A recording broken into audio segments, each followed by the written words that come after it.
your product or service matches his or her expectations.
and generous people who have shown commitment to Amadeo Initiatives and its various expressions. We are grateful for your collaboration and support that have strengthened our capacity to serve. These individuals who refer to Amadeoites have given themselves over to join hands with us in the love of God to collectively impact our society. We appreciate the unwavering commitment of these Amadeoites to providing selfless and sacrificial service in various realms where they find themselves. ENUGU Business Summit, which will henceforth be known as Amadeo Business Summit, is an opportunity to interact and inspire one another, to enhance our capacity and achieve laudable heights in our various spheres of influence and operations. The first edition last year was titled Dare to be Different, with notable speakers including Dr. Nkemdini Hanacho, Feladru Utoye, Professor Edith Nwosu, Anna Ayago, Brogo Chime, and other men and women. The treasure trove of ideas, inspiration, and impact from that event have continued to resonate and encourage people who strive and dare to be different through positive, impactful vision, living pursuits and service. In addition to providing a platform for knowledge sharing and interaction, Amadeo Business Summit 2023 affords us an opportunity for stock taking. We are glad to inform you that among other things we have done since after ENUGU Business Summit 1.0, that we have had the ENUGU Business Clinic, which was an opportunity to provide free business capacity building training for entrepreneur participants. In addition, Amadeo Initiatives have carried out its activities through its various three thematic expressions: the Copen Academy, Barnabas Hope Foundation, and Amadeo Foundation. In August this year, Copen Academy, in collaboration with NECA, Nigerian Employers Consultative Association, of which I happen to be a member of the Governing Council, and ITF graduated over 100 blue-collar work trainees who have acquired diverse skills that will help them build careers in various areas.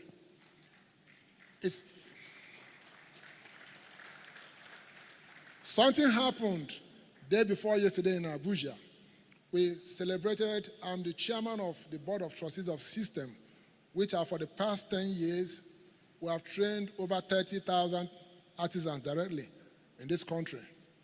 One thing that has happened was that we had the 4th edition of Construction Artisans Awards, whereby we celebrate the artisans, the masons, the tilers, the painters, the plumbers. At this 4th edition, it was inspiring for me to be there and see the man who collected the award as the best artisan for the year 2023. The ministers were standing, the Executive Secretary of TED Fund, the Executive Secretary of National Board for Technical Education, myself and other people were there, and we are dancing, clapping, stand up for the champions, stand up for the champions. And the young man was crying because he couldn't know that some people will be able to celebrate him. He's used to building houses and going home and not allowed to come into the houses that he built.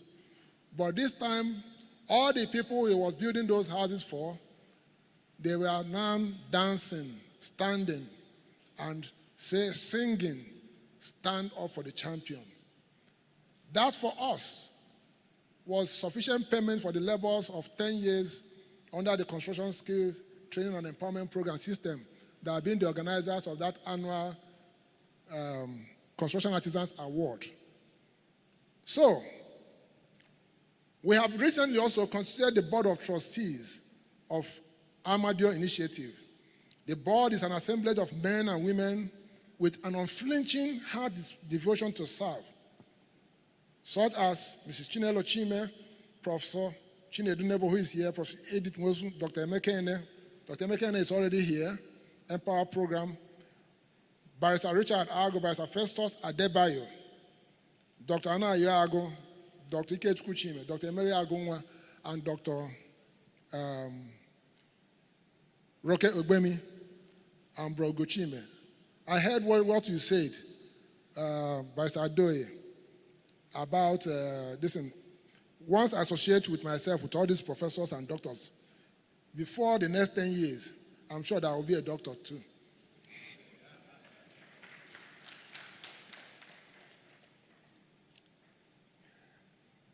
In addition, Amadeo Initiatives is envisioned and conceptualized as a solution vehicle for all those that God touches their hearts to impact humanity. Amadeo Initiatives is available for anyone who wants to provide services to people but are deficient in terms of either the structure to carry it out or deficient in terms of the knowledge base to do it. What we have decided to do is that for any money that anybody wants to grow, or any project or any resource, Amadeo Initiative will underwrite the operating cost, underwrite the overhead cost for that project, so that the project resources given by the donor will go 100% for the intended beneficiaries. And that's what we've been doing for the past years. And that's what we'll continue to do. Today we have a rich array of speakers who are here to share from their wealth of experience and expertise with a view to strengthen our ability to tap and strategically unleash the enormous potential that we all contain. It is a fact that though we may not have much, but we all individually and collectively contain much. We will also today be giving awards to men and women who through their life endeavors have improved the lot of our people. The efforts of these awardees align with the vision of Amadeo Initiatives, and we will honor and celebrate them. They are the first set to be recognized and inducted into the Amadeo Hall of Fame. I'd like to say congratulations to our very Reverend Professor Chinedu Nebo and the rest of them who will be today inducted into the Amadeo Hall of Fame as people who God have used to impact various lives.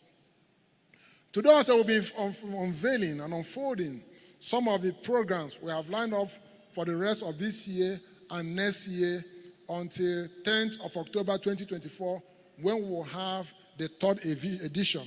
We have a number of programs, and in the program you can see some of them, and we urge you also to keep abreast with us on the various channels we have. For other programs, we are negotiating with people. We already have an alliance with ESUT. We have had a series of meetings with ESUT. We already have an alliance with NECA, ITF. We also have an alliance with other organizations outside this country. They will be training. We have acquired 24 classroom house. We have done so many other things to make sure that around the clock, starting from 23rd of November, when we have the Employer and Employability Fair right here, we have a series of programs every month that will be impacting lives, so that we will give you more in-depth data on some of the impacts. Some of those who won the awards day before yesterday, the 4th edition of Construction Artisans Award, were products of Copen Academy, and we are grateful to God for that. They competed with the best from the whole country, and they came out. Finally, we want to use today's program to call on all of us to join us to start similar efforts to feed the flock of God, which is humanity. Our country is going through very challenging times. The huge need in our land shows the incredible opportunity for each of us to make a difference. The help we need will come from within us. We are the ones that we have been waiting for to make the difference that we desire for ourselves and others. I would like to conclude by my welcome address by highlighting 3 thoughts. First is the need for us to work on our integrity and capacity to deliver on our promises. At the first edition of this flagship event, I spoke on bridging the trust gap. That message still resonates with me. Today, I still gladly see the need to urge us to work on building trust by delivering on our commitments. That is why we decided to start this program as scheduled. And we'll continue the same on every program which we are associated with. It is from them, for us to be able to chase our 10,000, two of us must collaborate under Ikwebike. Secondly, we must relentlessly attack the spirit of pessimism and despair that seeks to envelop our hearts, our hands, and our land. There is a cry in my heart to urge us to look into our hearts, to find a reason to believe what God said concerning us and concerning every aspect of our lives and that of others. We must believe that we can make the difference. Pessimism is like a cancer that drains people of the strength they need to bring out the huge potentials inside of them. It is that voice that seeks to spread hopelessness, despair, and discouragement. We must see pessimism for what it is, and like a marathoner, draw on our reserve strength to press on in spite of, but because of God, to achieve our potentials and God's purpose for our life. Thirdly, no matter your area of calling, there will be many obstacles on your path directing us to quit. Today, Copenhagen Group is known in the area of real estate development, but our beginning in real estate development was filled with many obstacles. 20 years ago, in September 2003, I was appointed to be the chairman of the board of ENUGU State Housing Development Corporation. When I stepped in, my first port of call was to go to Ogui urban area to see the state of our people's living condition. When I got there and I saw the horrible state of the living condition of our people, I decided to make a difference. I decided to change the fortunes. And that was the beginning. I was in government, but I was thinking beyond the government. And I sought and brought down the managing director of Federal Mortgage Bank, Mr. Tanimu Yakubu, to Enugu. We drove around, convinced the governor then, Chimaroke Nemane. We drove around even to the place they have as Loma Linda today. The governor was driving, I was sitting behind him. In front was Tanimu Yakubu. Beside me at the back is the father of the Honorable Commissioner, Ekweremadu, Senator Ekweremadu, and we drove around. But due to the challenges of governance, that vision of collecting about 2 billion naira from them to build houses in Enugu could not be actualized. I felt drained.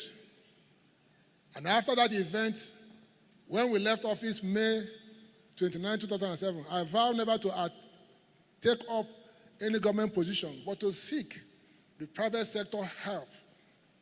Because I found that the challenges that hinder government from performing is more humongous than most people understand. And from then, we got our first estate at Better. Before getting my own, I couldn't believe I could do it. So I told somebody who had land, who was given land by late Oboike, who was commissioner for lands in 2005. We convinced somebody who we believe has capacity that the person should be able to build that house since we can't do it through government. And he was given land. I went to Federal Mortgage Bank with that document on behalf of that company. If you go to Federal Mortgage Bank today, they will approve a loan of 564 million for that company to be able to develop, because my interest wasn't me or whether it was done by me. If it's done by government, if it's done by the private sector, I don't mind. Go to Federal Mortgage Bank today, you will still see that approval. It was not consummated because halfway the company chickened out. So I decided that I'm going to go into it myself. I was feeling small in my own eyes, but I decided to trust God and I applied. And they gave us a loan of 242 million, with which we commenced our first estate at Bethel Estate, Bethel House of God. And that was our first estate. And that was the third try. The first try, I remember, was through government. Second try was through private sector person. At the third trial, we succeeded and built those houses. But the enemy hasn't finished with us. We finished those houses in 12 months as against the 24 months they gave to us. But because they didn't have a minister for housing, and they didn't have a board at the Federal Mortgage Bank that time, for almost 9 months, they delayed the approval of the NHF mortgages that was supposed to be used to write off our loan. And in spite of the fact that they were the people that caused it, we have built a house, we have gotten the title documents, they decided to continue to mount interest upon us. And at a time, they said we are delinquent. So we had to take them on. We went to ICPC, and the chairman of ICPC told them that you people are a case study. How dare you seek to indict a company that have fulfilled all these requirements, and because you didn't have a minister, you didn't have a board, you couldn't approve those loans, you are blaming him for your failure. And they waived for the first time in 54 years of the existence of Federal Mortgage Bank. My own case was used to begin the process of waiving interest on loans where they are the defaulting party. We continued. After suffering at that first estate, we went through a lot of problems. And I decided that I'm not going to continue again. Fortuitously for me, I have a mother who was determined to be a backbone. He said, you can't stop. Other people are like you who have succeeded. And he called one man, Chief Raymond Obieri. My mother is in the catering business. And she called me and said, my son, do you know Chief Raymond Obieri? I said, yes. He's the chairman of the board of Intercontinental Bank. He said, yes. He said, last week, I went to cook for him. He buried somebody, I think the father of somebody. And the same way I gave birth to you, the same way Raymond's mother gave birth to him. Don't let me hear you talk about problems anymore. Look to God, and you will have the capacity to continue. I took on this message from her and decided to resolve inside that I will not agree with what the enemy was saying, but I will look inwards to the deposit that God has given me and my colleagues to begin the process of recovering and refocusing on God. And that have led that after that estate, we have done so many other estates. We've done Goshen, we've done Jubilee, we've done Elim Estate, we've done Jare Estate, we've done Hosanna Estate, we've done Jedidiah, we've done El Shammah, we have done Adonai, we've done Elohim, we've done so many. And the challenges are still there. The challenges occur in each of those projects, in each of those ventures. Even when we are building this Amadeo Event Center, the challenges are still there. But the difference was that God has caused us to look inwards, to unveil the rich deposit of His grace He has for all of us. And that is why we chose the theme for this particular year's event to be unveiling your inner capacities. Some of you may be like me, looking for who God will use, that you are not qualified. But I like to tell you that you are eminently qualified and you can do it. As we conclude today, as I conclude, I leave you with the words of Franz Fanon in his book, The Wretched of the Earth. He said, and I quote, each generation must, out of relative obscurity, discover its mission, fulfill it, or betray it. For all the other projects we will do, I know there will be risks, there will be challenges. Whether you are sitting as a government official or whether you are sitting as a private sector person, there are challenges on your part. But when you unveil the inner capacity that God has given you, They will be subject to demolition, and victory will be yours. Once more, thank you for joining us today, and we pray for God's richest grace to abide with all of us now and forevermore. God bless you all.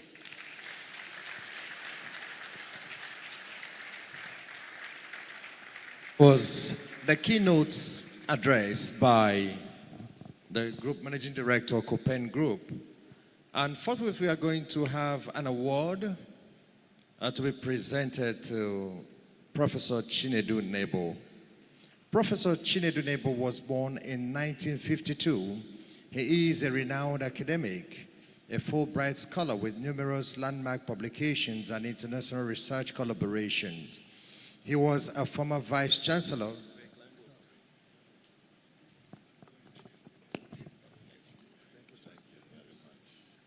He was a former Vice Chancellor, University of Nigeria, former Vice Chancellor, Federal University Oye-Ekiti, and a pioneer Vice Chancellor, University of the Niger, Oka. In the course of his laudable career as a university administrator, Professor Nebo achieved enviable milestones in all the indices of evaluation during his tenure in all institutions he led, including massive growth in research grant, infrastructural development, academic excellence, and sustainable administrative structures. Beyond academia, Professor Nebo was the Minister of Power. He carried out the duties of that role with admirable integrity, superintending over increase in electricity generation and reduction in transmission losses. Professor Nebo is an exemplary figure of unwavering integrity, extraordinary excellence, and profound impact. With a character marked by humility, dedication, and unshakable commitment to progress, he has left an indelible mark on multiple facets of society. This award is a testament to his sterling character, unparalleled attainment, and transformative impact he has had on the nation and the world. Professor Chinedu Nebo is not only a deserving recipient, but a shining example of leadership, integrity, and global influence. Let us present to you Professor Chinedu Nebo, CON. The award will be presented by my father, Surveyor Barrister Albert Edoga.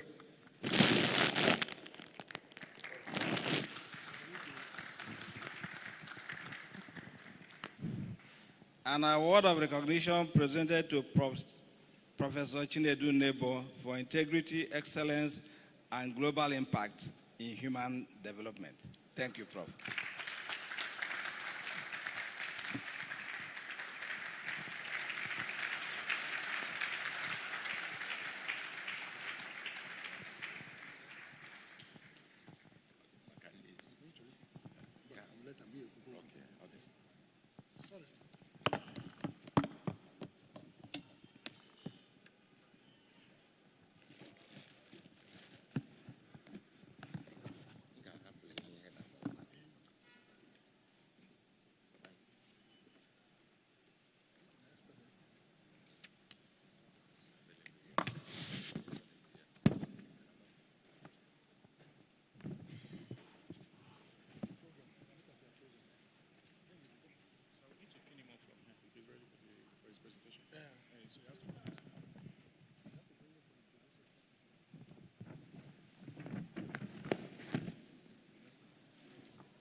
You will agree with me, ladies and gentlemen, that this is an award well deserved.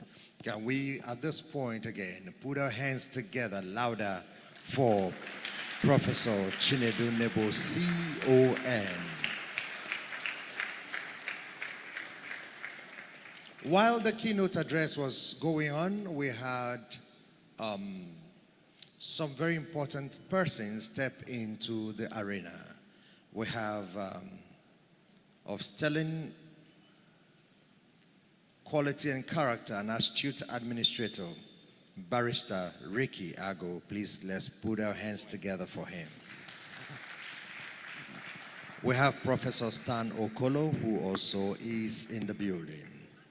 We have Dr. Uche Anyoke. He is in the building. Let's put our hands together for him, please. We have the Honorable Commissioner for Trade and Investment, Honorable Adora Chukwu, ably represented by Barrister Franklin Ozioko. Please, let's put our hands together. The Honorable Commissioner for Agriculture, Honorable Patrick Mwabweze Obru, is here represented by Mr. Victor Ogu, the Permanent Secretary of the Ministry of Agriculture and Agro-Industrialization. Please, let's put our hands together. And of course, from the academia, we have here a towering individual with sterling resume, no other than the person of Professor Oke Oji. Let's put our hands together for him. We have here also another gentleman, the Chief Executive Officer, Empower Free Trade Zone, Dr. Emeka Ene. He is here in our midst. Let's put our hands together.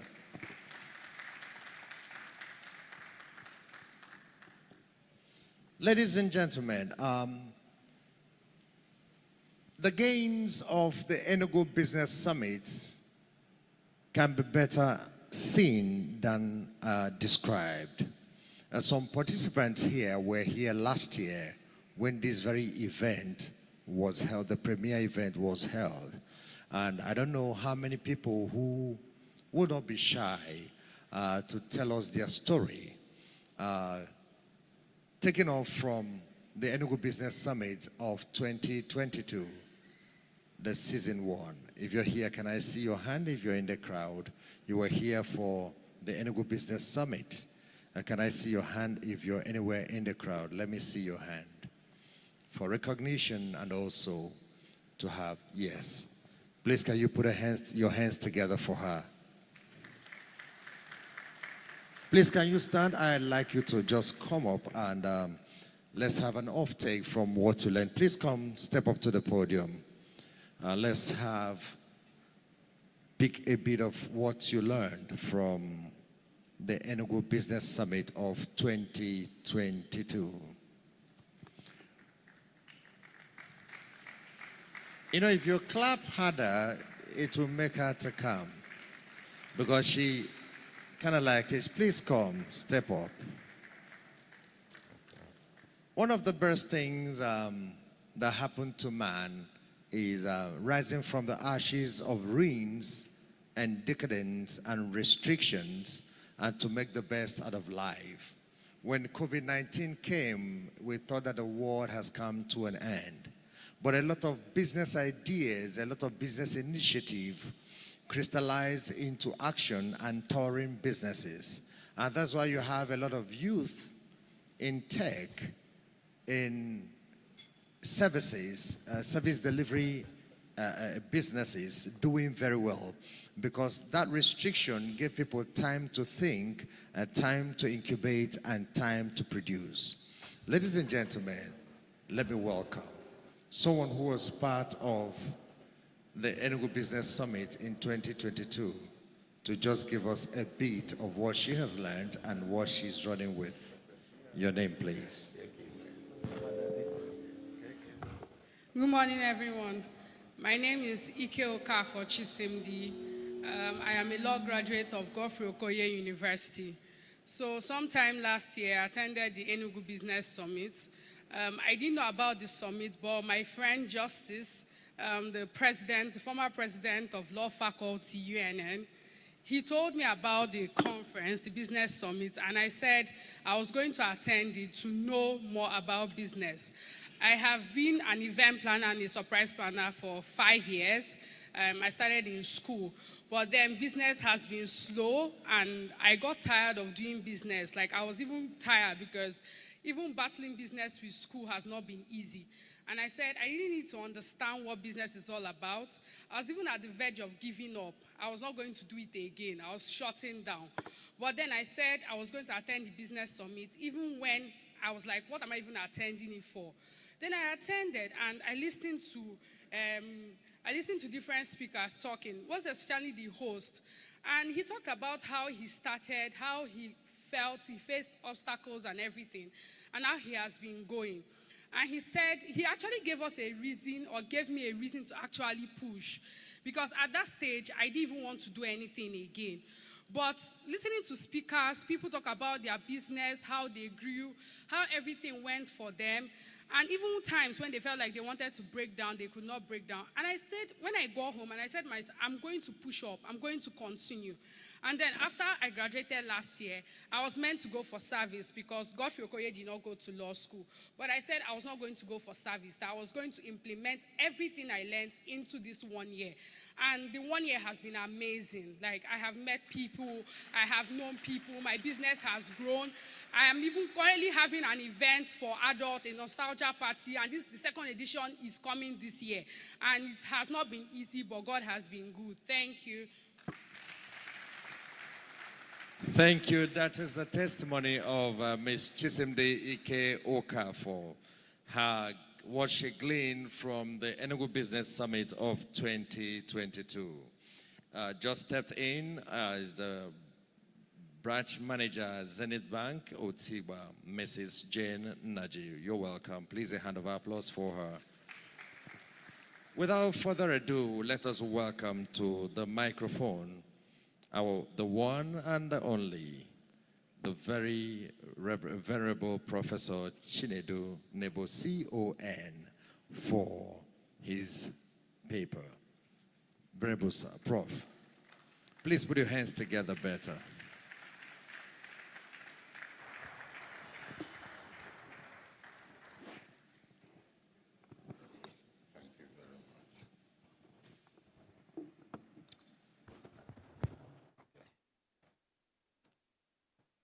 Distinguished ladies and gentlemen, please permit me to identify with our already established protocol for want of time. I was so thrilled and pleased to be invited to be a part of this summit. When the group managing director of Copen asked me to be part of it, I was thrilled because I know what he has done, an iconic leader by all accounts, a gentleman who has extremely high innate intelligence and emotional intelligence. These things are necessary for the kind of leadership we need for transformation. So I said, for sure, I will be part of it. So I thank you once again for this very summit, which I believe is going to impact very seriously on many of our people who are in business, who are exploring business, and who want to make progress in all their endeavors. I keep saying it, that the salvation and redemption of Nigeria will never come through the government. It will come through the private sector. And Copen is showing us the way that the private sector can be so deeply enmeshed, not only in wealth creation, but also in building capacities in every walk of life, in making sure that people, young and old, get skills that they can use to survive in the kind of world we live in today. So I want to thank you again for this summit, and I pray that God will make everyone benefit from it. Once again, thank you too for the induction and the award given to me. Well, the theme is unveiling your inner capacities, and for me, I'm going to speak on that theme and leveraging these inner capacities for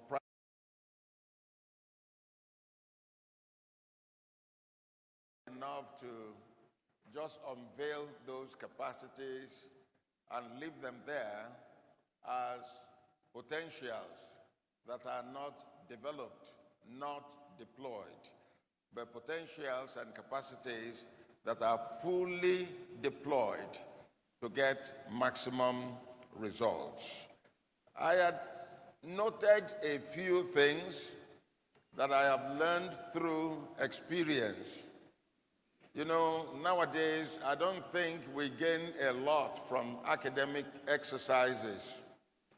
Just getting all kinds of academic jargons and these things and not being able to put them to practice or to use will not help us. You know, I remember once in the history of this country, not long ago, a governor sacked a commissioner for trying to apply theoretical solutions to a practical problem. I don't know if you understand what I'm saying. Trying to apply theoretical solutions to a practical problem. That is why we are going to be coming from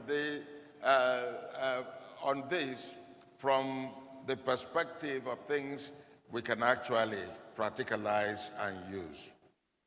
Number one of the items I've listed, have faith. How do you unveil your inner capacities?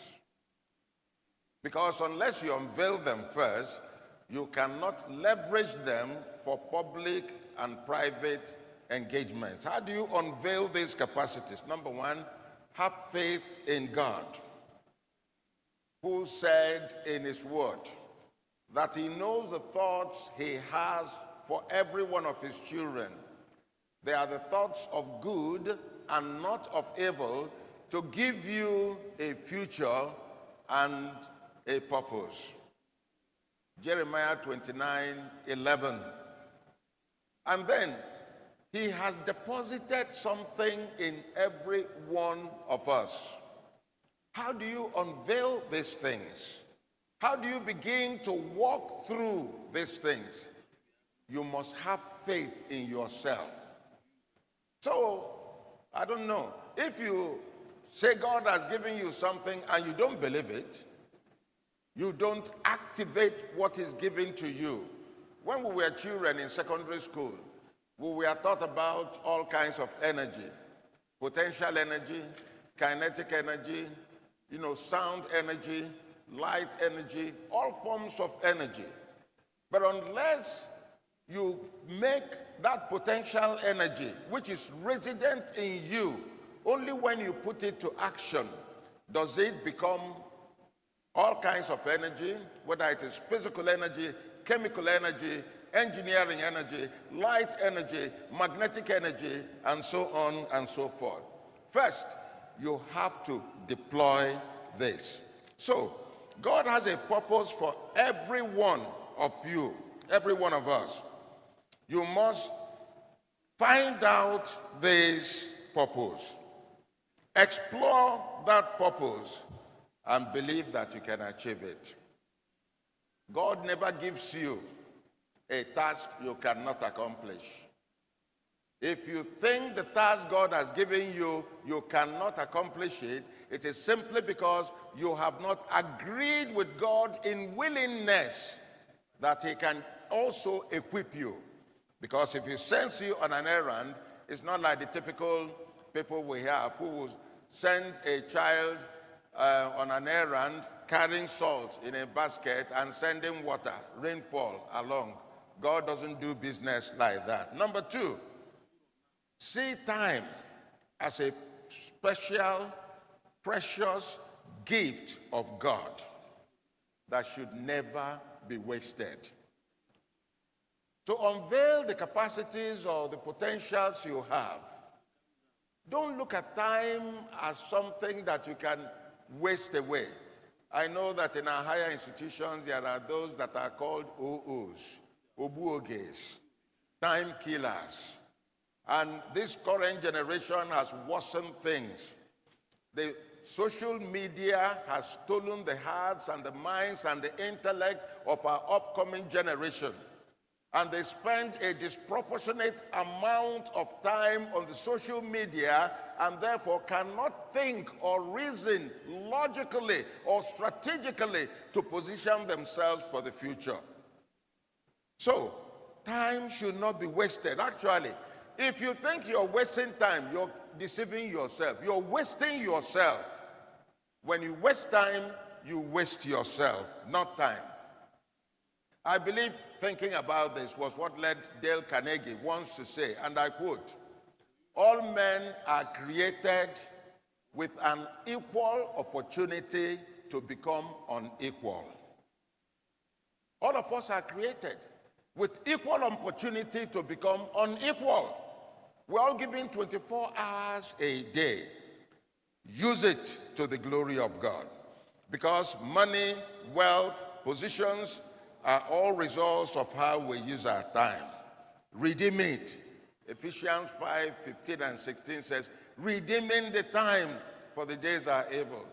Utilize the time. Number 3, set goals for your life and work at these goals relentlessly, conscientiously, doggedly, and never giving up. Don't ever give up. You know, in the past, I've been challenged with responsibilities that people thought, let's see how he's going to do it. He's not going to succeed. But each time, God was there with me. And each time, he granted me the grace to succeed. So, remember, when you set goals and work relentlessly toward this goal, conscientiously, never giving up. Many people think that it's innate intelligence that makes people innovators, discoverers, and all that. No, it is hard work. Hard work doesn't kill. People may be innately intelligent, but they can waste it. They can throw it away. When you begin to look at the after life of graduates, when you look at the spectrum of those who made first-class honors, second-class honors, both upper and lower, third-class honors, it may appear that many of the first-class honors don't go too far in life compared to their second-class honors compatriots. Why is that? Everything is not about innate intelligence. There is more to life than that. You have to work very hard. We know cases where second-class, lower, and third-class degree holders have gone to be the best in their field because of hard work. So, set goals, work at them relentlessly, conscientiously, and doggedly, and God will always be with you. Number 4, remember that tough times do not last, but tough people do. Bob Schuller was the one who said that many decades ago, of blessed memory. Don't be afraid of difficulties and tough times. Don't be dissuaded in your task because of the difficulties you are encountering at the moment. Look at them as a passing fancy or period. In a Bible study many years ago, people were asked, what's your favorite verse of the scriptures? Some will quote John 3:16, Romans and Corinthians and so on. One old man said his favorite verse is, it came to pass. And people asked, what do you mean by that? He said, all the problems, all the challenges I've ever encountered in life, they came and they passed. So problems will come, difficulties will come. Don't rest on them. Don't bow to them. The challenge that God has given you is to overcome, to surmount these difficulties so that you can unveil the potentials and capacities He's planted in you. So don't be afraid of failures, of setbacks. they should become springboards and stepping stones. Never give up on the will to win and succeed. Convert adversities as you see them into advantage. There was a time that a loving wife became sick, very sick.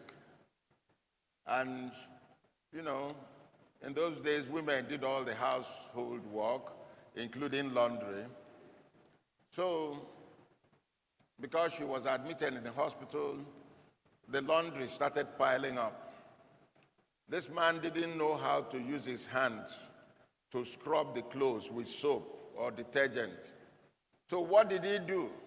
Because of that necessity, because of that adversity, it occurred to him that he could create a drum, get a drum, perforate the drum, put a stick in it, and put water and detergent, and start turning that rod over and over through the water and get it clean.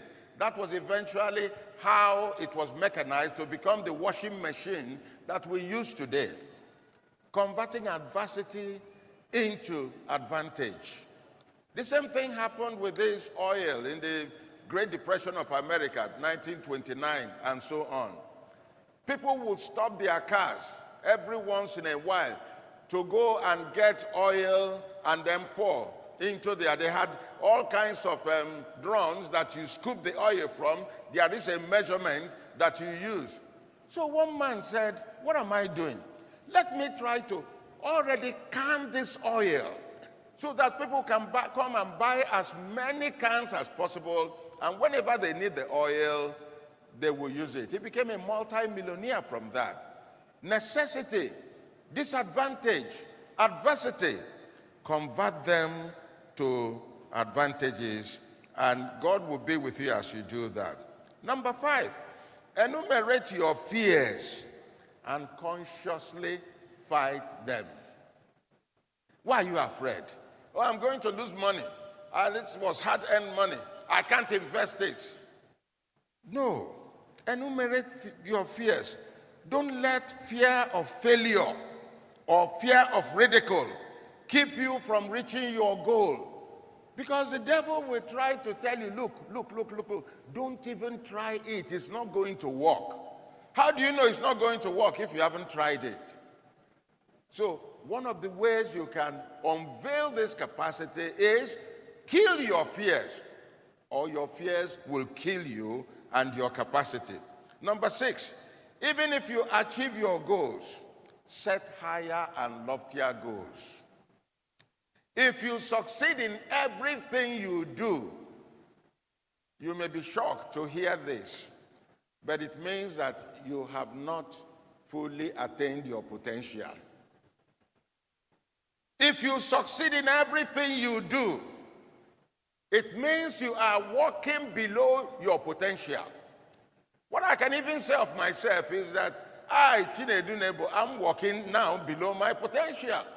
Because unless I'm challenged beyond what I ever thought was possible to do, and I go for it, brace myself up, and attack it, I'm still living below my potential. And all of us are.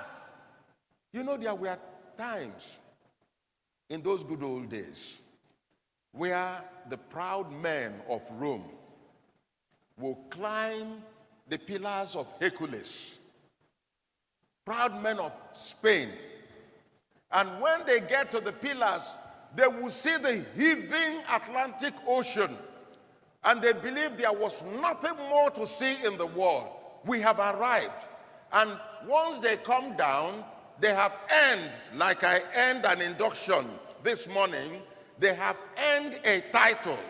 And then they would have inscribed on a coin that they carry as a gift to show that they have gone to the pillars of Hercules. And what is inscribed on that coin? Ne plus ultra. That is, nothing beyond. You don't finish. Okpari, Ogusigo. That there's nothing else to do. You've seen the end of the earth. Thank God.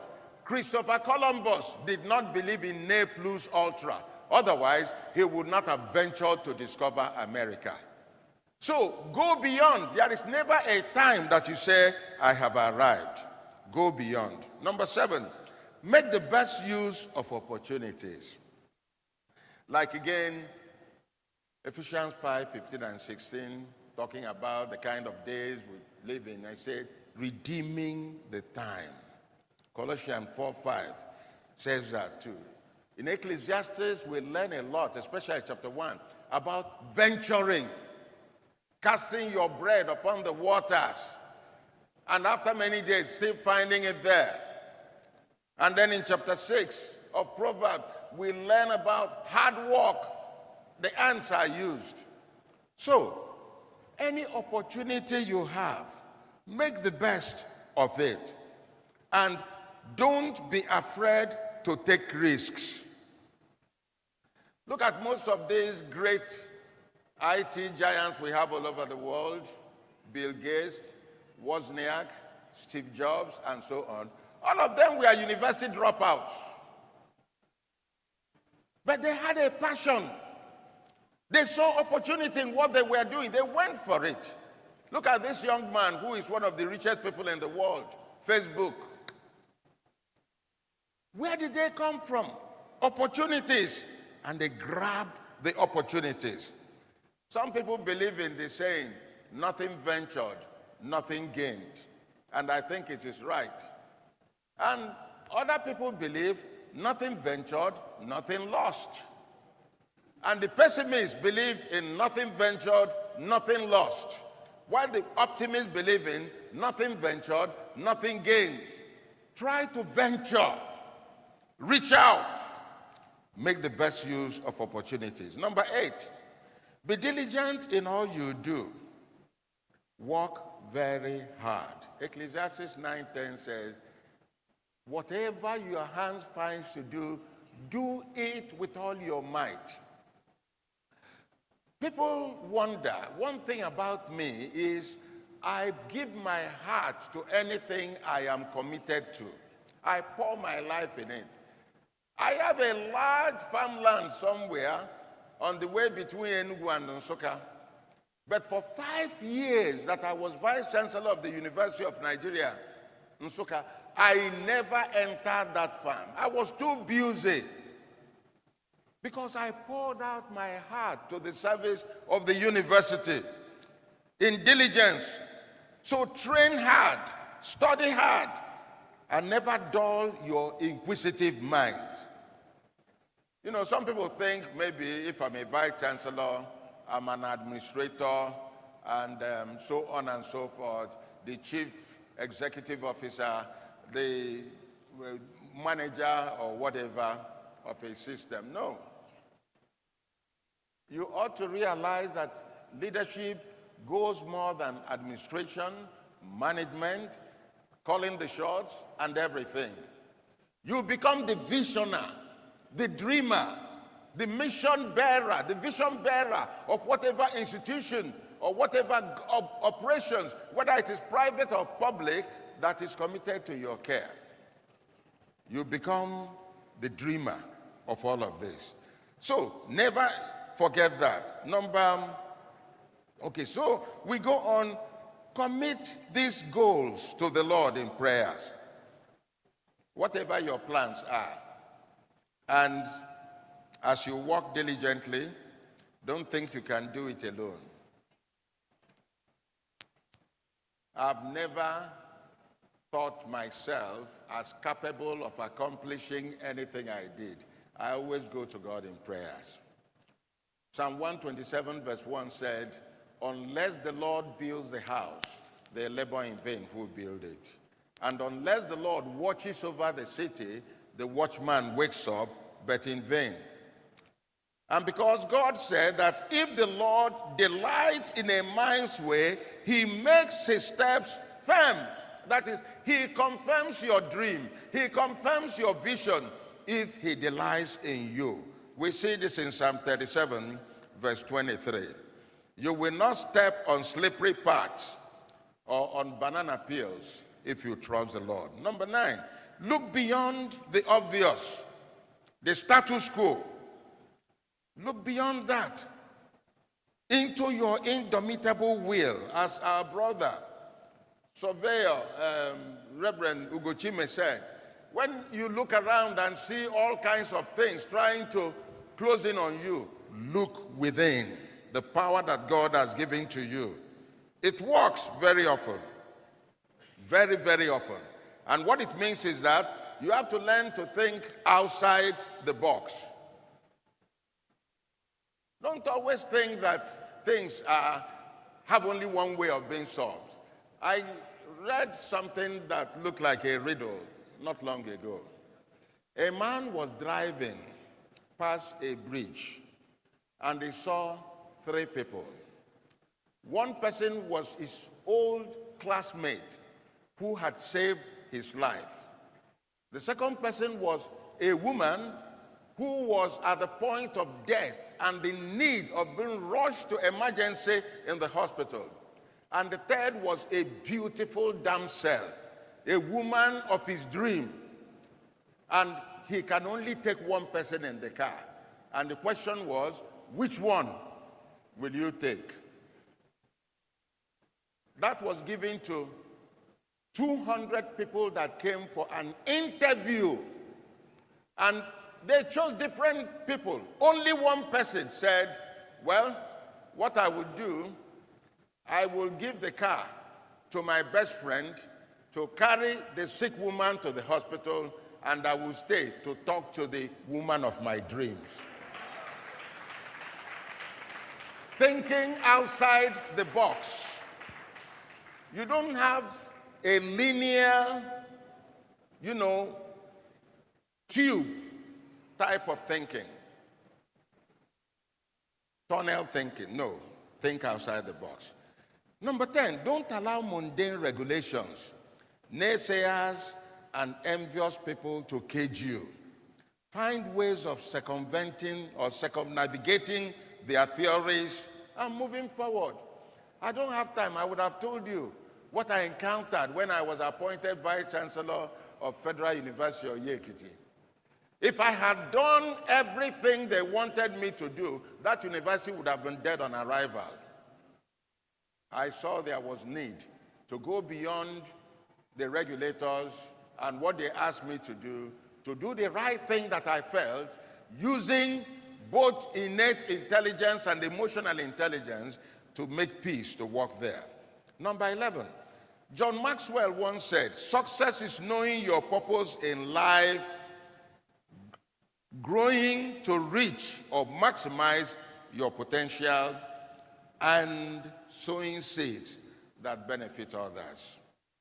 You know the potentials, you maximize them, you sow seeds to benefit others. Remember that the Genesis chapter 1 from 26, where man was created, man was told to increase, multiply, replenish the earth, and subdue it. Are we doing that? And are we doing that to the glory of God? The same God promises to be with us as we unravel the mysteries of our earth and maximize our potential. And then number 12, before I wrap up, finally, align yourself with overachievers, not with indolent people. Indolent people will not help you. People who don't dream, who have no vision, who don't care, who are just satisfied with the status quo, who don't want to move on. If you align yourself with them, you are in trouble. Look for achievers, dreamers, visionaries. Soar with eagles and don't be earthbound like turkeys. Where I worked in Dubai Corporation in the US many years ago, one of my colleagues put on his door, it is difficult to soar as an eagle if you walk with turkeys. So don't walk with turkeys. Walk with eagles so you can fly like eagles. Be productive, and in doing so, have vibrant, potent network, productive network of people that can help you and leverage your capability in synergy. You need that synergy. Remember, the Bible says 1 will chase 1,000 and 2 will chase 10,000, which means 3 will chase 100,000. And in doing that, it means I reduce it to an equation, y is equal to 10 raised to the power n plus 2, where n is the number of people doing the chasing and y is the number of people that will be discomfited or destroyed. Finally, how do we effectively deploy this? It will take just a few minutes. Call to public office, especially, is a call to service. Never forget that. If you want to be a public servant and all you see is the appurtenances, the fringe benefits, the power that goes with it, the sirens and all the cars that will follow you, you have missed the point. It is a call to serve, a call to offer altruistic, self-effacing service. And it goes with the paradoxes of Jesus Christ. He said, it is better to give than to receive. And it is better to serve than to be served. Never forget that. That's how we deploy. Once we have unearthed and unveiled these capacities, use them publicly, use them privately in service to the glory of God. Second, bring in transformation in public and private space. How do we do that? Through the principles of accountability, transparency, and open governance. Once you know that you're talented, God has given you this thing, you go to the public space. You are not there to enrich yourself. You're there to offer service. You're there to grow the nation. You're there to grow an organization. You're there to put in your best to make sure that wherever you are shines. It is not for yourself. God does not give you a position just for yourself. No, he gives you a position to empower others, to empower as many people as possible. That is to the glory of God. So, 3, practicing servant leadership with the attendant soft skills and deployment of emotional intelligence. You are working with people. Listen to them. Hear them. Where are they coming from? What are their worries? What are their pains? What are their struggles? What are their challenges? How can I leave them all beyond these things? These things are required of you. 4, bringing about positive change in every situation. If you are a leader and you leave the place you led exactly the way you found it, you are a colossal failure. You must improve. You must bring positive change that will make the organization grow forward. 5, mentoring upcoming leaders and helping them acquire capacity. You've seen how God helps you to acquire your own capacity. Help others to do the same. You reward excellence and abhor mediocrity. Don't be like people who are always looking, hey, is it from my place? Hey, is it my religion? Hey, is it my brother? Is it my sister? Reward excellence. Go for excellence in all that you do. Surround yourself with excellent people. 6, before the last one, leading by example. Modeling decency, honesty, accountability, courage, transparency, loyalty, and humility. You lead by examples. Let them see Christ in you. Let them see the good in you and even want to be like you. Don't be like the kind of person that your children will look at and say, God forbid that I will be like this. Or the people you're serving will look at and say, God forbid that will ever be like that. And then finally, no matter what we do, we will be before God. Never forget that one. Ecclesiastes chapter 12 tells us from verse 12 and 13 To the making of many books, there is no end. And too much study is a weariness of the flesh. To having summits, seminars, workshops, etc., there is no end. But are you learning from them? And then he said in the next verse, let us hear the conclusion of the whole matter. Fear God and keep his commandment. For God will bring into judgment everything that is done by you, whether it is good or evil. Remember that God will hold you accountable. Whether you're governor, president, local government chairman, minister, commissioner, professor, leader, business mogul, whatever you are, God is going to bring you into judgment. He will hold you accountable for everything you do. And in view of that, would you dare not to please him? Would you dare not to bring maximum glory to him? Would you dare to face him without any positive attributes? Thank you very much for listening. God bless you all.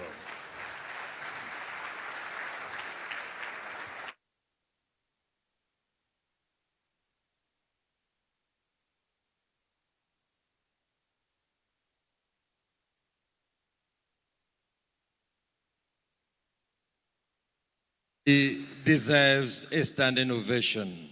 He is one of our own who has made us proud and has continued to do the same. Professor Chinedu Nebo, on that paper, leveraging your inner capacities for public and private engagement. And at this point, we will have Dr. Anayogo, please, to come up the stage. We're going to present an award. Dr. Anayogo is a board member of the Amadeo Initiative, the brains behind ENUGU Business Summit. This award will be presented to Sir Rob Anwato, the founder and chief executive of the Robin Group. Let me give you the citation of Sir Robert Nwato. Sir Robert Nwato is the founder and chief executive officer of Robin Group, which consists of Robin Hotels and Robin Stores. He is a distinguished figure who personifies global competitiveness and excellence in service delivery in Nigeria. Sir Robert is a Knight of Good Shepherd. He is the past president of Enugu Chamber of Commerce and Rotary Club of New Haven. He holds a BSc and an MSc in accountancy from University of Arkansas. His character is a testament to integrity, innovation, and an unwavering commitment to providing top-notch service. Sir Robert's innovative strategies has enabled Robin Stars to overcome and beat global businesses. At a time multinational brands are struggling in Nigeria, Robin Stores is increasing market share and opening more stores across the country. His visionary initiatives have created over 2,000 direct employment opportunities, contributing to the nation's economic development. This award recognizes Sir Robert's sterling character, his pivotal role in enhancing Nigeria's global competitiveness and service excellence, his tireless efforts to provide exceptional products and services have not only bolstered his company, but have also continued and contributed to the nation's economic progress. Sir Robert's leadership exemplifies the spirit of innovation, quality, and competitiveness that Nigeria can offer to the world. He is a shining example of what can be achieved through dedication, vision, and commitment to excellence, making him a highly deserving recipient of this prestigious recognition. I present to you Sir Robert Anwato.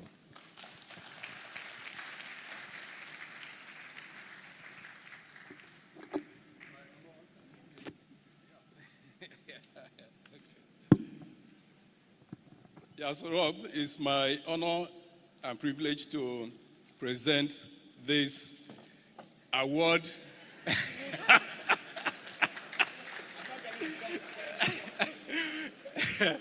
Yes, on behalf of Amadeo Initiative, my pleasure to present this award to you.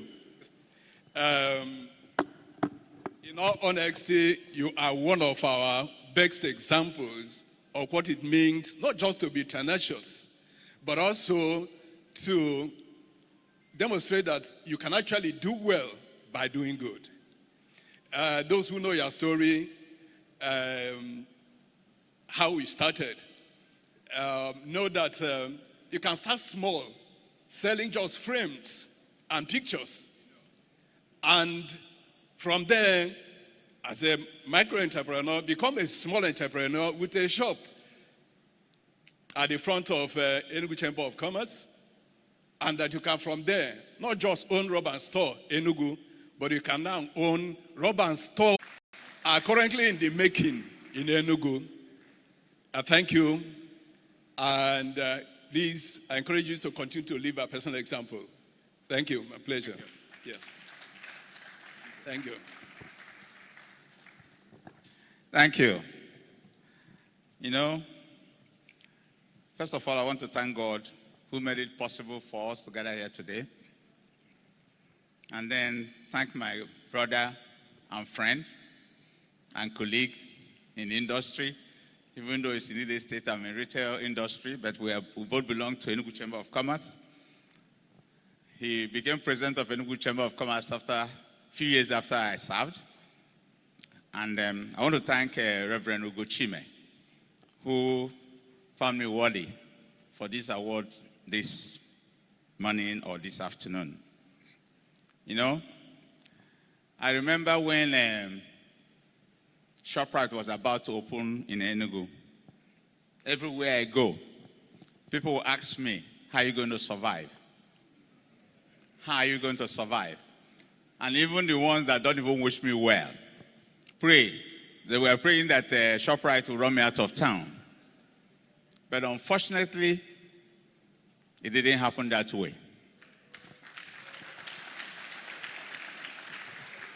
And it didn't happen that way mainly because I was ready for competition. It didn't happen that way because I knew my competitors even before they came to Enugu. When ShopRite was about to come to Enugu, every time I go to Lagos and I finish whatever I went there to do, look for me, you see me in one of their locations in Lagos. And what was I doing there? I was trying to study them before they come. So I knew them in and out before they came to Enugu. But the people that were wishing me or wishing they run me out of town didn't know that. But because it was my business, I was concerned about that. If you remember, before they came, even though I had a bakery, but we were not selling hot bread. Remember when they came to Enugu, hot bread was in vogue. People want to see the bakers wearing white. What did I do before they came? I expanded I took part of my car park in Bisala there and started my own bakery and sew white uniform for my staff.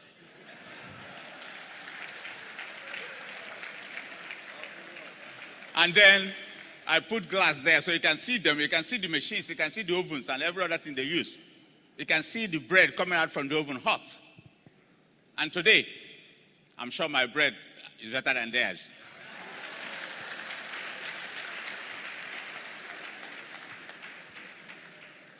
So I always tell people, as far as you're in this country, because when I see my brothers and sisters running away and rushing to Canada, America, and every other place, I say, we have so much in this country.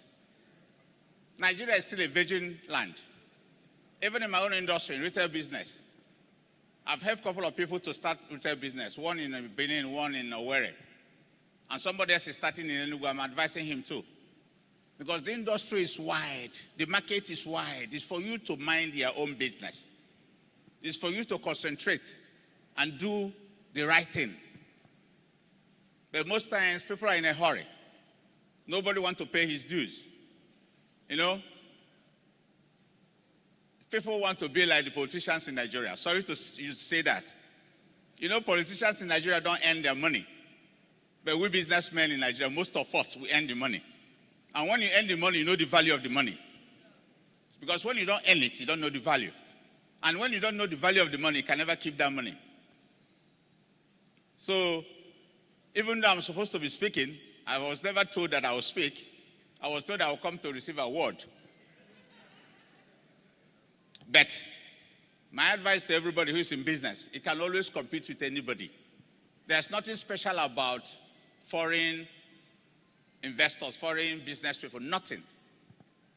It's for you to be able to stand up and do the right thing. In retail business, the key thing is to provide a service. And if you have what customers need, they will come back. Because when Spa was coming to Enugu, people were telling me, Rob, so many other shops are coming. I said, forget it, me, I'm going to where they are. They are coming to Enugu. I'm going to other cities to meet them.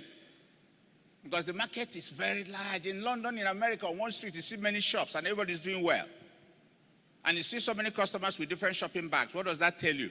It means they move to this shop and buy this particular thing to the next one. That's the way it is all over the world. And without competition, we can never get the best out of anybody. Competition is good. Very good. Right now, we are opening 2 more branches. By God's grace, on October 26th, that's the date, our Nike branch will open.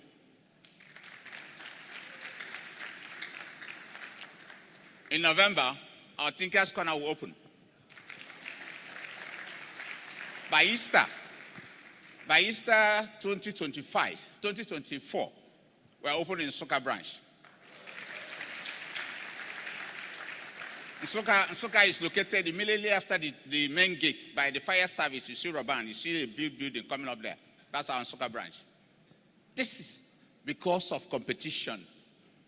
If not because of competition, maybe I'll be sleeping. Maybe I'll say, with one branch, I'm okay. But we are not okay. In retail business, for you to do well, you need multiple shops.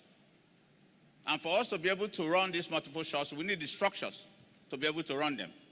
So we have already developed the structures to run them. It's not a matter of opening branches, because when you open too many branches, you might have problem with the success. But we have the structures on the ground to run these shops. So my brothers and sisters, never be afraid of competition.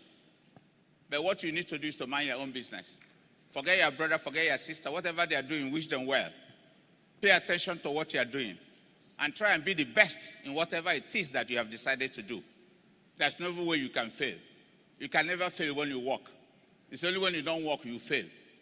But as far as you're working and you have passion for what you're doing, you can never fail. Fail is out of the question. It's totally out of the question. So you can compete with anybody. You can start a retail business today and compete with us. But the good thing about it, I'll be in the business, you'll be in the business. You can't run me out, I can't run you out. Because the market is big for everybody. It will accommodate everybody. Nigeria is a virgin land. Decide what you want to do. Even if it's peanut that you want to package, and you have Nigeria as your market, the whole 270 million people as your market, you will do well. Thank you. And God bless you, everybody.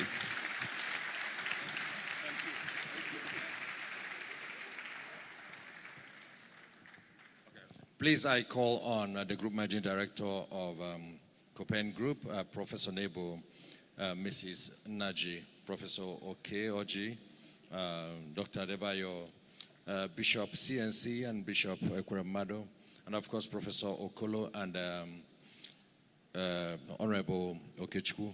Please come up for a photo session.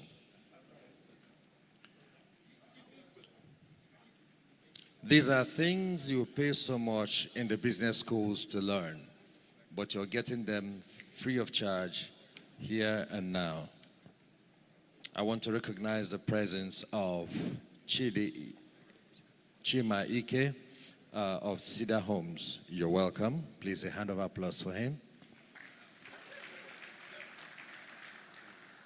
Immediately after the photo session, we're going to have Professor Joy Ezilo, SAN. Please, Commissioner Youth and Sports, you're missing in that picture. Professor Anibeze, please. You can come up for the picture session. Barrister Day of Redan, I called you earlier.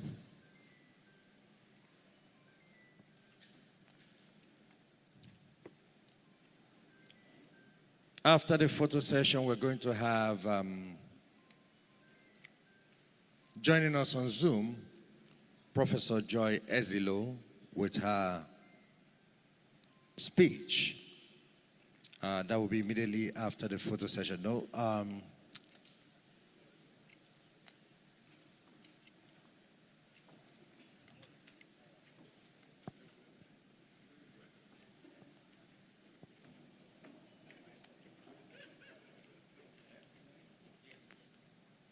yeah, we're still on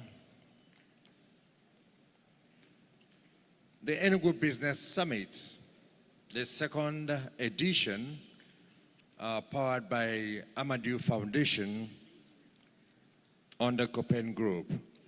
And next, we're going to have, joining us via Zoom, she is a former Dean of Faculty of Law, University of Nigeria, Enugu campus. She is the Executive Director of Women Aid Collective, WACOL. She is a Senior Advocate of Nigeria, SAN, no other than our very own Professor Joy Ezilo. Please, let's put our hands together for Professor Joy Ezilo. Hello, I believe, can you hear me? Good morning, everyone.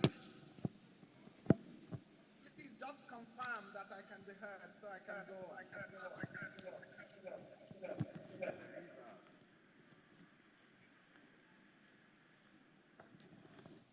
Is that echoing okay?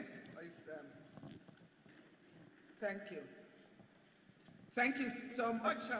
It's indeed a pleasure and with a lot of excitement to be participating in this 2023 Amadeo Business Summit.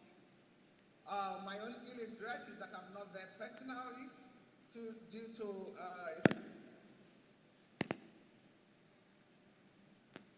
glad for technology. Technology that has enabled us to build bridges and reach where ordinarily would not have been in two places at the same time.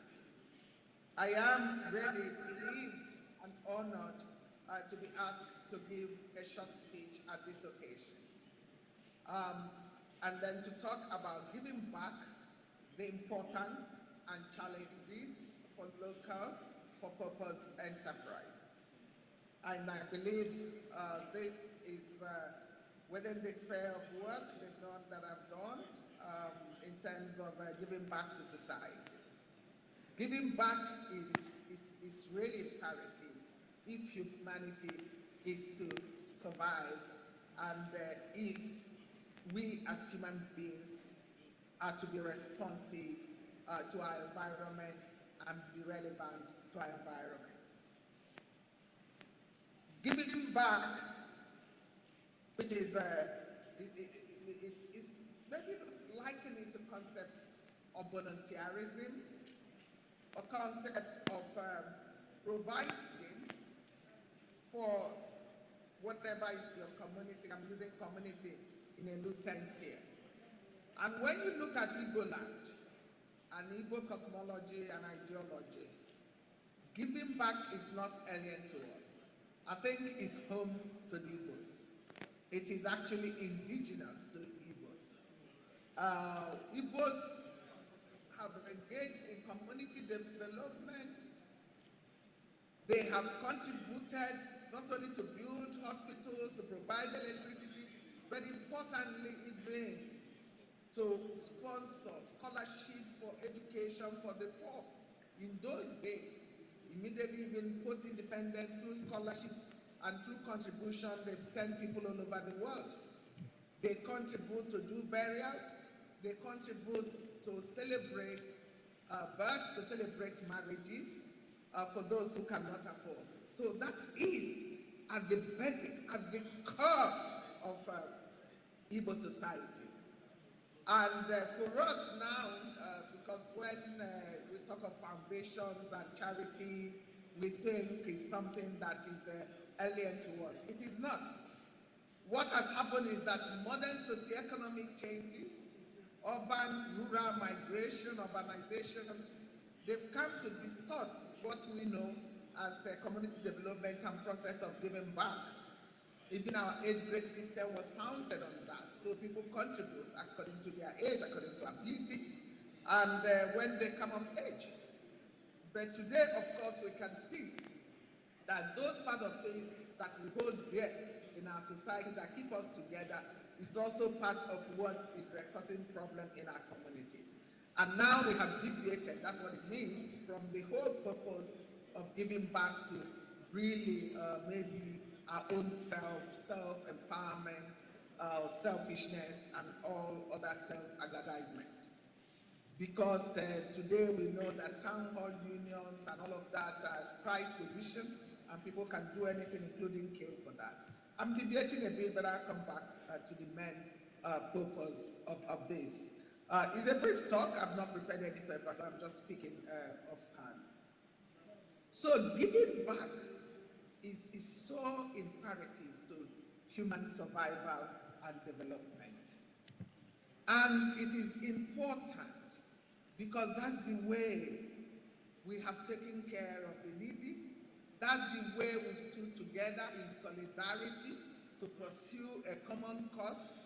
That's the way we've realized what one person couldn't do. That has given us sense of ownership, sense of community, sense of commensalism, and sense of unity as a people.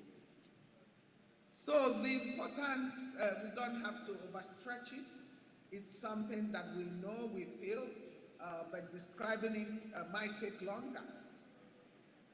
It is just imagine in the church what it could be without us congregation contributing, without us contributing to make it work, whether in cash, including those that clean the churches. It is very, very important.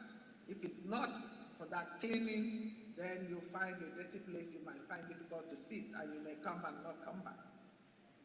What is actually may detain us further, because I guess it's a full day program, so I don't intend to take more than 10 minutes in my speech. I want to start by commending Amadeo Group and the founder of Amadeo Group and Amadeo Foundation, Reverend Ugo Chime, for being a visionary, transformational leader.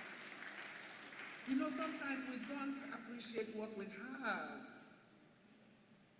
Reverend Surveyor Ugo Chime is a person of high capacity, high integrity, business-oriented, a successful entrepreneur. Is someone who has served not just his immediate environment, served nationally and internationally. It's one that is known to us. And not just serving, he has also deemed it necessary to give back and has always given back to his community. Foundation is just a formalization of that. I want to commend his industry, his uncommon industry. I want to commend his vision. I want to also thank his team, particularly Dr. Ike Chime, and all others that are working in Amadeo, including the manager. I've had opportunity to interact and do business with them. They are very professional. The way they serve and provide services and respond to queries means that they are following the footsteps of their leader and founder. Please keep it up. Let me get back to my presentation. I've tried to underscore the importance of giving back. That's how we survive as a human being. That's our relevance. That's also part of the enthusiasm that drives the world. We have to be passionate about something. The challenges are also intertwined with that, and I would like to take them as a whole. Because if you're talking for local for purpose enterprise, you have to be purposeful. What is the purpose that is driving your giving back? For some people, then they will not recognize that, or you will get more criticisms, and it may not last. Constituency and understanding the constituent and the area you want to focus is very, very important. It's also it's part of that relevance that we are talking about. Often people think that in organization on giving back that money is everything. Yes, in terms of challenges, money funding is there, but it's beyond that. Because if you have the right vision, for example, you may find people who will buy into that vision and you share ownership with them. So, and if you have capacity is very key. Capacity. I can't overemphasize it. If you have the capacity to articulate that vision or bring in like-minded people who can help you to articulate that vision, then you're likely to succeed. Have a very clear objective, purpose, the goal you're trying to attain, and how to go about to attain it. So that technical capacity is also important and crucial in when you want to give back to society. And credibility of the person who is giving back. There are people who may offer their money, their services, and people may run away if they don't trust the source. Or even as organization, that is a local organization, your credibility will help in the survival and sustainability of that organization. Accountability is also key. Track record is important. That people come and people can call us and say, Wako, please come and do this. And after 25, 26 years of existence of Wako and assisting thousands of people. Take our legal aid program, for example. As at the last count last year, we've assisted over 62,000 persons have benefited from our free legal aid program. We run a shelter for women and children at the peak of crisis. That shelter, we built our own shelter in 2002. It was ready and commissioned. And that served a purpose, because when people or women or girls are victims or survivors of violence, you have to move them from the source of violence. Sometimes also people are found who we have to put there pending the time we reunite them with their families. It is important to provide services that are relevant. When we started the Tama Sexual Assault Referral Center, partnered with the ENUGU state government, part of the idea was to have a comprehensive one-stop center where people who are victims of sexual or gender-based violence can get all the services they need without being pushed to go there, to come here, go to police, and we can assist and support them throughout that process. So why am I saying all of this? It's just to understand that you must really have the technical capacity, appreciate the scope of work you're about to embark on, and then also have the necessary capacity, including financial and technical. Because some, it's not just people have ideas, and it's not enough to say, oh, I have an idea, I want to form a foundation. And you see some people naming foundations after their name. I tell them, me that I've started over 3 decades ago, I haven't named foundation my name. And I know if I name it my name, of course it will resonate, because I've served the world. I was United Nations Special Rapporteur on Human Trafficking for 6 good years, from 2008 to 2014, traversing the entire regions and many, many countries of the world, over 100 countries of the world. Today, I've traveled to more than 130 something countries of the world. I could say, yes, the name is known. And I haven't even think it's wise. I don't think I can just name it my name and then it go. I say, no, I don't have reached. I see some people, your $10 or your Amadeo, Reverend Ugochime, surveyor, you're part of it. And you decide to name it Ugochime Foundation. it will resonate because people know you have even the money to support it. And you have the ideas to share. The goodwill of joy, the capital is important. But you see, some people, they don't give thought to that. In giving back, they will just set up something and then begin to go around, even after calling it their name, to look for money for basic things and then to get people. And in that case, people will not be sure. Are you trying to get their money and then, of course, divert their money through corruption? And this is also important. That's why I emphasize probity, accountability, because you see what's going on in Nigeria, just the same way, even NGOs are no longer trusted, non-governmental organization. And even what you call larger civil society, I call it also uncivil society.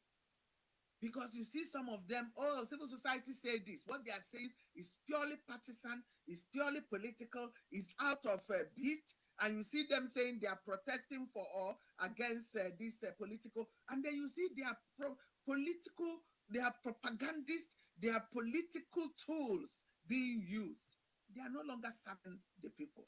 And they are not giving back anything except their self-pocket. And this is important. But I don't even fear about those organizations. Just like when I listened to Sarop, he said that there is the place, the sky is too big for many, the equivalent of that, for a lot of, for birds, all birds to fly without colliding. But if you're not credible, you will fall on the wayside. So I don't care about whether there are 1,000 NGOs in my community or what. You just care about the work you're doing, the relevance of that work, the quality of that work, the commitment, the dedication, and responding to your constituency and the needs of the people. With that, you will always survive, you will always excel, and you will achieve the purpose of that. And in the end, of course, it's all about social transformation. Even if we're giving livelihood support for people, in the end is also about continuity. So I think this business summit is one whose time has come. I am really thrilled about the person and persons who are championing this. And I know these are people who mean well. These are people who serve people. And these are people who are they are committed to changing their environment. I recall even other personal encounters and an organization and the support. They've said, okay, in the past, it's only a person who has the mind, the generosity of mind and spirit that will want to give back. And I want to say, don't regret. If you giving back, it really comes back to you. You know, it's God has a way that you will never lack. You will never lack. Nigerians say they are not giving to charities anymore.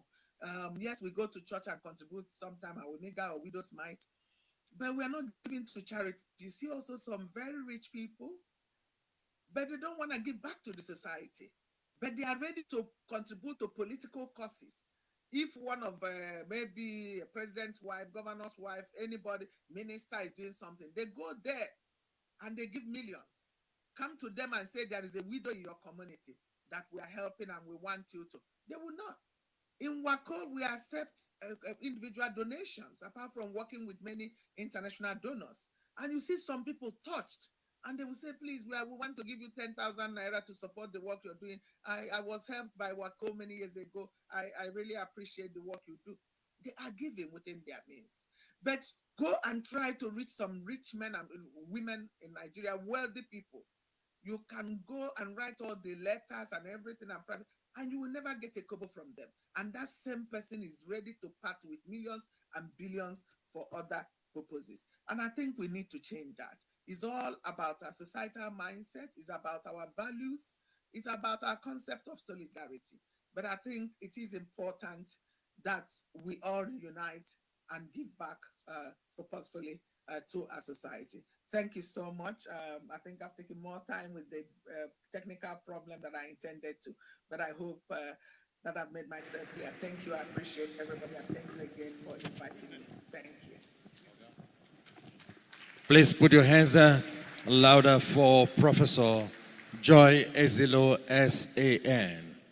At this point, I'd like to call on the Group Managing Director of Cooperating Group, Reverend Surveyor Ugo Chime.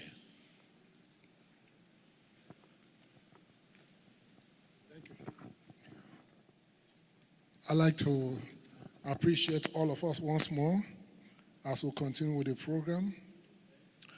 It will be taking an opportunity to continue with the awards. We've been privileged to do 2 of them. The first one to Professor Chinedu Ustademma Nebo. And now, after that, we've done that for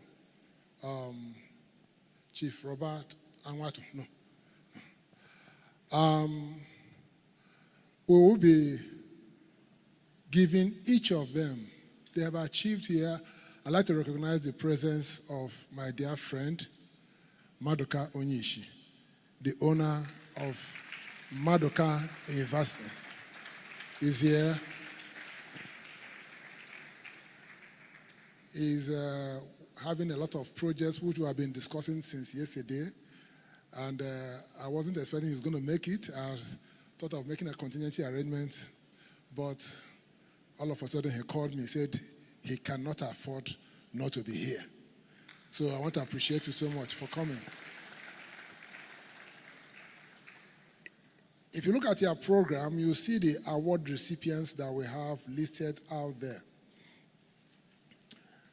One thing that is standing out for us, the decision we've taken as Amadeo Initiatives, that on a yearly basis, we will appreciate those unsung heroes creating employment, influencing society, and pursuing in a selfless and sacrificial manner the job and purpose that God has given them.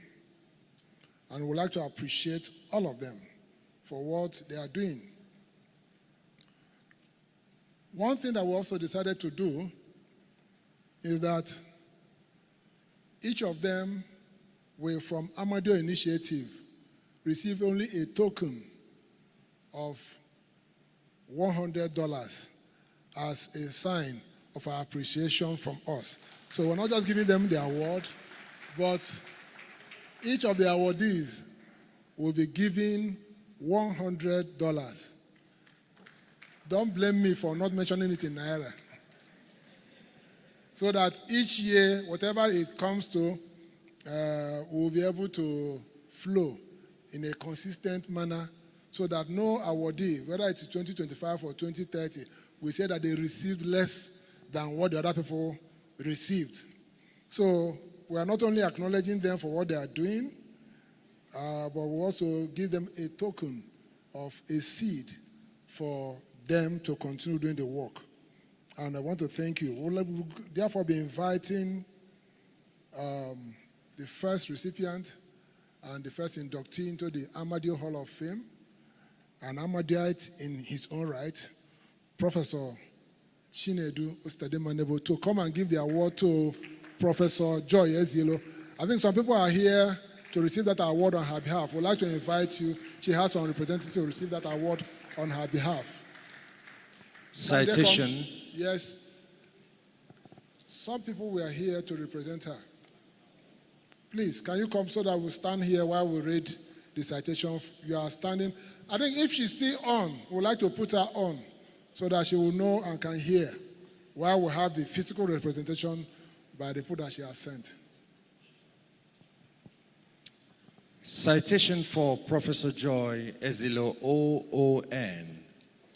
Professor Joy Ezilo was born in 1966 in Enugu, Nigeria. She earned her PhD in Nigeria, LLM in London, LLB also in Nigeria, and a diploma in peace and conflict resolution in Uppsala. She is the embodiment of trailblazing leadership, a true Amazon in the field of human rights, an unwavering societal transformation agent. Her character is adorned with integrity, compassion, and an unyielding commitment to justice. In 1995, Professor Joy Ezilo won the British Chevening Scholarship, and in 1998, she won MacArthur Leadership Funds Award. In 2006, she was bestowed by the Nigerian government a National Honor of Office of the Order of the Niger, OON, by President Olusegun Obasanjo, GCFR. In 2013, she was named in Newsweek and Daily Beast as part of 125 Women of Impact worldwide. In 2019, she won the National Human Rights Award, and on the 5th March of 2022, she was given the Civil Society Awards of Excellence by United Nations Development Programme, UNDP, and she was also recognized as one of the 2022 BBC 100 Women. Her impressive attainments are not mere awards, but are backed by compelling data. She is first and foremost a Nigerian professor of public law and spent 6 years in the United Nations as a special rapporteur on trafficking of persons in Africa.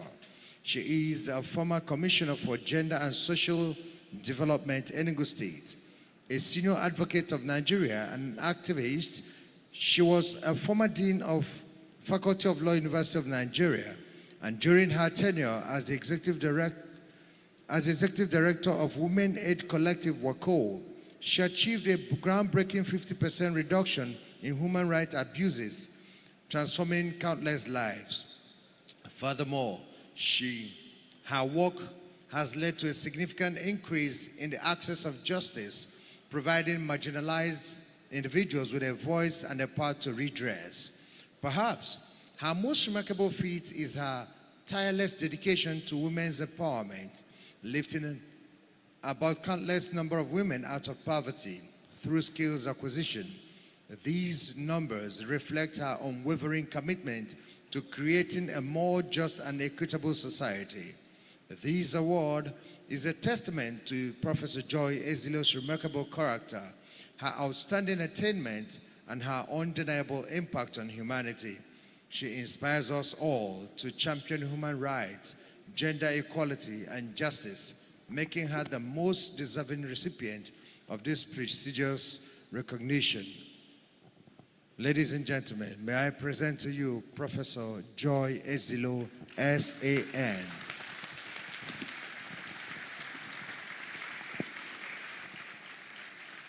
It is my pleasure to present this award of recognition presented to a most worthy daughter of Igbo land, an Amazon indeed, a great woman of enterprise, an indefatigable worker for the society, one in whom God has placed to use to emancipate so many people, the Professor Joy Ezilo, awarded by Amadeo Initiatives as a trailblazer, an Amazon, and a societal transformation agent for humanity. Congratulations.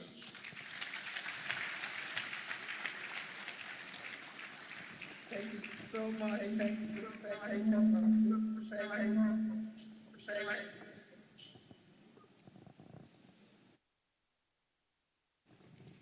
Thank you so much. On behalf of my boss, the Executive Director of Women's Aid Collective WACO, I and my little staff of WACO, I'd like to say thank you so much to Amadeo Initiative for this prestigious award. Thank you very much. Thank you.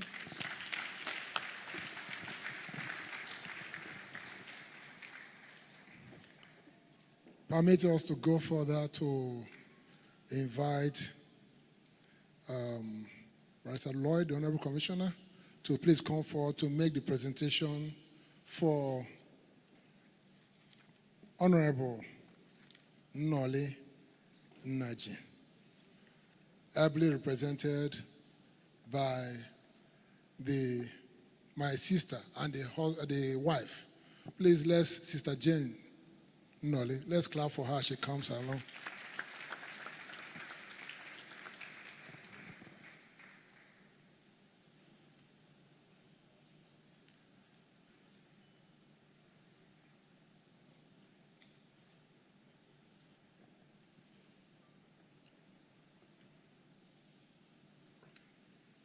Selfless and sacrificial service, deserving of the high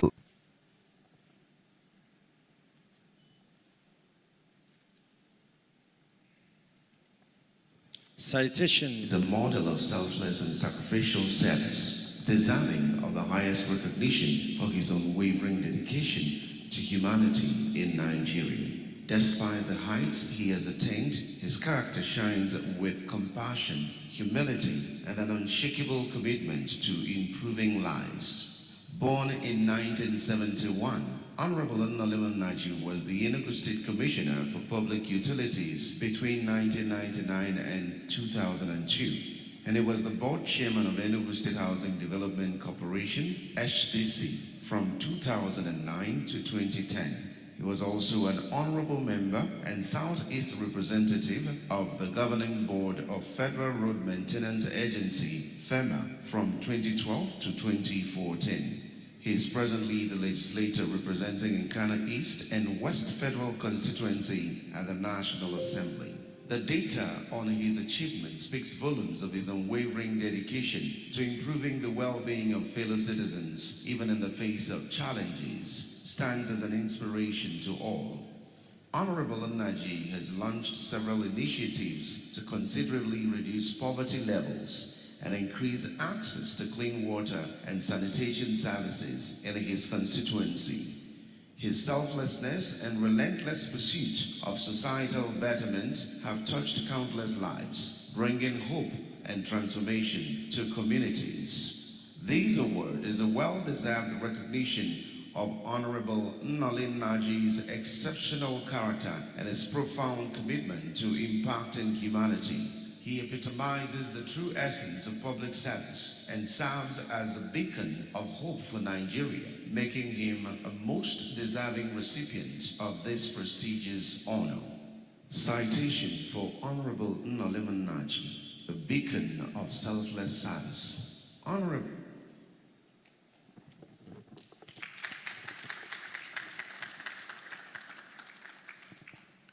Today we heard from our dear Professor Chinedu Nebo, a fellow award recipient today, about selfless leadership, about servant leadership. And from the citation that we've heard today about Honorable Noliman Naji, he's a complete embodiment of that servant leadership. The Bible tells us that the chiefest of all must be the servant of all. And the Honorable Noliman Naji is an embodiment of that. It is on that note that on behalf of Amadeo Initiative, I present this award of recognition to Honorable Noliman Naji for selfless and sacrificial service to humanity.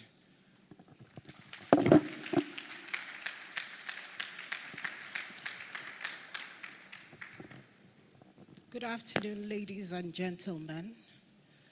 I represent my husband. I'm standing here humbly and honored to represent my husband, Honorable Noli Naji, who is unavoidably absent. First of all, I want to start by thanking Reverend Ugochima for this life-changing initiative, which has continued to transform lives. My husband and I are very appreciative of this honor and this award. He understands that success is not an individual achievement or accomplishment. And so he knows that it requires collective effort, that he has gotten to this height due to collective effort. He says thank you most especially to the governor of Enugu State, Barrister Peter Mba, his bosses, his mentors, his colleagues, his friends, his brother, again, Reverend Ugochima, and of course his team, who have journeyed with him so far. And so he shares this recognition with everyone who has been part of the journey.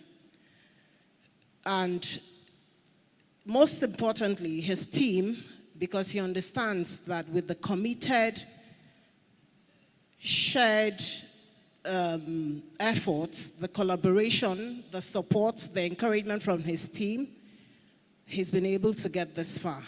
So we say thank you very much. And he says that this will act as a motivation for him to continue to embrace challenges, for him to push boundaries, and for him to continue to apply emotional intelligence in all he does. Thank you very much. Thank you so much, Jane.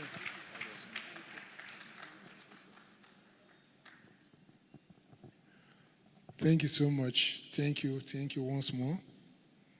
We're going to be privileged to be giving an award to one who have shown resiliency and tenacity in the pursuit of leaving a legacy in life. We'll be inviting Dr. Emeka Ene to be able to give the award to Dr. Samuel Onyishi, Peace Mass Transit, Samuel Maduka University, ETC, and ETC. Dr. Samuel Onyishi, born in 1963, is considered a successful business mogul. He is a non-executive director, May and Baker Nigeria, and most notably the visionary CEO of Peace Mass Transit and founder of Maduka University, among other illustrious and impactful ventures. Under Dr. Maduka's stewardship, Peace Mass Transit has not only become one of Nigeria's largest and most reliable transportation companies, but has also played a crucial role in the nation's economic growth. The company has provided employment opportunities to over 10,000 Nigerians, contributing to poverty reduction. The establishment of Maduka University has further exemplified his dedication to education and human development. The university, with its world-class facilities, offers access to quality education. Dr. Maduka's commitment to scholarship programs has provided scholarship to countless number of students, enabling them to pursue higher education. Dr. Samuel Maduka Onyishi is a distinguished leader whose unwavering character, compassion, commitment, and the indomitable spirit has helped him attain massive achievements. His tireless efforts to uplift individuals and communities makes him a beacon of hope and inspiration in Nigeria. His transformative impact on human development through education and employment opportunities reflects his dedication to building a brighter future for the nation. This award is a recognition of his exemplary character, his profound attainments, and his outstanding contributions to human development in Nigeria, which have left an indelible mark on countless lives and communities. Dr. Maduka embodies the spirit of positive change and is a truly deserving recipient of this prestigious recognition. Citation for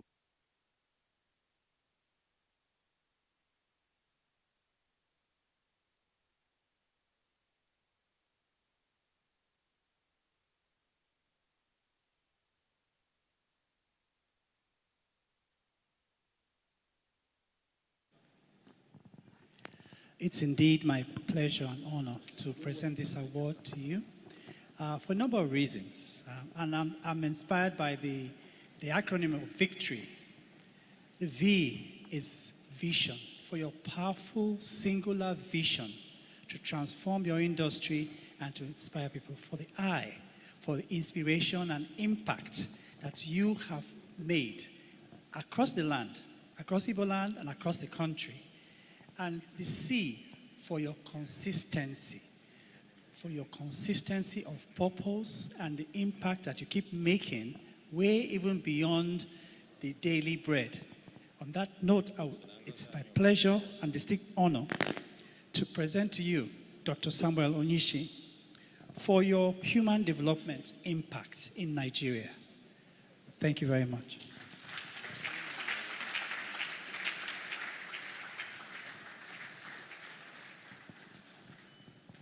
I'd like to give you the microphone to say a few words, please.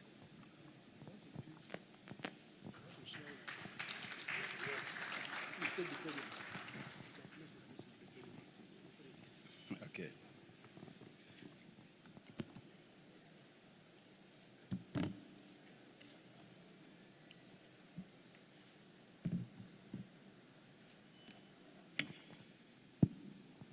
Yeah, thank you. Thank you so much. Reverend Ugochima, thank you for the opportunity. And thank you for what you have for ENUGU and what you have been doing, your contributions in different areas, including this one now. You are a true son of ENUGU and a true son of Igbo land. May God bless you and enable you to do more. I want to tell make anything they do. I can see honorable commissioners here, so, and I heard somebody talking about His Excellency the Governor, so I said, welcome Mr. Governor, and for those standing for him. My father and brother and advisor, Reverend Professor Chinedu Nebo, my Vice Chancellor, I thank you. I see another Vice Chancellor there. I think former VC of Institute. May God bless all of you. I have to extend my greetings to those in the academia first, before the ladies and gentlemen, because so that I don't withdraw my license. It's a new area, so I have to be very, very loyal. I'm very, very careful. You know. It's a big opportunity to be here before you. I love ENUGU, I love Igbo land, and I love Nigeria. I see myself as being called upon by God to render service. And that is the only thing that I'm here. That's why I'm here. And that's the only thing that's keeping me. Despite all the difficulties in my industry, transport business, despite all the rough terrain in that business, I have done it for 41 years.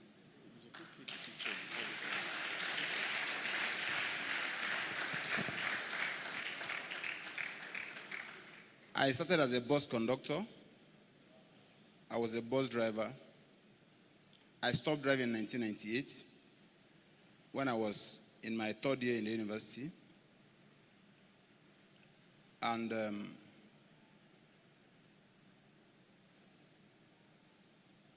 by the time I left university, I consolidated in transport, and I left all my other businesses. Of course, before I joined transport, I was a motor spare parts dealer. And God used me for a miracle. It's a miracle because I'm going to be very brief. Maybe one day I'll have the opportunity of telling my story to all of you, or to those who do not know about it already. God chose me for a miracle because I started with 2 buses, 126,000 naira, around 123,000 each. But after servicing, total, 2 of them, 260,000. And I was able to grow 2 buses from 1994 to about 4,000 in 2014.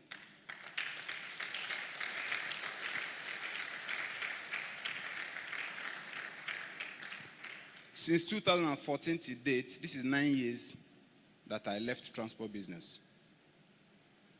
And in the past 9 years, I've been looking to where to go to, because God told me that He chose me for a miracle. And I've been waiting and I've been praying, why am I needed to render that service? And by God's grace, in November, I'm going to take 1 foot out of transport into education.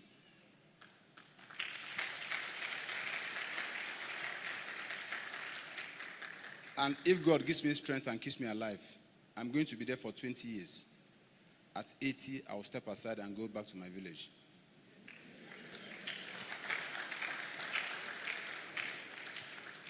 So I did Peace Mass Transit 30 years. I've been in business 41 years.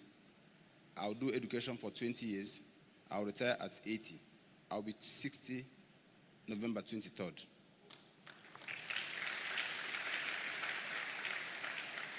So I planned my retirement for 10 years.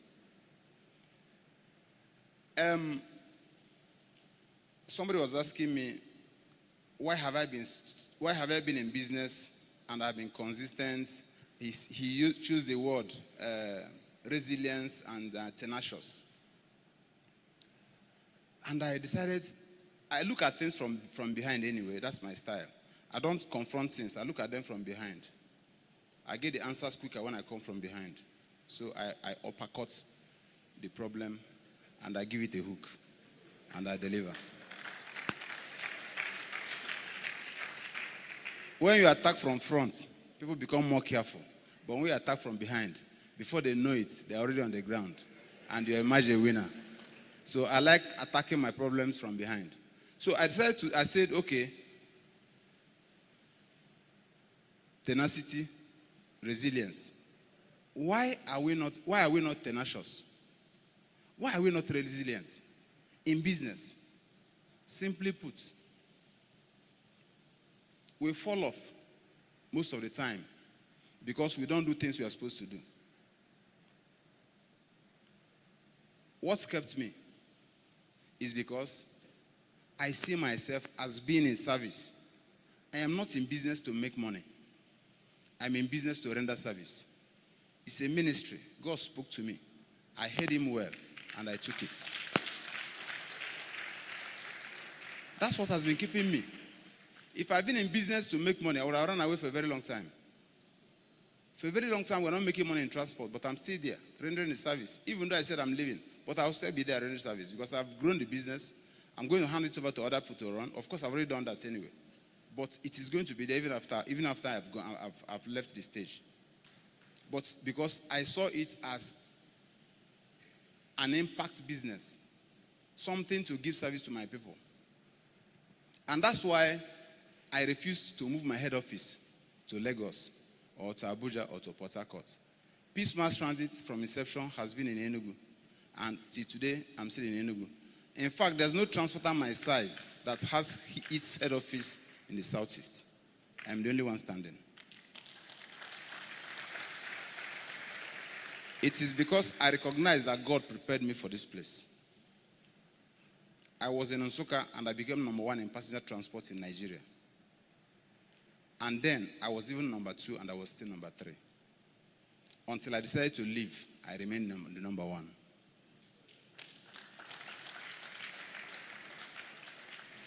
But that is a story for another day.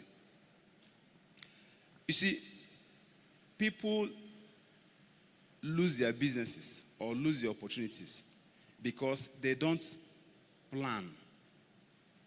God gives opportunity. Most of us have had such opportunities, or even more. But why did we lose them? We lost them because we refused to plan. Even when we plan, we are not disciplined enough to keep to our plan.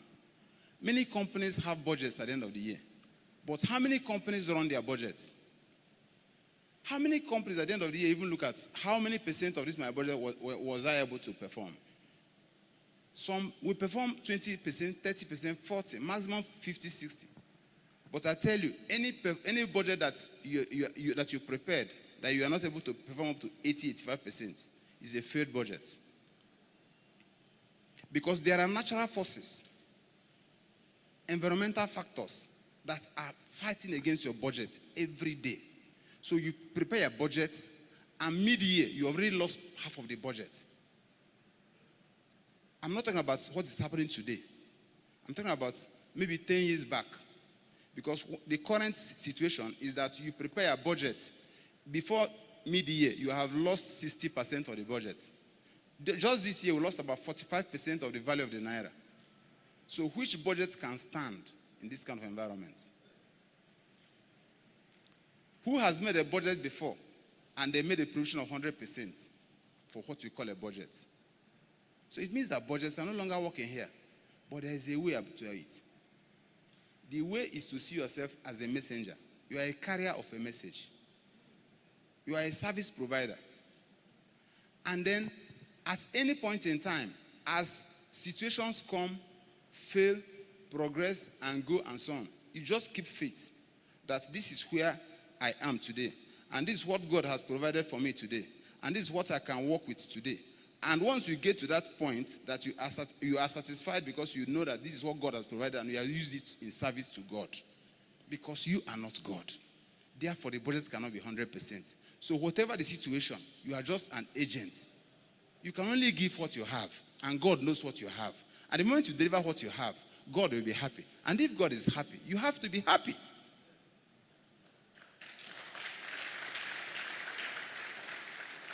And if you have that behind your mind, my brother, every year you'll be smiling home. You'll be achieving 95 to 100% of your budget.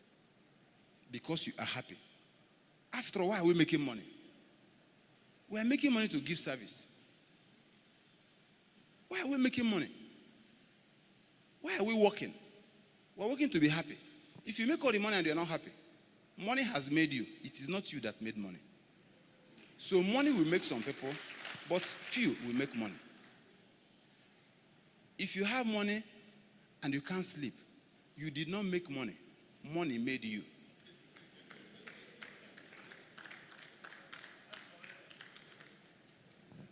So, the way to go is to make a plan. Every year have a budget. Follow your budget. Follow your budget. Be disciplined enough to listen to your budget. And in doing that, there is a secret. The secret is that you have to provide for everything. If you have a project of 100,000 naira, please provide 150. In an ideal environment, of course, plus 5-10% provision is enough. In an ideal environment. But we are not in an ideal environment. So when you are in an extraordinary environment, you make an extraordinary provision.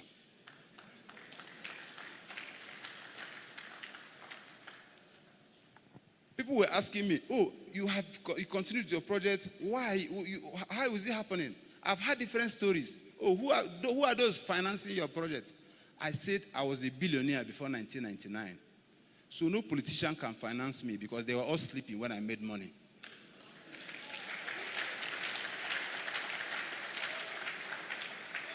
I said so, and quote me. Yeah. The secret is that I know my numbers. I pray and I walk. What did I say? I said, I pray and I walk. Yes, I understand my numbers. I know that in Nigeria, when you have a project that you have to have like 4 phases, before you start, you make sure that you have phase 1, money for phase 1 and phase 2. If you have only money for phase 1, you may end up having an abandoned project. So when you are planning, plan to hit the sky so that when you fail, you fall on top of the tallest tree. And when you are on top of the tallest tree, you are still above average.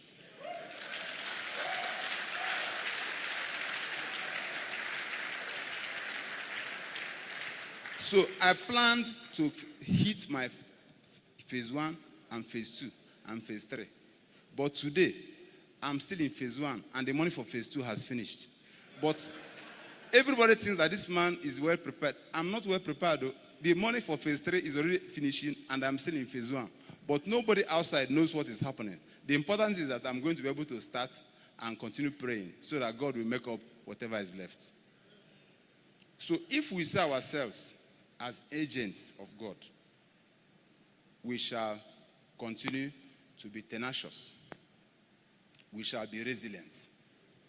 But when you see ourselves as we are working, we are strong, we are smart, I can do it. My brother, you can do nothing. Because especially in this economy, small thing will just throw you away. You start a project with cement of 2,000 naira, plus minus 20%, 10%. In 2-3 years, cement is 5,100. You have property you want to sell. When they price, you say bring money, they will say, my mother is sick. Nobody's even ready to buy a property. This is where we find ourselves. But when you are working for God, you will be happy. You will keep managing. You will keep surviving because you are just an agent. And whatever, the much you can give, you are happy giving it. And you go home happy. You will not die of high blood pressure. But when you allow yourself to be the bearer of everything, the load will be too much on your head and you just collapse. And when you die, the world continues. The world continues. So, my friend Onyimo State said, may God bless you.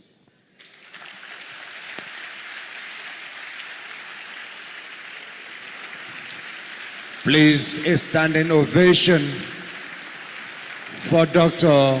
Samuel Maduka Onyishi. Please don't go back to your seats, sir. We need you up the podium. Please come back to the podium. Come back to the podium, sir. We need all the awardees upstage for a photograph session. All the awardees, please come back to the podium for a photograph session. May I call on Dr. Ngozi Ayogo to please come up to the podium. Honorable Commissioner Lloyd Zekweremadu, please up the podium. I call on Dr. Emeka Ene. Mr. Sam Chime, you needed up the podium for the photograph session. And of course, our very own Professor Chinedu Nebo, CON. Professor Okeoji, please, up the podium. And of course, Barrister Adeoye Akintoye, the Redan incoming president. We are not leaving you out, Professor Anibweze. We need you up the podium for the photo session. Sam Chime, please. And of course, Sir Albert Edoga, you're needed up the podium for the photograph session.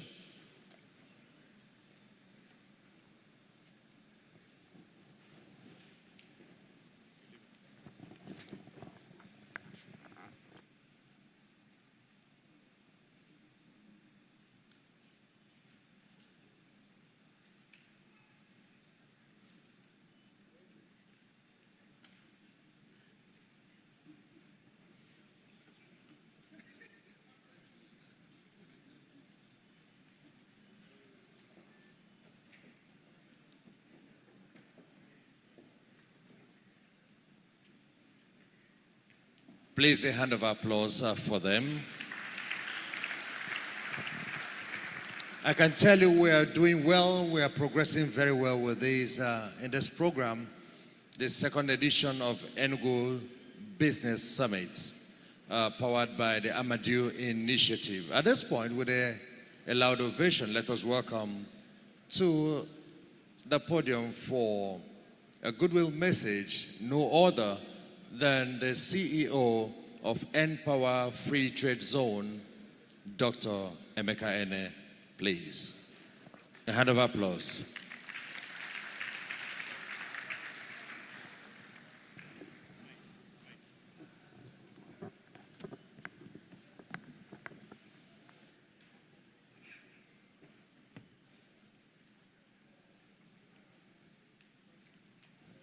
Thank you very much. What an inspiring time. You know, when I went to sit down in my seat, someone asked me, what about the rest of the acronym of victory? And I stopped at C, vision, for what Samoishi has been, vision, inspiration and impact for the I. The C is consistency. He said, interestingly enough, the T is tenacity. And then opportunities. Grabbing opportunities is the O. The R is resilience. He's been resilient. And of course, the Y is always yearning for more to keep making impact.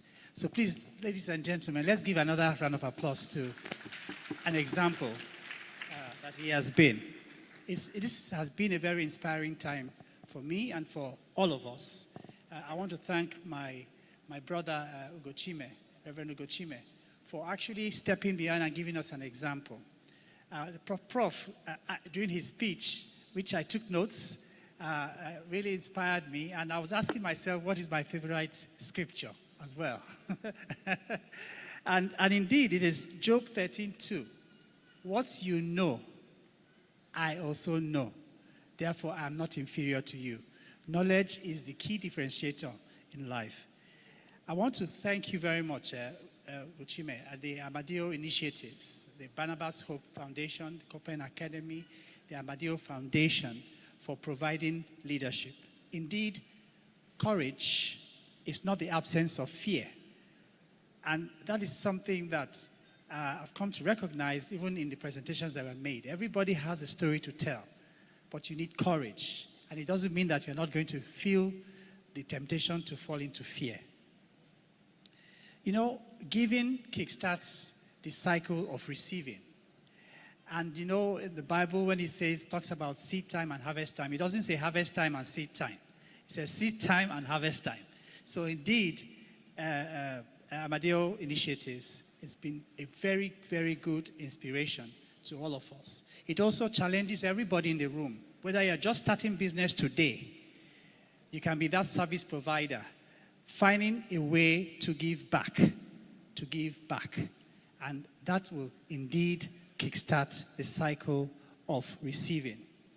You know, success is not an accident. And when you think about it, one thing that connects Singapore to South Korea, to Kigali, to Shenzhen, to Dubai, is not just the power of vision, but the fact that they recognized that success is not an accident, and just lying around is not going to, and wishing or even praying alone will not do it in our businesses and in our daily endeavor. You see, we are driven by what I call the faster, better, cheaper strategy. If your competition is better than you, then you have to be faster than that competition.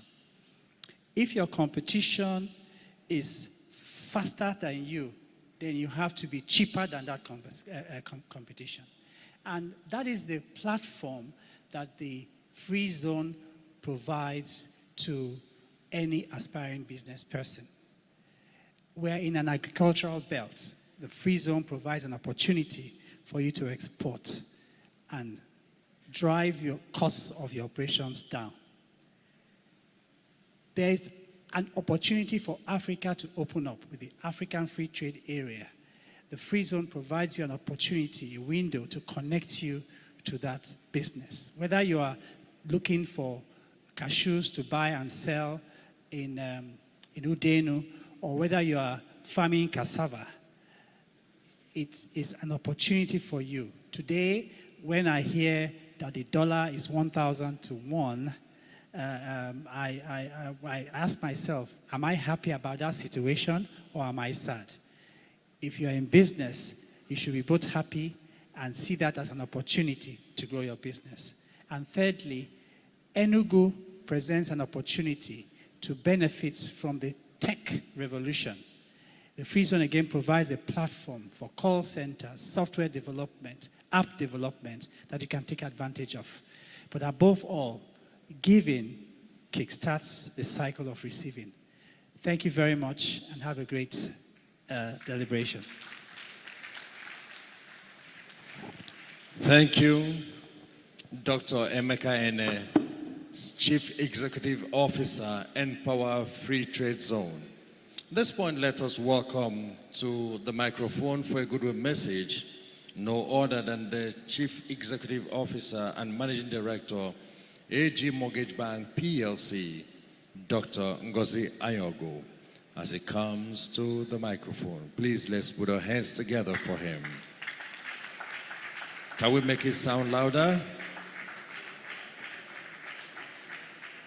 Thank you, sir.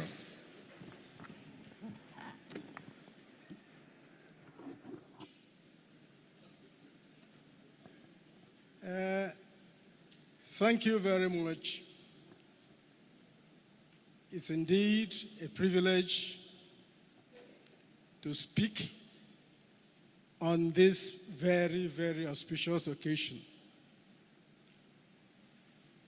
about a friend and about his initiative. When in 2022 or thereabout, we were trying to restructure and reposition our bank, AG Mortgage Bank PLC. we found a goldfish in the person of Reverend Ugochime.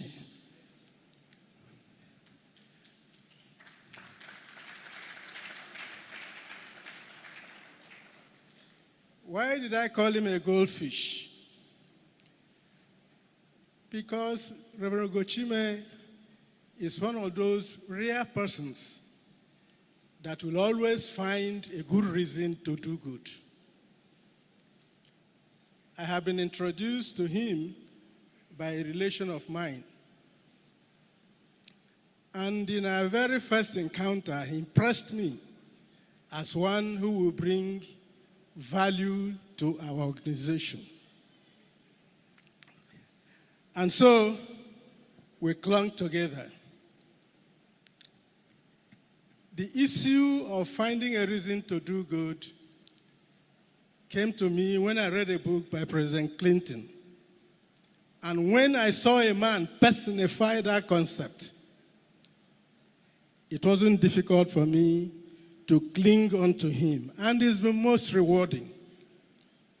Reverend Ugochime and some of his colleagues on the board had transformed AG Mortgage Bank from a sleeping outfit to one of the first and foremost mortgage banks in the country. Sir, I say thank you.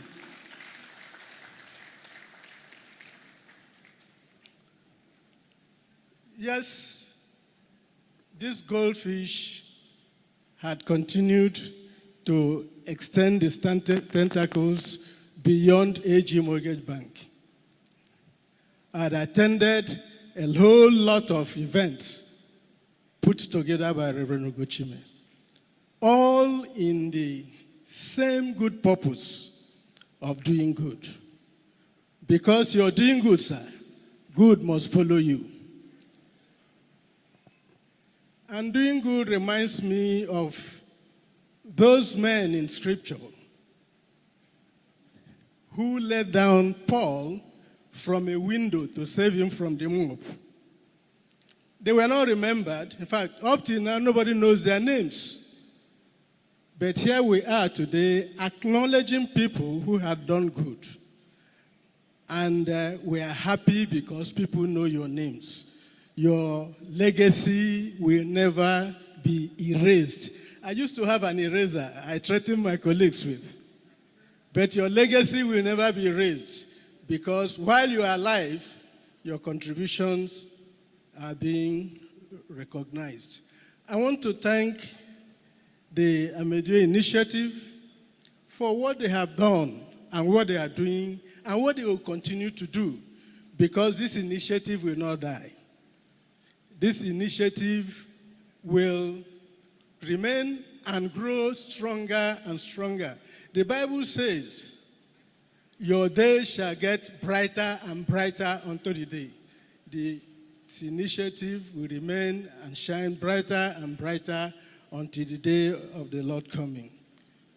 I want to again appreciate all of you that had made this happen. Most times, what we see and call success is the outcome of successive events put together by men working behind the scene. And so, the initiative we are seeing today, there are men and women working in earnest behind the scene to make it happen. We also appreciate you. So it's not all about the small man conductor. It's all about all of us. Thank you for being there for us. Thank you for always being there. Thank you for you remain to be there. Success is a good way of avenging those who had put you down. Success is a good revenge. Try and be successful. Thank you very much. You can make it sound better. His last words are simple and clear. Success is a very good revenge. And that is Dr.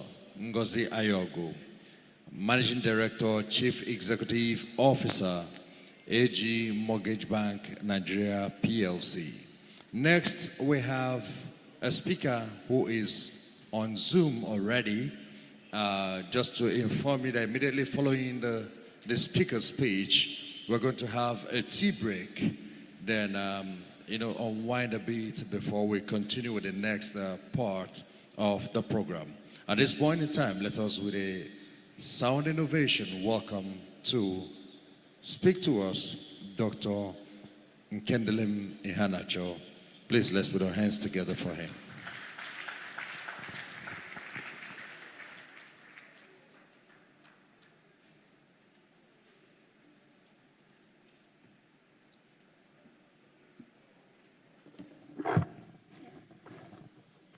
Please unmute, sir. Unmute. Good afternoon, ladies and gentlemen. Please confirm to me that you can hear my voice and see me.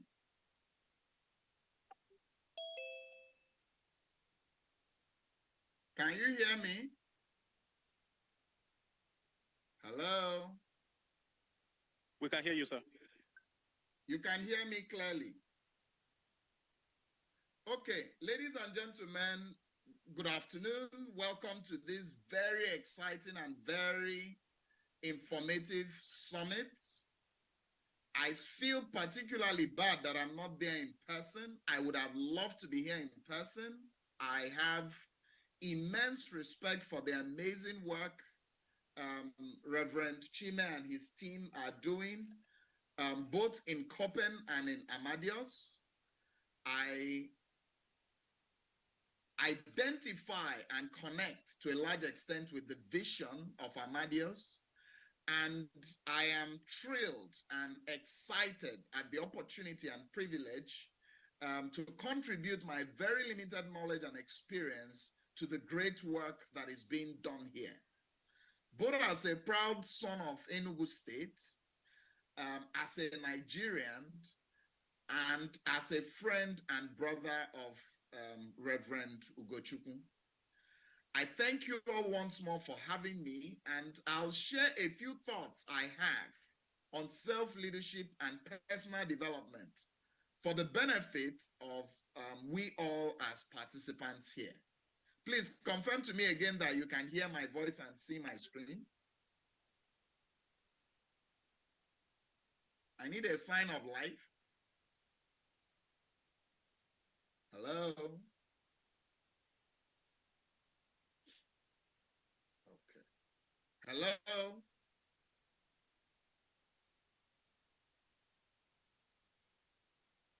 Can anyone hear me?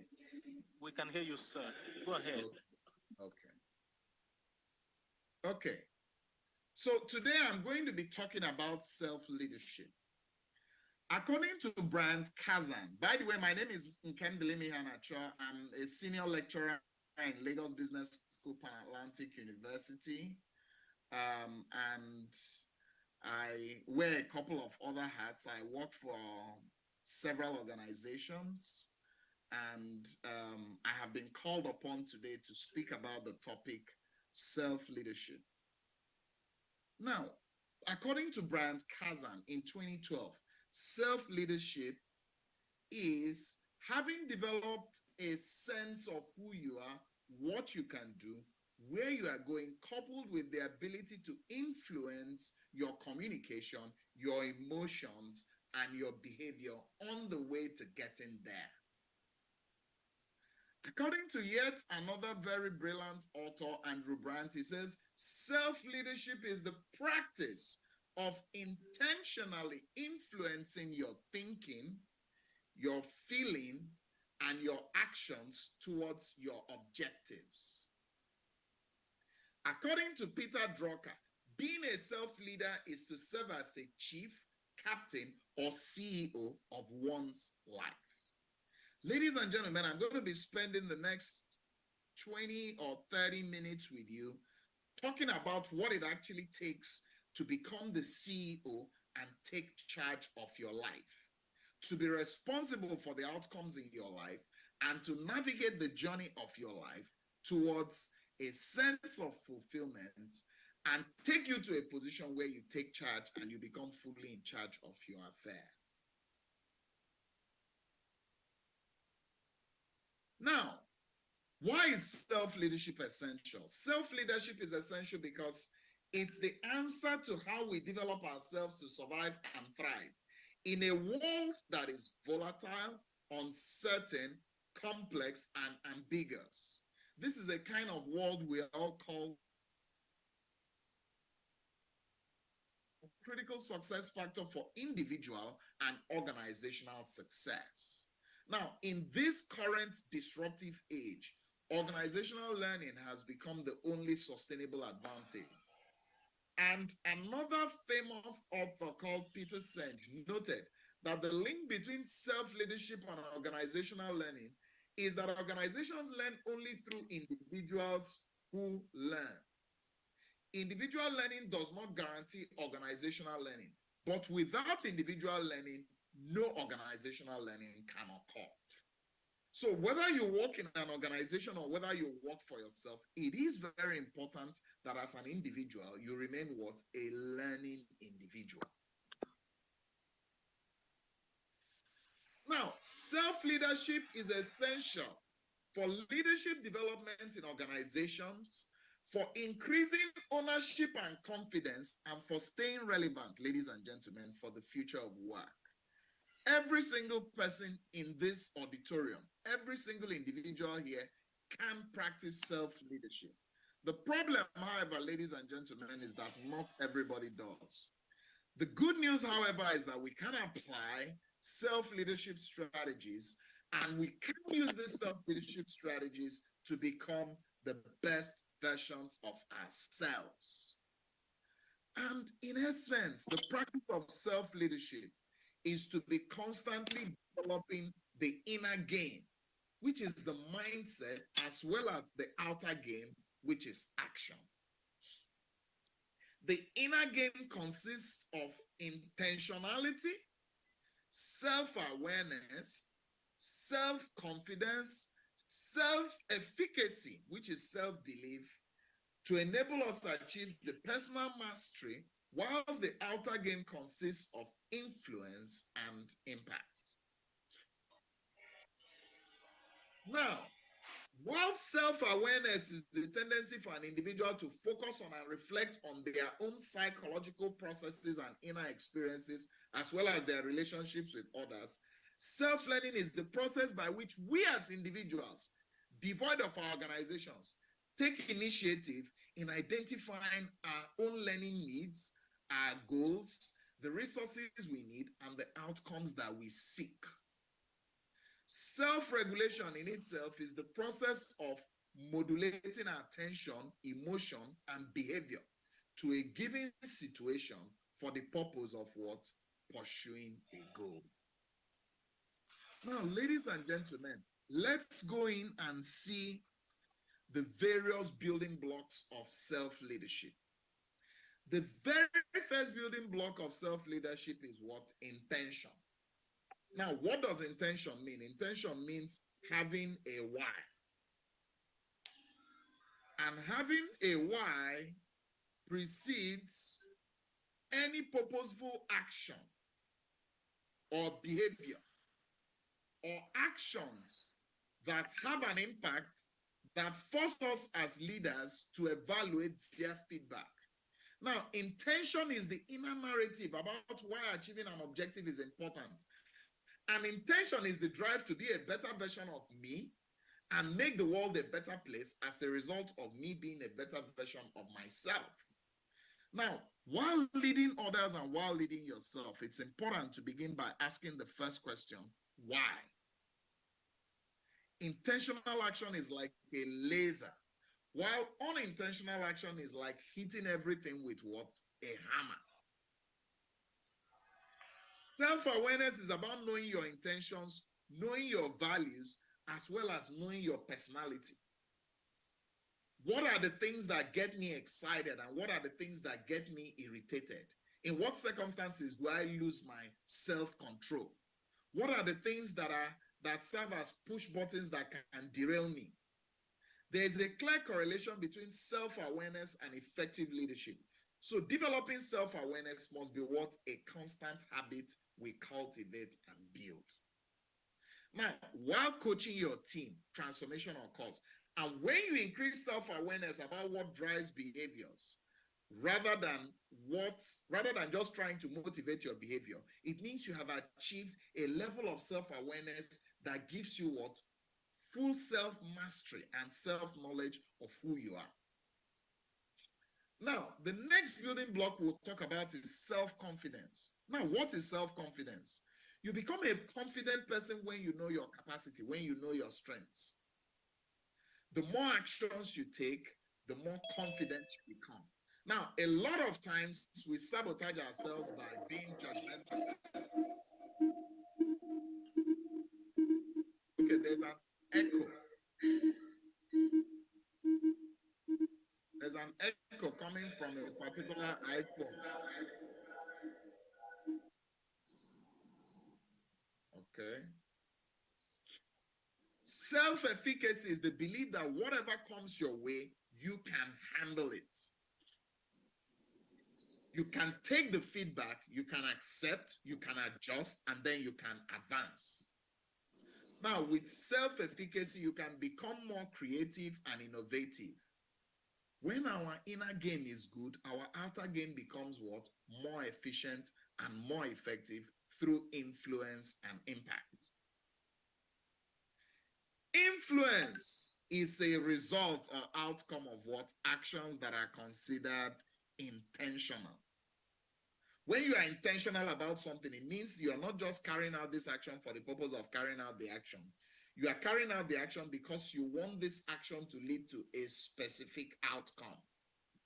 I want to change the way I speak. I want to change the way I write. I want to change the way I dress. I want to change the way I present myself. I want to increase my level of professionalism. I want to change the way I present myself to my clients and my customers. Now, through self-awareness and self-confidence, you can increase your capacity to influence. Because we are grounded in ourselves, we can focus on others and what is best for them. We can therefore positively influence ourselves and the world around us by facilitating change. Impact, as another building block of self-leadership, is how intention and influence are measured in the world. So, in building up yourself, you must be intentional, you must be self-aware, you must be self-confident, you must have self-efficacy, you must build influence, and you must make sure that your actions create impact.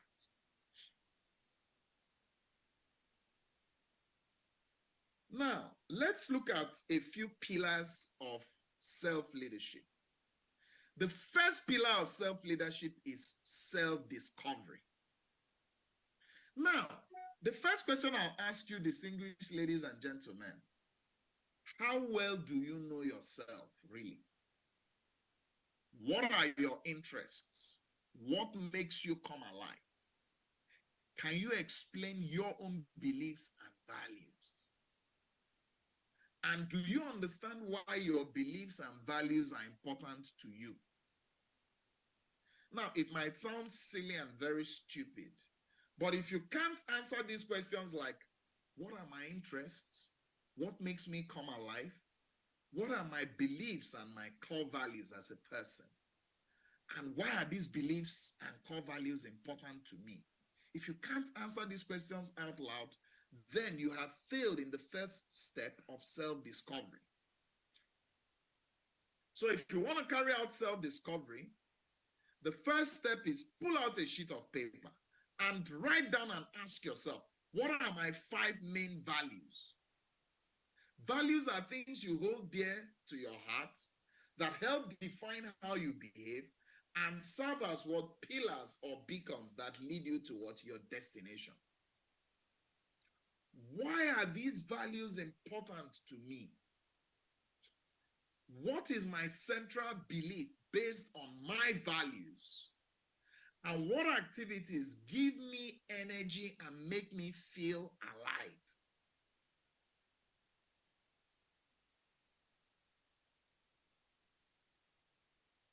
I use this information. I hope you can hear me.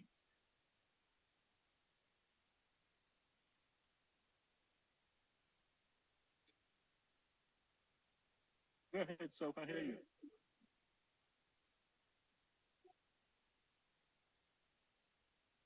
What activities give me energy and make me feel alive?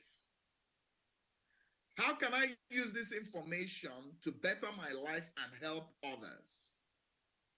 The truth is that there are no right or wrong answers. Go as deep as you feel comfortable. Self-discovery is all about making the unconscious conscious and using your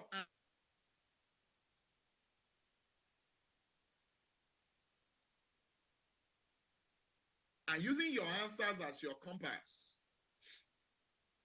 On days when you don't feel your best, refer to your answers to recalibrate yourself towards the leader you are striving to become.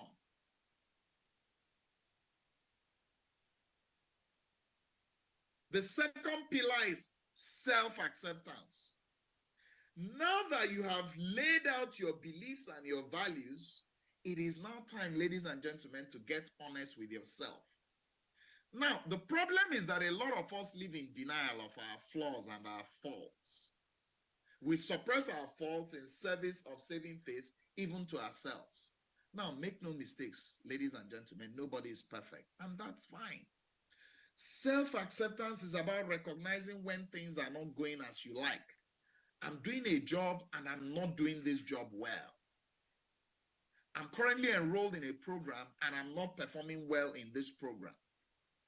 In this role I have chosen in my organization, I'm not delivering best value to the organization in this capacity. So self-acceptance it means taking responsibility for the outcome and accepting who you are, your strengths, your weaknesses, the opportunities you have, the threats you have. Self-acceptance isn't just about accepting your flaws. It's equally crucial to own your strengths. Because when you can identify what you are good at, it becomes easy for you to leverage your strengths as a hedge against your weaknesses. So in the same document where you listed out the things that helped you know yourself, make 2 columns, one for your strengths, one for your weaknesses, and jot down as many strengths and weaknesses of yourself as you can remember. Now, remember, this is a document you're preparing for yourself. So be completely honest with yourself. You don't stand to gain anything by lying about your strengths or being economical with the truth when it comes to your weaknesses. Be completely honest with yourself. And when you feel you have finished with the exercise, do nothing but accept this information.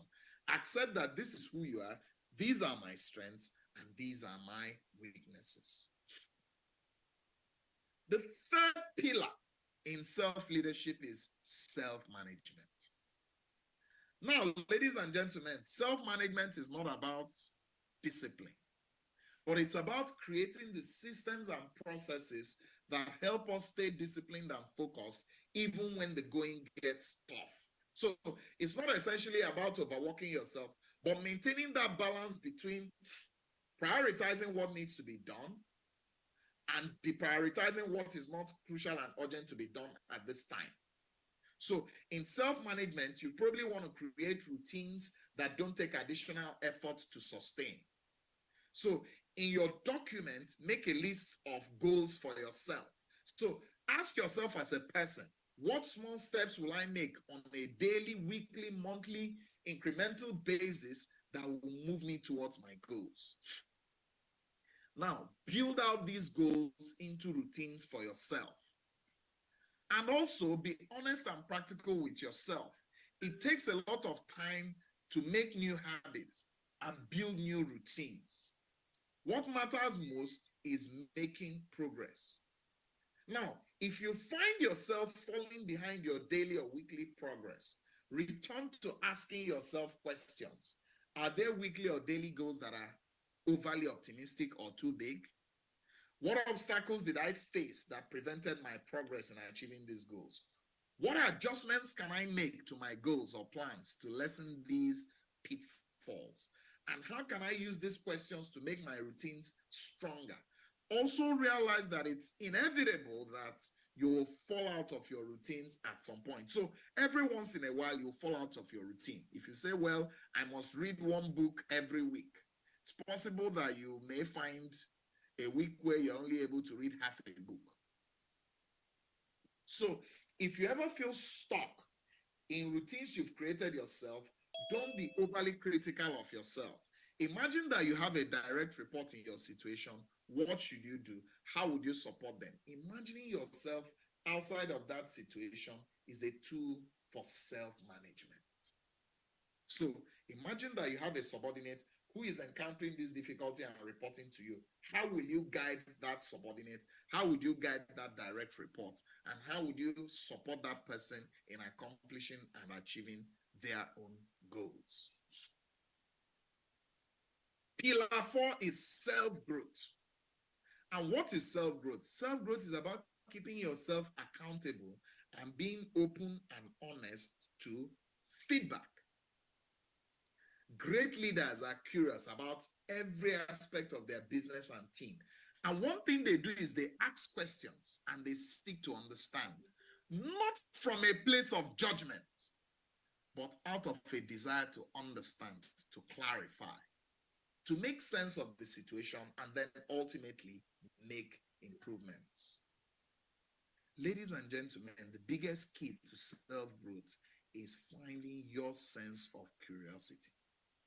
Curiosity helps you close knowledge gaps, empowers you to find new ways to solve old problems. Once you feel you've known it all, or there's no more opportunity for growth, then you have failed in building that pillar of self-growth.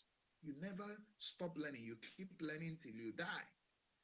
Curiosity also allows you to embrace failure, seeing it as the learning opportunity it is. The fear of failure is a weight that holds you back from pushing your limits. What I tell people all the time is, when you don't take an action, the clear outcome is that you would achieve no result. But when you push the limits with your potential, when you push the limits with your expectations, when you push the limits with your ambition, two things can happen. You can succeed or you can fail. When you succeed, you reap the reward. When you fail, you learn the lesson. It teaches you one way of not approaching the issue in a subsequent iteration. Self-growth is a journey of continuous learning. No matter what you do, you must fail in some way because you are human. The important thing is to accept that failure, learn from that failure, and make adjustments going forward. The joy is in the journey of continuous learning and seeing where this learning is taking you. Now, I'll wrap up this presentation I'm making with 6 tips in self-leadership that I would strongly encourage you to pay attention to. By the way, these slides are going to be made available to anybody who is interested in having them or using them for any purpose whatsoever. The first thing you must have, ladies and gentlemen, is the right attitude. And the right attitude means taking responsibility for your career. We typically say attitude determines your what? Altitude. Embrace a positive mindset. When you focus on the negative, you drain the energy you need to invest in your career. So even when you are faced with things that are not going right in your career, when you are faced with things that are not going right in your life, try to look at the bright side of the situation and ask yourself, what can I do to make the situation better? That's a different approach from sitting and groaning and saying this situation is hopeless and I am completely a failure. Now, recall that it is not the obstacle itself that matters, but it is how you react to that obstacle that defines your path. John Mitchell says our attitude towards life determines what? Its attitude towards us. So once you have the wrong attitude, you are already 80% out of the way of succeeding in self-leadership, self-mastery, and attaining the strongest potentials you can have as a person. Now, the next is have a clear career plan. Lots of us don't do this. Even when we have our career plans, we don't put these career plans in writing. When you clearly understand where you're going, it helps you deal with obstacles. So clearly define your career goals and create a roadmap on how you will achieve those goals. Endeavor to put these goals in writing and identify a mentor you respect to whom you will hold yourself accountable and submit yourself to frequent reviews of this career plan. So be very clear. This is 2023. Where am I going to be in 2024? Where am I going to be in 2025?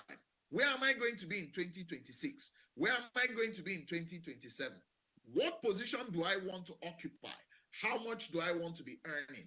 And how do I want my career to progress? You have to be very clear and very intentional about this. Be known for excellence.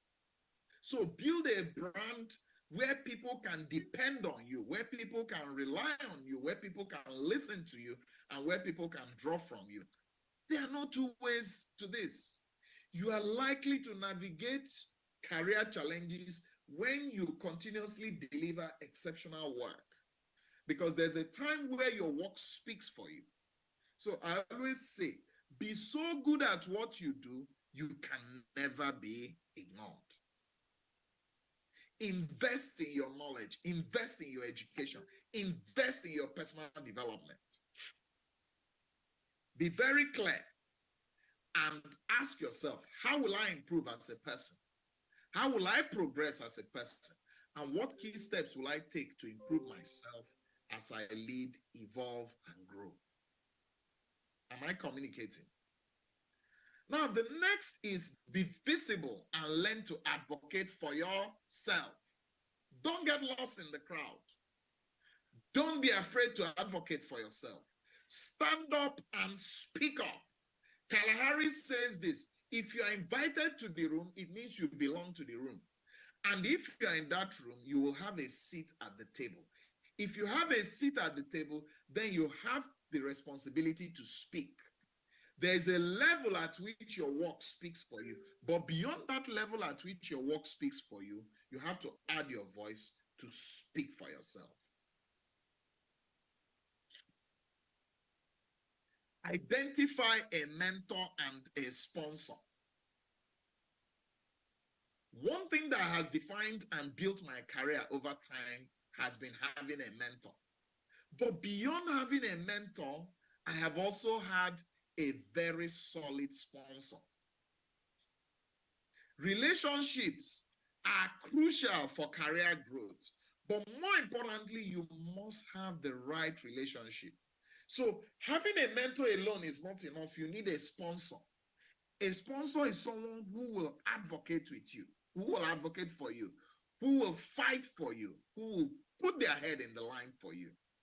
You can go far without a mentor, but you cannot go far without a sponsor. Some people ask me, how do you find a sponsor? My response is, you don't find a sponsor finds you. So make yourself available to serve. Make yourself attractive. Make yourself valuable. And the right sponsor will find you. That's how to find a sponsor. Service, humility. And then the last thing I'll talk about this afternoon, ladies and gentlemen, is patience. I think I've exhausted the 30 minutes given to me. After all said and done, ladies and gentlemen, learn how to be patient. Waiting is the hard part. There's a place for time and chance. What waiting does is that it helps you manage the very different seasons in your career. It enables you to pause, to enjoy the process, and don't be eager to be Oga at the top. Don't be eager to be the managing director. Don't be eager to be the general manager. Be patient. It will come at its time. Follow the process and allow yourself pass through the learning and the development phases. Distinguished ladies and gentlemen, thank you for having me this afternoon. I hope I've been able to share a few nuggets that would help guide you in your self-leadership journeys. My immense thanks and gratitude again to Copen Group and Amadeus for inviting me. Moderator, I don't know if we have time for questions.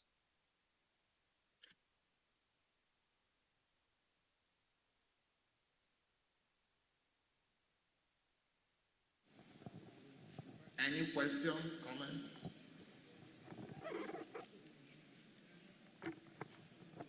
Do we have any questions? Anybody has any question to ask? Okay. Let's have your questions.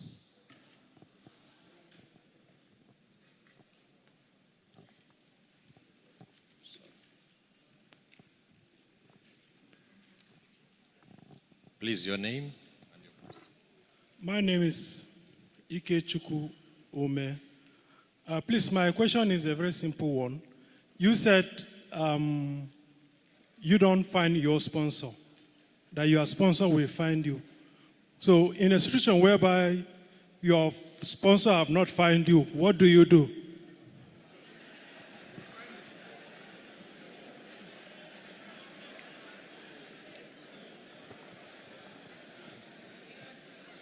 Give off your time, give off your time, give off your time, give off your time, give off your time. Give off your time and give off your efforts and contribute. Act as a volunteer. Take up responsibilities pro bono. And show yourself to be a dependable person that people can rely on. Reduce your commercial orientation. Everything is not about money. That's how to find a sponsor. Or rather, that's how to make yourself available for a sponsor to find you. Now, I want you to understand sponsor is somebody that fights for you. So for someone to fight for you, it goes beyond just having mentoring sessions with you. This person has known you to a point where this person is willing to put their neck on the line for you. So it takes a lot to have that level of, build that level of safety and comfort with a leader, a boss, or a respected senior friend.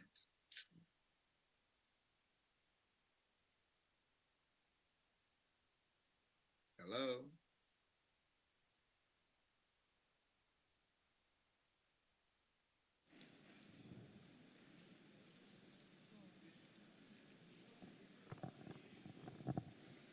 Yes.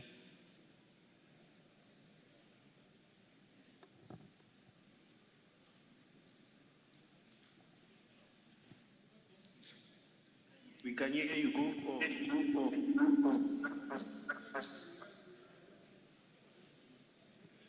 I have answered the question. Is there anything else? No, at this point, I think we don't have any more questions. We shall welcome to the podium Reverend Surveyor Ike Ugochime for the next awards.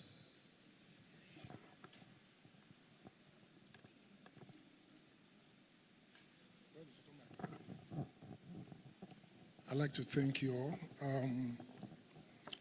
First of all, let me thank Dr. Nkemdelemi Ihanacho. Last year, can we clap for him, please?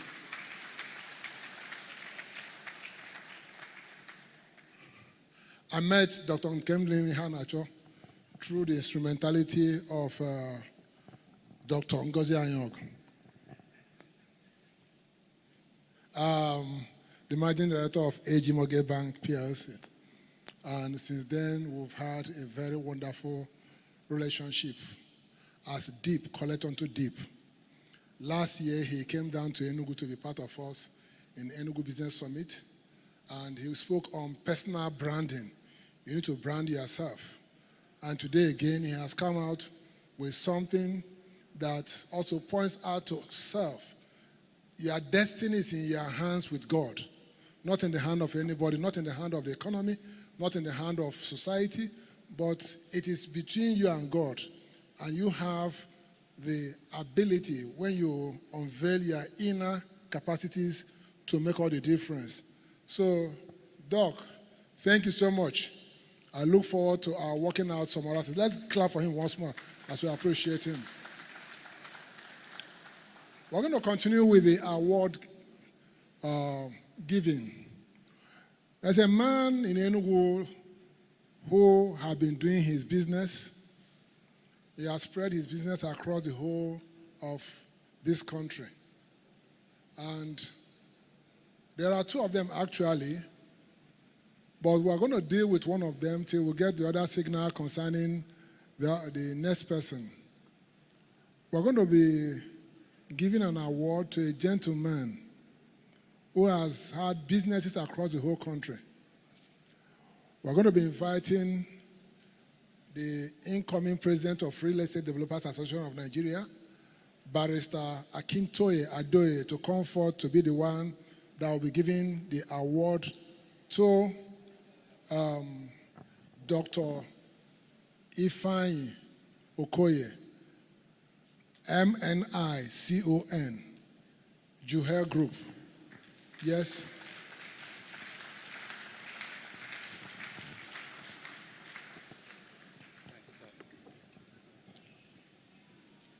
Citation for Dr. Ifeanyi Okoye,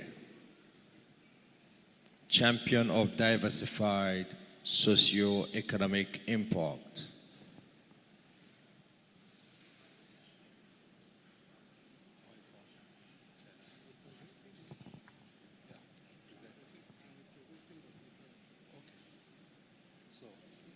And a PhD in pharmaceutical technology and an industrial pharmacy. Best graduating student in his class, as well as an alumnus of the prestigious Harvard Business School, Boston, USA. He also attended the National Institute for Policy and Strategic Studies, Kuru, Plateau, Nigeria. Dr. Okoye has also been awarded the Officer of the Order of the Federal Republic, OFR. Dr. Okoye founded and is the dynamic CEO of Juhel Nigeria Limited. Under his leadership, Juhel has generated substantial economic growth, achieving an impressive 20% annual revenue increase over the past 5 years. The company's scholarship programs have empowered 500 students, providing them access to quality education. Furthermore, Dr. Okoye's initiatives have significantly contributed to over 100,000 individuals' well-being through healthcare outreach and community support programs. His commitment to women's empowerment is evident in Juhel's employment of 45% women in key leadership roles, surpassing national averages and promoting gender equality. He is a visionary leader who has made considerable and impactful contributions on diverse sectors of Nigeria. His character of unwavering dedication, compassion, and a relentless commitment to societal betterment has seen him occupy strategic positions. Dr. Okoye is a fellow of the Pharmaceutical Society of Nigeria, a member of the Governing Council of the Standard Organization of Nigeria, as well as a member of the Governing Council of Federal Polytechnic, OCO.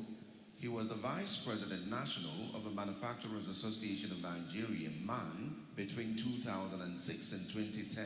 Former Chairman, Board of Directors, General Cotton Mill, Onisha, from 2007 to 2009.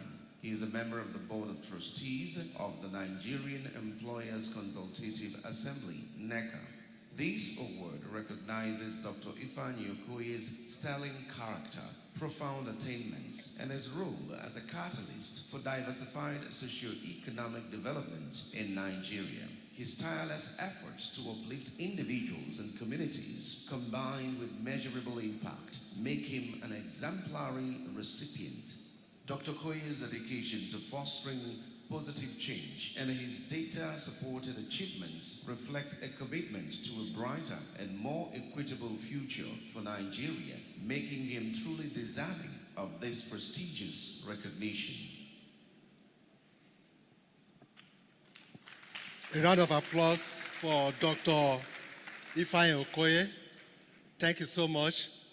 On behalf of Amadeo Initiatives, it is my pleasure to present this award for diversified socio-economic impact in Nigeria award to a great achiever, a visionary achiever, a believer in the economy of Nigeria, great investor, building industry and building men.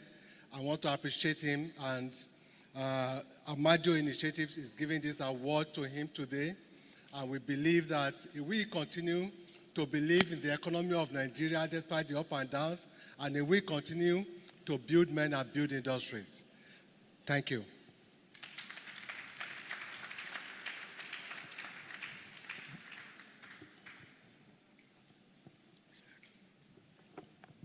Good afternoon, everybody. On behalf of my CEO, Dr. Ifeanyi Okoye, and the Jewel Group in general, I want to say a big thank you to Amadeo Initiative for the good work they are doing, and I pray that God will continue to direct and guide them. Amen. Thank you very much.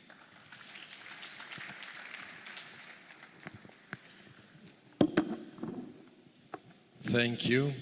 An award well deserved. At this point, we're going to call up to the podium for a goodwill message. He is a man that is big in size, in stature, and also in credentials. A sterling scholar, a political scientist, and of course, he happened to be my lecturer when I was in the university, so he was part of the people who molded me.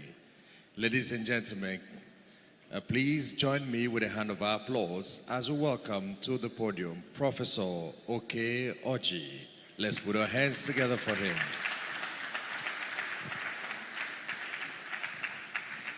You didn't clap like you knew you were clapping for my lecturer.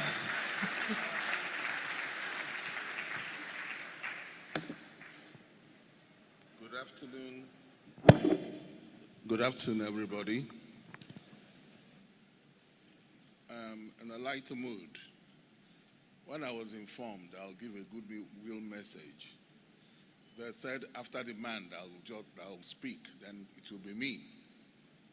But they called the man, and they called the man my wife's name. They said his name is Ngozi Anyogo. And I was looking for Ngozi, and I saw the he-man with his baritone voice. And he spoke.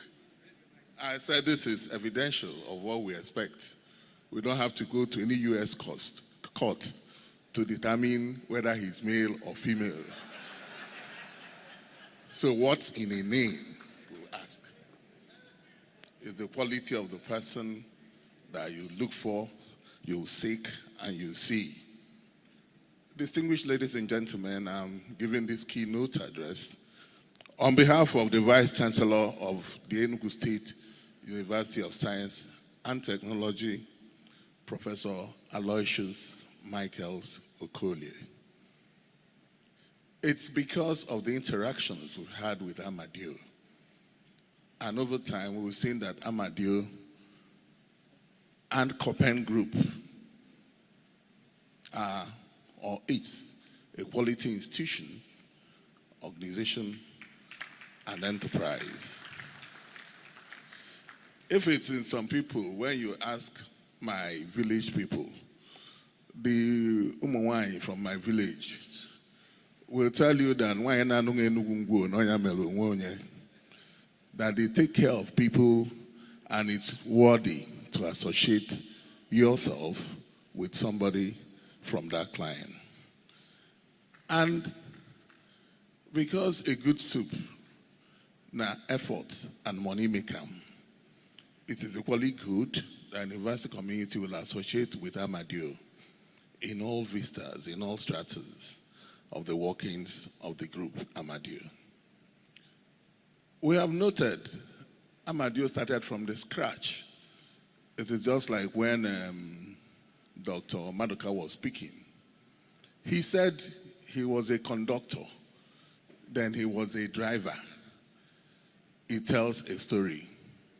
Then I remember the chief executive of Amadeo and Copen Group who chides himself by calling himself schoolboy, small boy conductor. Distinguished Ugo Obiora Chime. But remember, you cannot do it alone. Most of the lectures we had here have shown that you cannot do it alone. There is need for partnership. There is need for collaboration. Ugo did not do it alone. He started from the very small scale, micro level, but he did it with his wife, Chielo, who is always behind the scene. But she's there, pivotal to the efforts of Ugo Chime. And when they feel that they've arrived, because they've not yet arrived, you have to keep on aspiring, striving towards making some more profit and in service to humanity. They thought that there's need, as God has set them up, to equally give what they have to humanity. And that is why we have the Barnabas Group. That is why you have the Amadeo Initiative. That is why we have the Copen Academy. All moving and trying to evolve a change in society by making sure that you enable the youth and build capacities through skills acquisition. And they've ensured that it's not just building the skill in terms of learning and the ability to know, but in ensuring that you sustain those skills and you fill the necessary gaps, especially that you see in the university environment. Even when Professor Chinedu Nebo was speaking, he harped on it. It's not just getting the degree, but what of the technical aspect? How do you ensure that the skill labor that you look for, that you see it? How do you ensure that in the SMEs that you do, that you see, that it is felt everywhere? And there have been people who are enablers, who have equally worked, partnered and collaborated with the Copen Group. And they are here represented. From Redden to the small-scale industries, as represented by Dr. Anayago, to the building sector, as represented in AG Homes and others, to the Manufacturers Association, to the ETSIMA, and the Southeast and the national areas. And they've all served as catalysts to growth and development. In the university, we have a mind of inquiry, and we try to adopt and follow methodologies towards knowledge, impacting knowledge, towards learning. But at the end of the day, we come back and feel that our service to humanity will be in the area of learning and in the area of character molding. So for you to pass through the university, you must not be found wanting in learning and character. So we have in the institute, we are partnering with Copen Group and the Amadeo. We have said, you do this, we have some other attributes. We have some technical knowledge and know-how that we can equally bring, especially in developing your curricula. And that is why the Vice Chancellor has deemed it fit to send here his Director of Consultancy Services and his Director of Academic Planning. And you equally look, we have an Emeritus Dean that has served the university in so many areas of capacity building, Professor Gaybaga, who is equally here, to lend his voice to what is happening today. So what is happening today, it's quite remarkable. Remarkable in the sense that the takeaways that we see will equally help in developing the Nigerian economy. When the young lady that spoke, that was here last year, the young lawyer from Godfrey Okoye University, I was touched. And I said, this is an example of giving to society what you have. This is an example of developing the capacities and potentials of the youth so that they can make a difference. This is an example of coming to learn and coming to be part of the collaboration and partnerships that will endure, that are enduring. And that is why it's equally important that when you look in terms of construction, housing, in terms of hygiene or health, in terms of trade, in terms of resilience and tenacity that keeps coming up, and in terms of skills acquisition and capacity building, in terms of entrepreneurship, in terms of excellence, that there is need for us to collaborate one with the other to make sure we have a better society.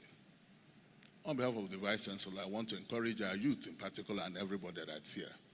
You do not stop being a youth. You keep on being a youth till you're not able to come out anymore. So as you grow, remember that we used to have a president who told us that when he was attempting to go to school, he didn't have any shoes. But now he has shoes. So as you aspire to make it in life, don't allow inhibitions to curtail those your potentials that will guide you, those your inner capacities that will guide you. Remember also that as human beings, first and foremost, the basic thing that you see as a human being is that you have a conflict within your inner self. That conflict you must conquer. When you conquer that conflict, you must attempt to study and work hard. Even when you fail, you'll get up and try again. And that is why even in Nigerian universities, even though we are trying to move away from it, there is need for examinations. The idea of examination, not like the British curricula that insists on just teaching, is to equip you for the future. You try to compete. And when you are not able to, you'll try again. And in most cases, you will make it. In ENUGU, we are retooling our academic adventures. We are retooling our academic curricula to suit the exigencies of the time. And we're hoping in the near future that we must have all achieved what we set our goal to do, what we set to do. I will have to work in tandem with the vision of COPEN and encourage them to do more and never stop doing what they are doing. So as you share ideas, remember also that when you're ready for elections, just give the credentials you have. Don't give bogus credentials. You can give that of skills acquisition. It's enough for any office that you aspire for. We wish you the very best, and God bless you always.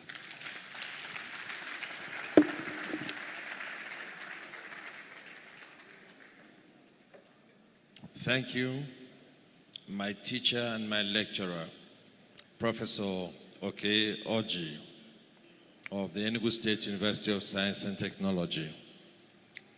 You see how it suits how we work. He came there and spoke for a very long time, very articulately, without even a paper in his hand. Don't mind, this one I am having, I'm not looking at it. I'm just holding it.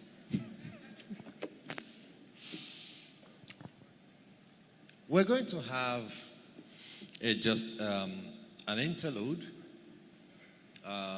After that, we're going to have other speakers. We're going to have somebody take us on the opportunities in the digital space, IT solutions for business process improvement, Mr. Chukwudi Edoga.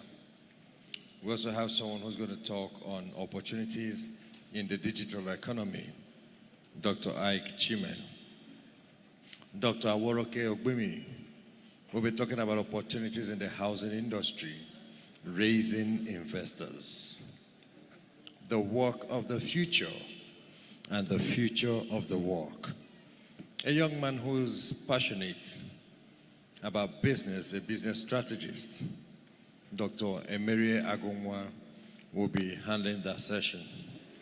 Of course, industrial relations and taxation, will be taken care of by Dr. Paul Ifeanyichukwu Adama. We're going to have someone who will help us identify our biggest enemy. It is not the village people. It is not your neighbor. But he will tell us, Dr. Anayo Agu will be talking to us about the enemy within your system. Why how you do business means everything. But at this point in time, I want you to please help me welcome to the microphone an 042 export to the rest of the world. A young man, very hilarious, very spontaneous. He looks like joke. In fact, you see him, you start cracking up. Let's put our hands together as we welcome to the microphone, MC Frances. You didn't clap like you know he's going to be funny.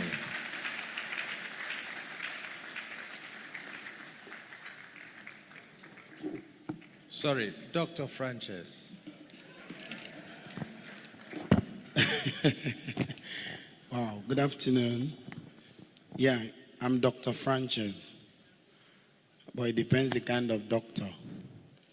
Anyway, I study biochemistry, but I'm doing biocomedy. Please clap for me. Sir, I said, let me come. Enugu is my place. Yesterday was my birthday, and my friend, who is a motivational speaker that God will judge, he said, Frances, you will retire before 40. I was 37 yesterday. Mona, clap for me. He said, retire at 35. I'm starting my life at 37. Motivational speakers have put us in problem. That was how 2019. They came and told us not too young to run. The guy don't run, go Canada. I was on my own. That is why I respect politicians. My friends were telling me, Frances, you are popular. Come out, let's change Nigeria. I said, let me go and start from PDP, councillor. I bought form. I was going to all the wards. I was campaigning. PDP. Those women were shouting, Unwam Ijebego. Unwam Ijebego. Until I started hearing some little statement like, Okwanwana Manjakri. Ngwanya bia jebenu. I failed primary, my primary school. It did not end there. Any day I'm moving around, those women will be calling me honorable. Why are you calling me honorable? I have failed the election. You know, 2023 election was very wonderful. Anywhere I go, I want to say it, me, I was obedient. Yes. It changed the narrative. In those days in Nigeria, if you win primary under PDP, they will shout, Ijebego, Ka Ofoje. But under Labour Party, Ofejero. It was so bad that Labour Party gave PDP labor in Enugu State. Before, PDP slogan, PDP, power to the people. But in this last election, PDP, you are obedient from back. Things change. I love Peter Obi so much. And he pained me because he's a prudent man. All this thing will not give shishi, did not start today. I went to perform for Peter Obi those days in Anambra State. After a wonderful performance, he called his PA. PA, Bia, find them something. When I heard find them something, I said, governor want to give us something. No. PA gave us 10,000 and he noticed we were not happy. He said, how much did you give them? PA said 10,000. I said, for what? Are you giving them 10,000? How much is my chief of staff earning? Give them 1,000. Let them go and find change. 500. Do you know with 1,000 you can change Bangladesh? The 2023 election is the best election we've had because every politician were on their toes. And the best thing about the election is social media. If you hear comment on social media, Tinubu came out and said, vote the right person. Somebody commented, hey, yeah, Baba is campaigning against himself. Atiku was wearing short knicker. He came out in front of one hotel. Somebody said, organic president. Ihediora, former governor of Imo State, came and said, it is not the time for Ndi Igbo. Somebody commented, thank God for Supreme Court. All Jews or Kalu was shouting, it's not the time for... All eyes on judiciary. All eyes on judiciary. I know see our eye go pain us later. Please, I want to advise you. Don't do business with people that use the name of God as their company names. Some of them are scam. You see filling station like God is faithful filling station. Pfft. I wanted to buy land. Instead of me to come and meet my daddy here to buy original land, my friend introduced me to one real estate company, Peace of Mind Properties. Since I bought land from that company, I have not had peace of mind. I was the 10th person. The 10th person that bought land from that company, from Ugogonike.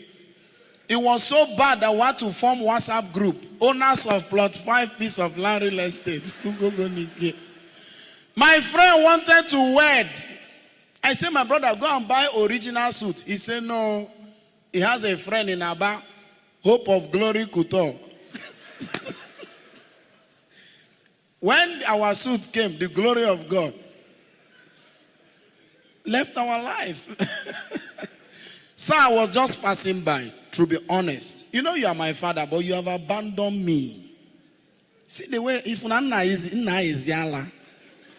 Because in this country, if you are not mad, you cannot make it. So truly, I was passing, and I came, I saw my friends, I said, whatever your father is doing, you have to be part of it.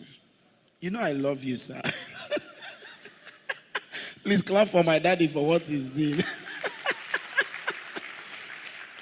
So I just came to sow a seed. Let me know over a crack joke because my show is coming up. I'm not here to advertise it. So I want to say thank you, sir, for what you're doing in Enugu State. God bless you. You're a mentor to so many of us that you don't even... And you people did not know, they gave me a new appointment. I'm now the special advisor to the governor on unknown matters. Even the governor said, did not know. Our governor is under pressure, 180 days for water. Every day our governor is counting now, 110 days have passed. Ladies and gentlemen, thank you. My name is Frances. God bless you.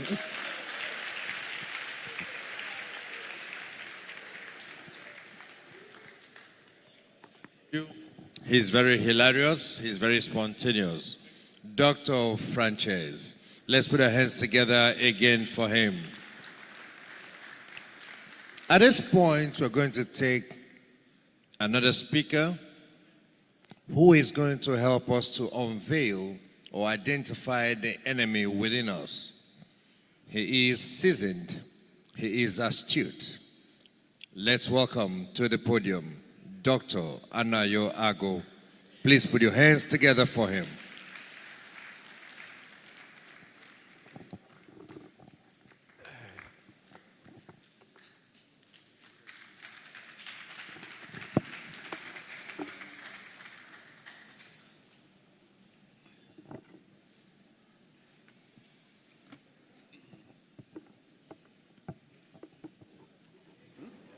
Yes, I have.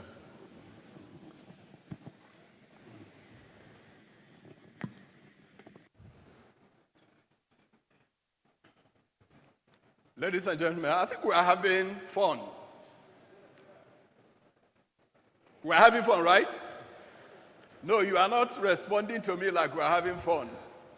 Are we having fun? This summit rocks, right? I agree. So can we give ourselves a resounding round of applause? Maybe if we are, because we've been sitting down for a very long time, maybe we can just do us a big favor and stand up just for 1 second. Can we? Yeah, so that we can stretch our bodies. It's important because we are not log boots. Thank you. You may be seated again. Yeah, you can have your seat again.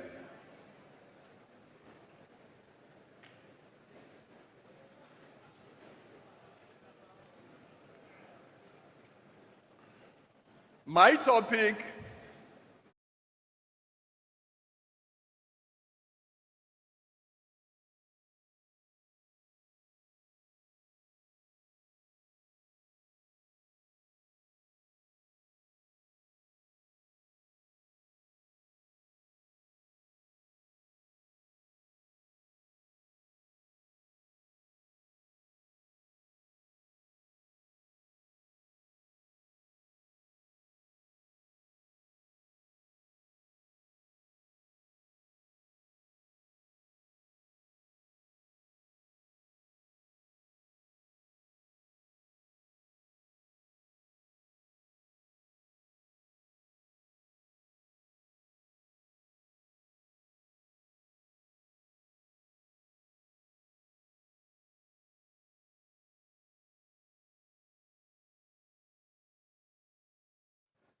why how you do business means everything. How you do business means everything. Why? Before I go into that in detail, I'm speaking to entrepreneurs here mainly, but whether you own a business or you are just at home managing your family or doing your own thing, you're actually in business. That's the fact. After all, if we go back to the very beginning, you know that the entire universe itself is God's enterprise. It doesn't matter whether you believe it or accept it. It doesn't matter your faith. Christ said he was here to do his Father's business, right? Okay. And if he was here to do his Father's business, of course, that you are a child of God, then you are here to do your Father's business, right? Right? And when I walked in, Professor Nebo was, speaking, actually speaking fire. And one of the things he talked about was the necessity of emotional intelligence, social intelligence, and of course the big one, which he said repeatedly, is the necessity for spiritual intelligence. Of course, he gave it different names. He didn't call it spiritual intelligence like I'm talking about it. But spiritual intelligence is just the act of expressing and extending the divinity in your humanity. In other words, thinking like God, feeling like God, and acting like God. That's what it means, really. So most of us here, if not all of us, are Christians. We go to church, so we believe that God is all and all, and we have a purpose. Now, if we look at what we've had so far from Professor Nebo through Robin Stores to some niche, in fact, everyone, including even the last speaker who came to him, we've been talking about the 4 forces that shape us and determine what we do. And those 4 forces are actually your intellectual capacity and excellence, which is your reasoning ability. You have it, I have it. And made in the image of God, this reasoning ability actually is infinite. It all depends on how you are managing your faculties. Then the other thing they talked about again is the emotional intelligence, the ability to control yourself, manage yourself, and then relate well with other people. Then they talked about social intelligence, which is, if you are attending this summit, what you take out of here depends on your social intelligence, really. You can come in here, sit fixed, or you can come in here, exchange cards, interact with people. That's social intelligence. And that's what really networking, what it's all about. And then, like I said, the big one, which underlies everything we do, is spiritual intelligence, which is being able to listen to the small voice in you, make use of unknown forces that are everywhere here. Even science says that we are, each one of us is a mass of energy, high-speed vibration, which means what is coming back to us is just what we're giving out. What you sow is what you get back. That's in summary what it is all about. But let me ask us, so that I can speak directly to my topic. Those of us who are entrepreneurs, who own businesses or working for somebody, if I ask you the biggest challenge you face as a business or as an individual in business, what would that be in Nigeria? Funds. Humanity. What else? Power. What else? What else?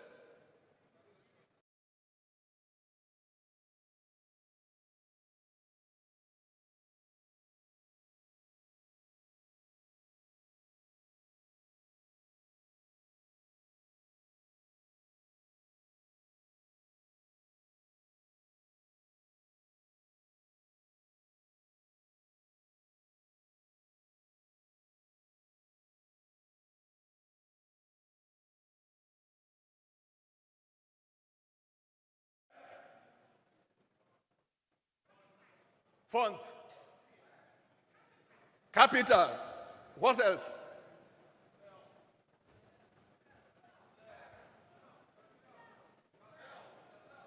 Yourself. Yourself. Or myself. Yourself. What's your name? Thank you. Let me tell you a story.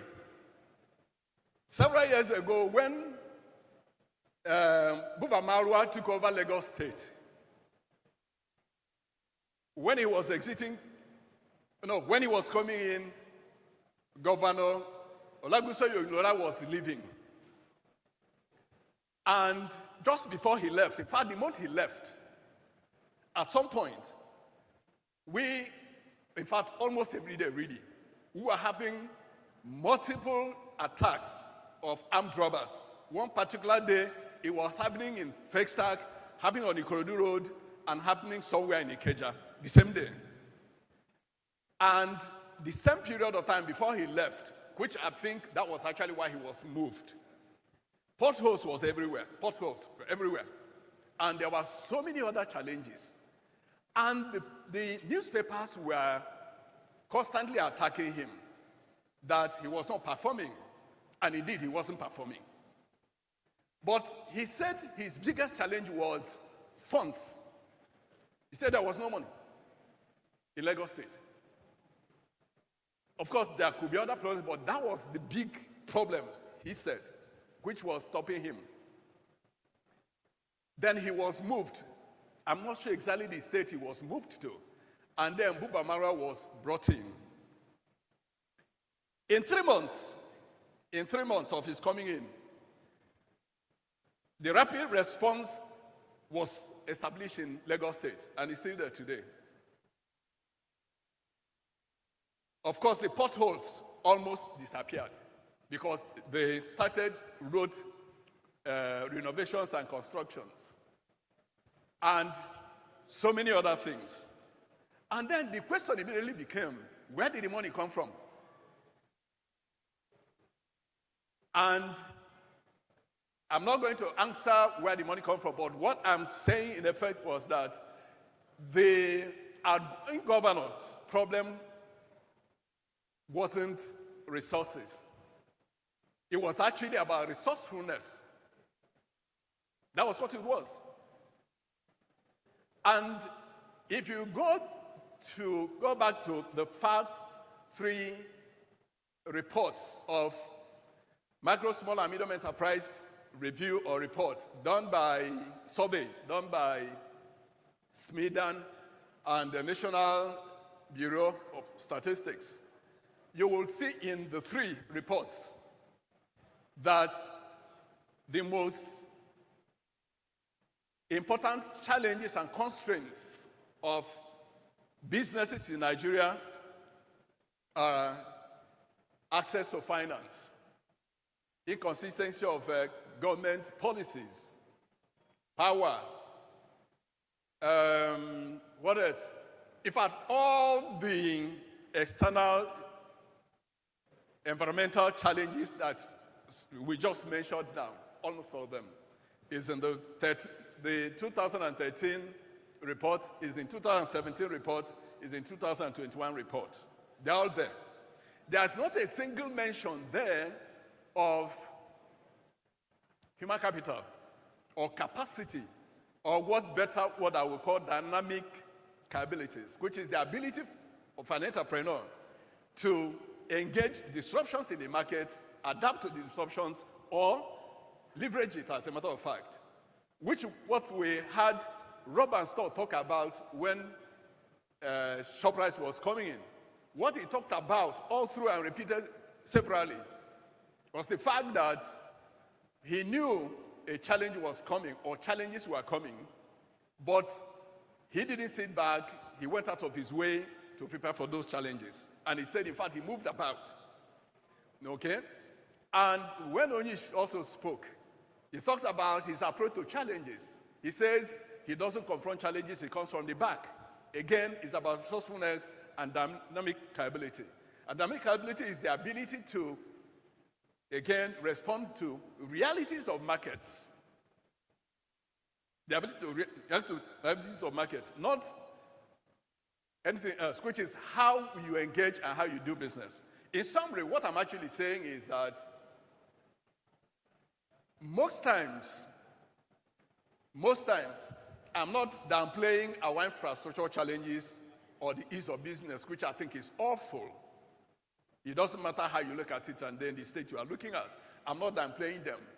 But I'm just saying, in summary, because that's what my topic is all about, I'm saying, in effect, that the biggest, single, most important problem and obstacle that you face as an entrepreneur is actually yourself. It's actually yourself.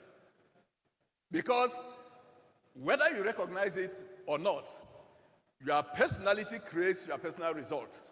Pure and simple. Every successful person would say, I'm self-made. But once you have a problem, of course, you go south. You blame circumstances and events. But the truth of the matter is that if this economy is hostile to all of us, and all of us are facing the same externalities, and all of us are being crushed, but some of us are actually doing well in the same market, in the same circumstances, and facing the same challenges, then something is the X factor there. And that X factor actually is how you're engaging, how you do business. And how you do business will come down to, again, who you are. And who you are really in terms of business is about the concept you hold, what business means to you, and how you define it, and what are you after in business. Because some people go to business to exploit opportunities. When you say that he goes there to serve. If you, when you walk into the park or you're about to park, you say, find a reason to do good as a banner. Now, find a reason to do good as a banner is just a mantra of somebody. That's what is driving Gochime. It simply will mean that his attitude to business and your own attitude may just be different. You may have your own slogan and your own mantra. But the bottom line is that the concept you live by, which sometimes you can capture as the metaphor you live by, almost always define how you engage in business. It also determines the kind of person you associate or people that you associate with. It also determines the extent you'll be willing to go. But assuming, for instance, your own concept is that the end justifies the means, you also will mean that values won't matter, character won't matter, and it's just a matter of however it goes. And the other thing also would be that the content of your character will also count. And the content of your character will again depend on the values and strategies that you use in engaging the environment that you find yourself. But the bottom line is that it is the way that you engage that really counts most.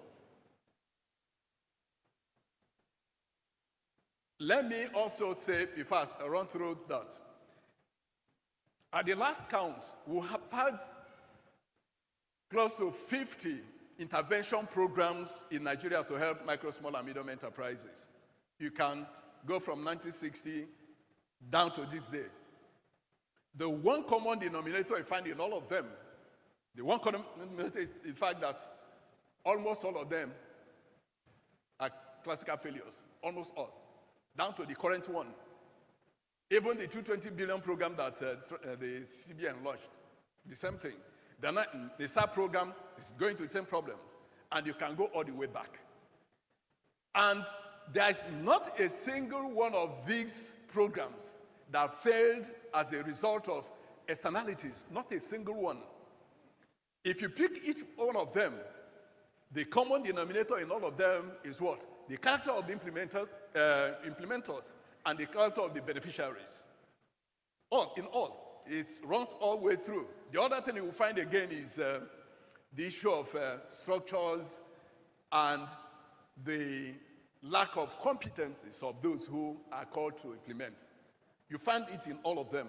But you won't find in any single one of them where they said he failed because the market wasn't good, really.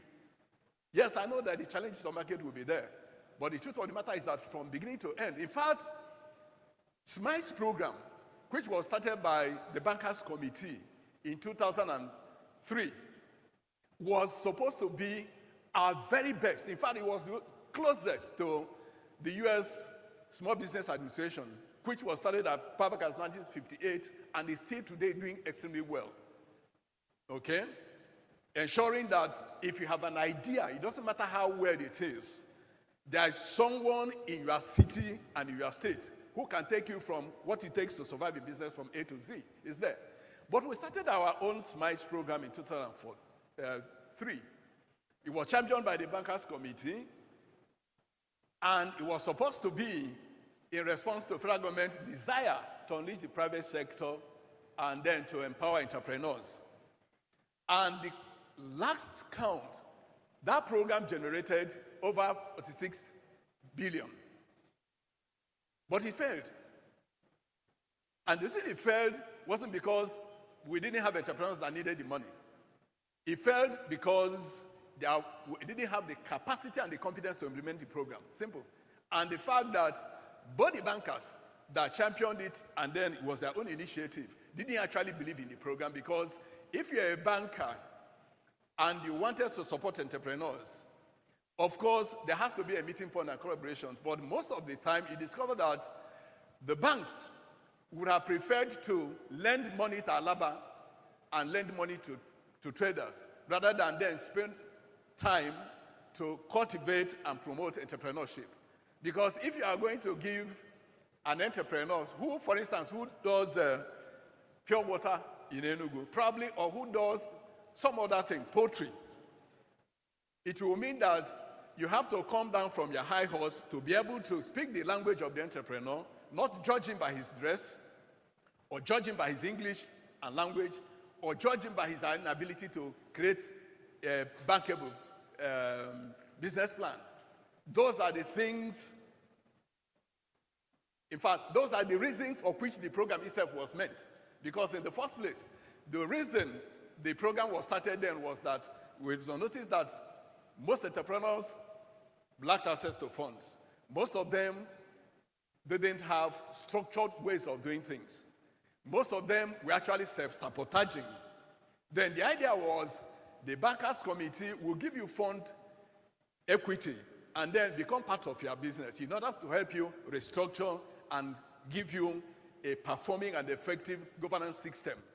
But then they are given a director that would help manage your funds. And then over a 5-year period, take their money, you own it again. Or if you are well structured, they give you a loan. But of course, you have to sign the undertakings. But like I said again, the few people that benefited from it, in fact, most of them were the medium enterprises. But the macro small, no, it didn't get to them. Because again, there was a great divide between intention and then execution and performance. And this has nothing to do with environmental constraints, not one. So at the end of the day, you discover that while we all attribute our failures and problems to externalities, and they are there, I'm not saying they are not there. What we are recognizing and seeing consistently is that we are our biggest problems.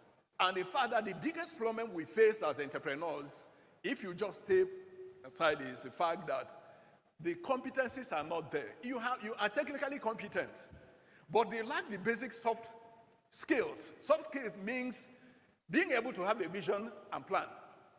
Like when you said, it's a soft skill. You don't pay. Being able to manage your time, you don't pay. It's a soft skill. Just to manage your time, keep time. I have an appointment with you, and it is 10 o'clock. Being able to respect yourself and respect me and be there at 10 or 9:30. You don't use money to buy that. It's just self-discipline. It's a soft skill. Being able to, now you have, you are a macro entrepreneur, maybe it's just you by yourself. Kem Durin talked about self-leadership. If you look at all the things that he enumerated and lined, none, not one of them require money from outside, none require regulation from anybody. But the challenge is how many of us are actually aligned with those values. Maybe if we take account, if we are going to be honest to ourselves, less than half here will be qualified. That soft skill has nothing to do with being constrained by environment. Again, like I said, environments are good. There is a big challenge. Insecurity is high, yeah? I recognize that. And power is a major challenge. I recognize that.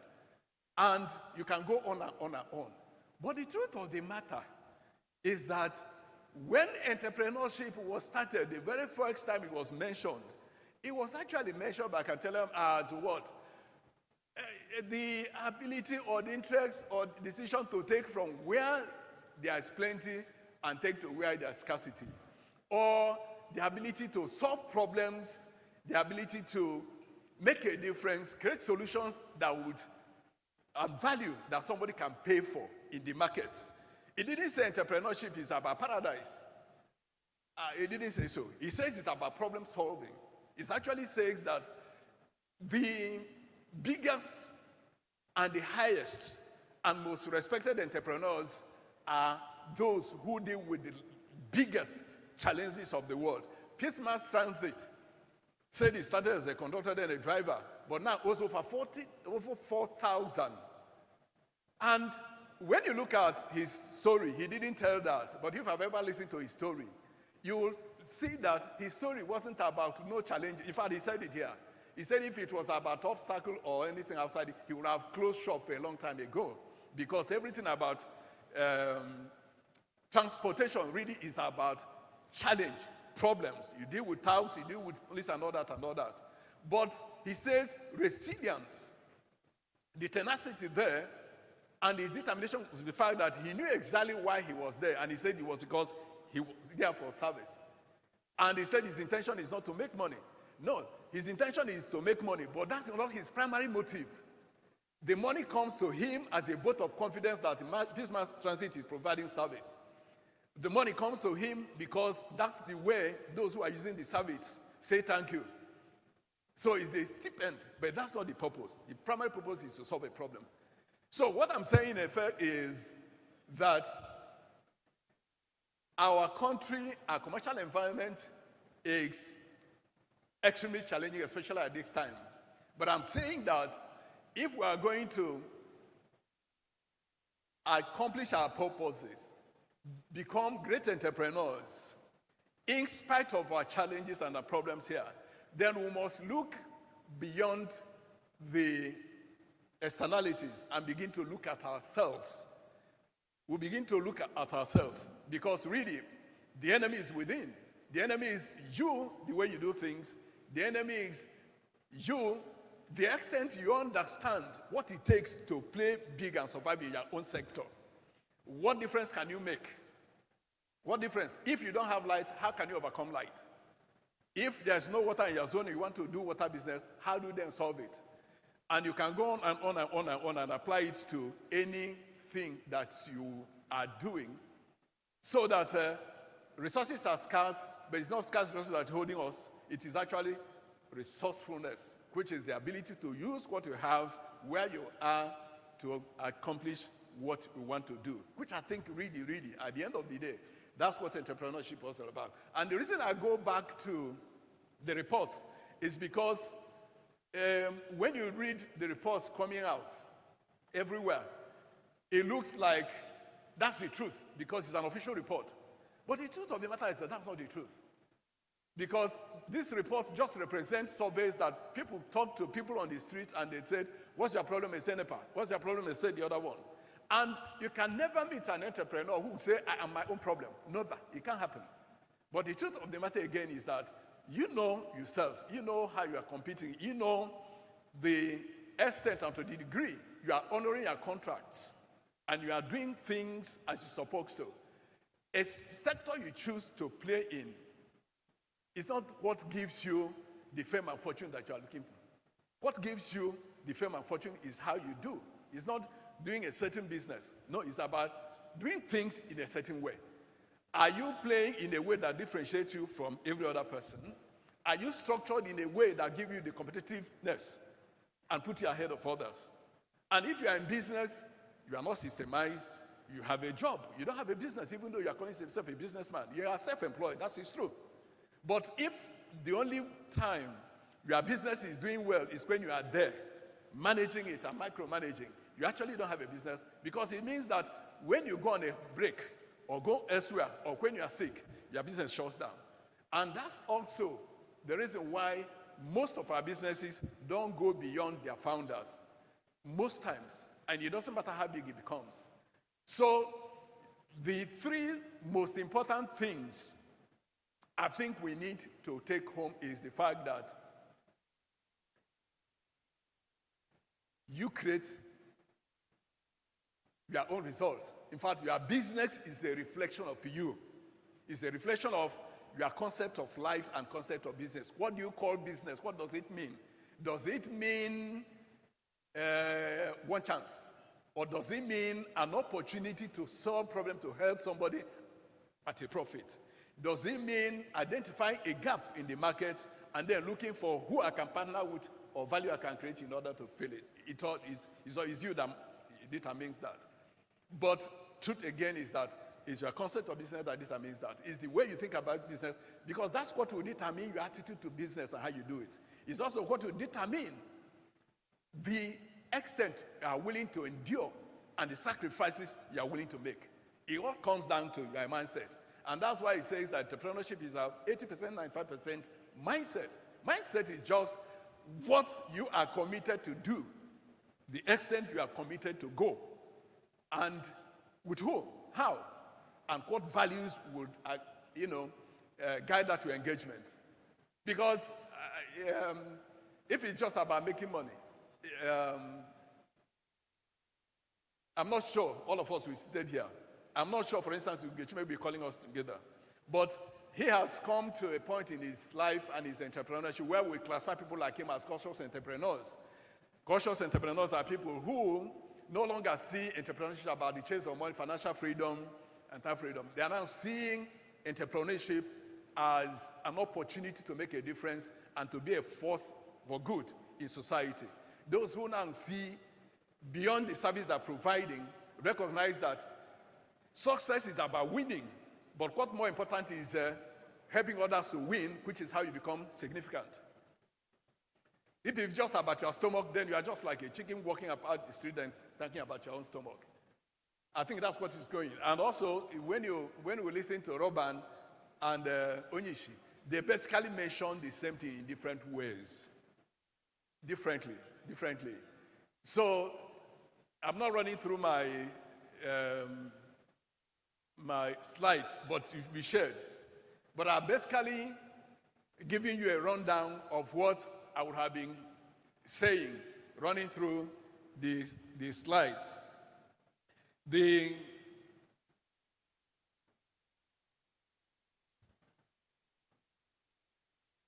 So my takeaway really,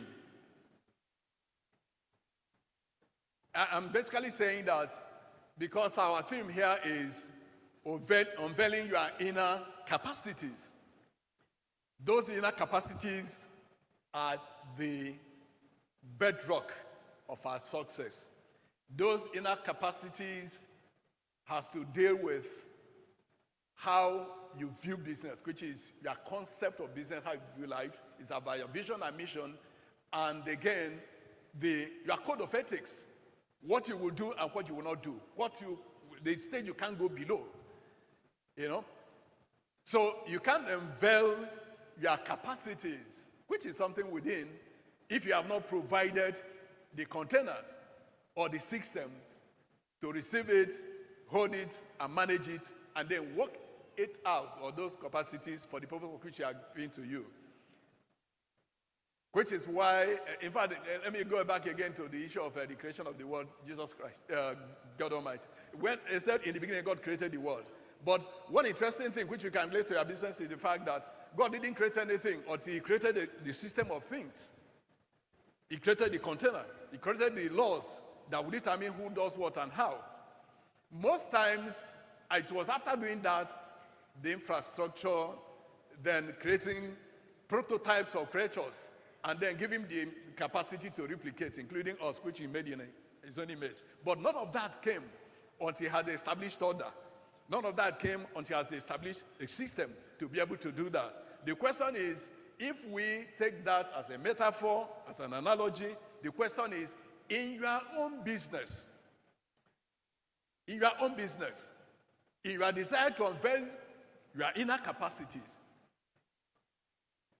whether it is capacity to plan, whether it is capacity to demonstrate integrity, whether it is capacity to innovate and create, which is what entrepreneurship is all about, whether it is capacity to partner, whether it is capacity to do good. Again, like I said, you can serve. The greatest service you provide when you enjoy it to people, and of course, bring the returns. Whatever is the capacity that you want to unveil, question is, have you provided the container? Have you provided the system that will hold these capacities that help you work with other people and then to make that difference? And if you have not done that, then you have to start from there. Because you can't unveil your capacity if there's nothing to hold it. We wouldn't be here holding this summit if there isn't this hall. We are here because there is this container, there is this system that has given us opportunity to sit down here, provide the transmission and the hybrid. In your business, recognizing that your corporate governance is important, the structure of your business is important, your business plan is important, and working your plan when you create it, those are your systems, those are your structures. And if they are not in place, yes, you could be working very hard, but you are not working very smart. I'm just rounding up though. Then I said, yes, I've said that entrepreneurship is about 80 to 95% the mindset, because really everything you do in life flows from your mind, your thoughts. It couldn't be any other way. Okay? And when you talk about our thoughts, we are also dealing with the four fundamental forces, which is your intellectual capacity, your emotional intelligence, which is self-management, and then you're able to manage others, work on your temperament. And of course, the social intelligence, which is what brings us together, helps you to form groups, participate in groups, and then recognize it when you see it. And again, of course, the final one, which is the base, which is spiritual intelligence. And I said that you capture this, and we call it dynamic abilities. Dynamic abilities is the ability to adapt to circumstances. Be able to recognize that petrol is now 550, and then recognize also that if it is that, I will no longer just honor every useless appointment. And that if I can talk to somebody on phone, I do that. And if you give me an appointment and I drive to that point and you are not there, you wouldn't call me again and pick your phone because you want my fuel and you are not going to recover it. And you can go on and on and on. And I said that who you are determines your results. Who you are is the way you think, your attitude to things you do, and the way you do things. That's why I used Marwa and Oyinola. Yes, circumstances might just be the same, but there are people who are crushing it and making money. What is the reason? The X factor. The X factor is how you do things, your attitude to things, and how you approach business. And I've said that the over 40 million businesses in Nigeria, 38 million of them are micro and small. Less than 1 million about that is medium. Medium are people who employ up to 200. Their revenue range is below about 500 million. If you are small, maybe you have just yourself or up to 10 or 5 employees. And if you are small, your revenue cap is about 50 million with less than that number as people are managing. And I'm saying that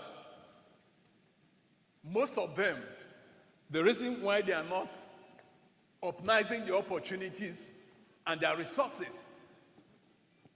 Yes, I recognize there are constraints. Our ease of doing business, like I said, is awful. I have no apologies whatsoever because they are awful. World Bank says so. They are awful. So whoever says doing business in Nigeria is a breeze is telling a lie from the pit of hell. But what I'm saying to you, and I'm saying to myself, and saying to everybody in privacy, is that if you have taken up the mantle and call yourself an entrepreneur, what you have simply said to yourself is that I am a change maker, I'm a problem solver.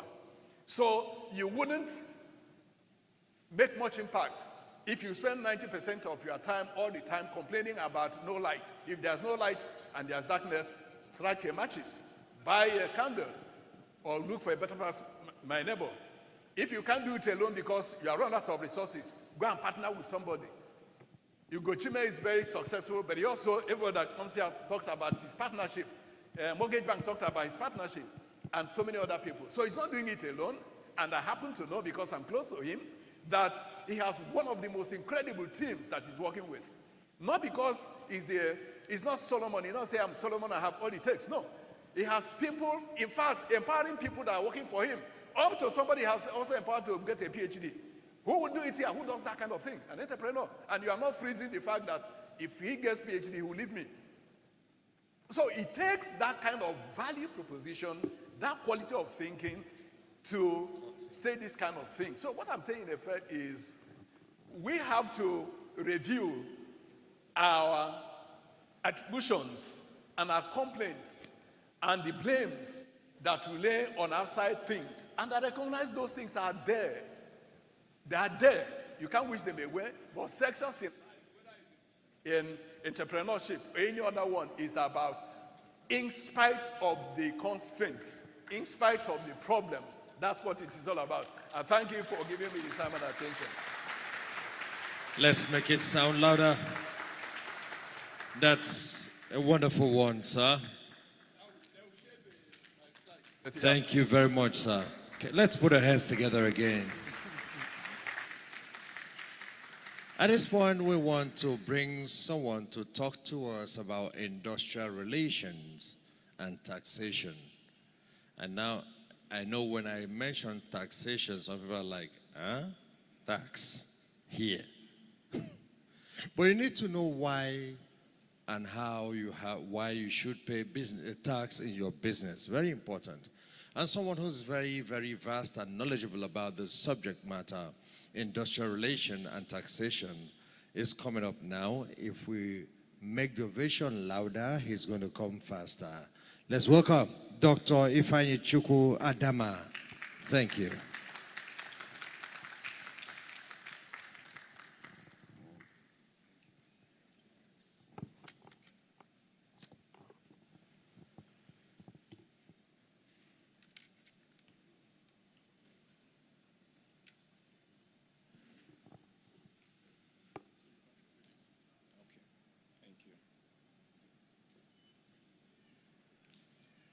Good afternoon, ladies and gentlemen.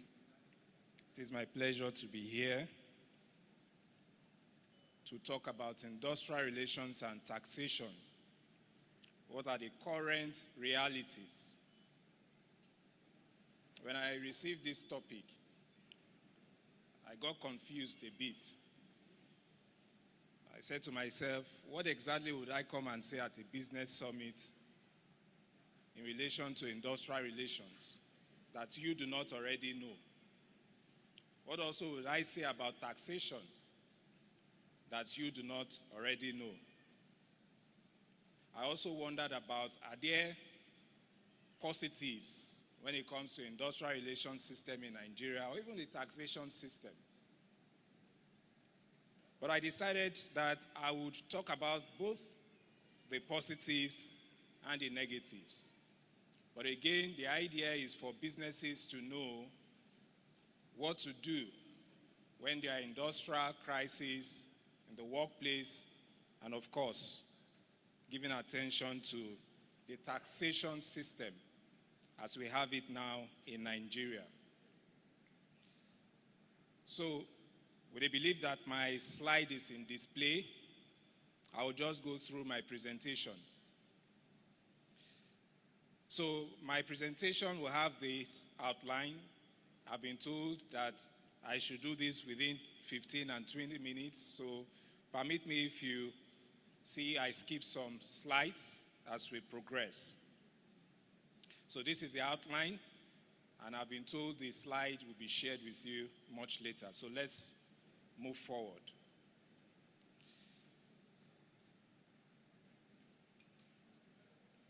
So what is the current industrial relations situation in Nigeria? Have you noticed, indeed, that there is no month that passes by these days without the threat of a strike? Have you noticed that?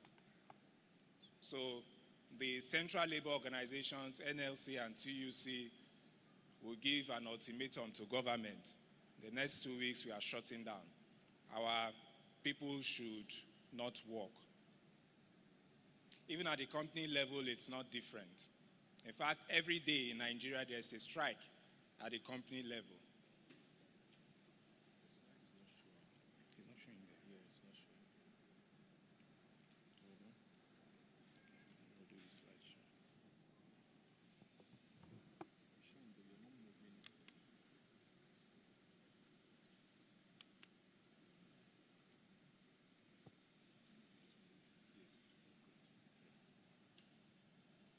So sorry about that. So I was saying that even at the company levels, you have strike on a daily basis.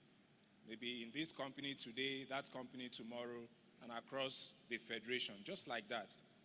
And so this situation creates uncertainty in the system. For instance, the NLC strike that was suspended recently. There were business managers who felt, well, I do not even know whether to produce more. NLC is about to go on strike next week. Some said, I do not even know whether I should travel, and so on and so forth. So this, of course, affects businesses or affect the decisions business managers take from time to time.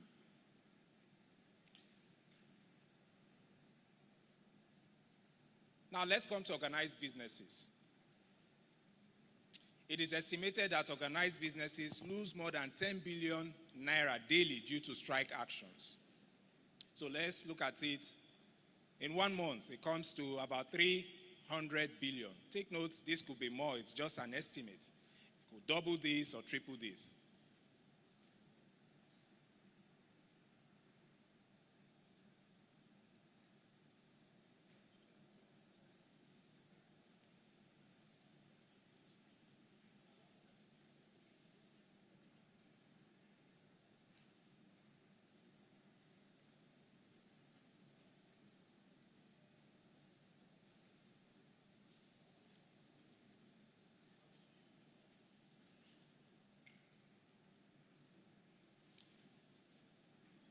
How about 5 years?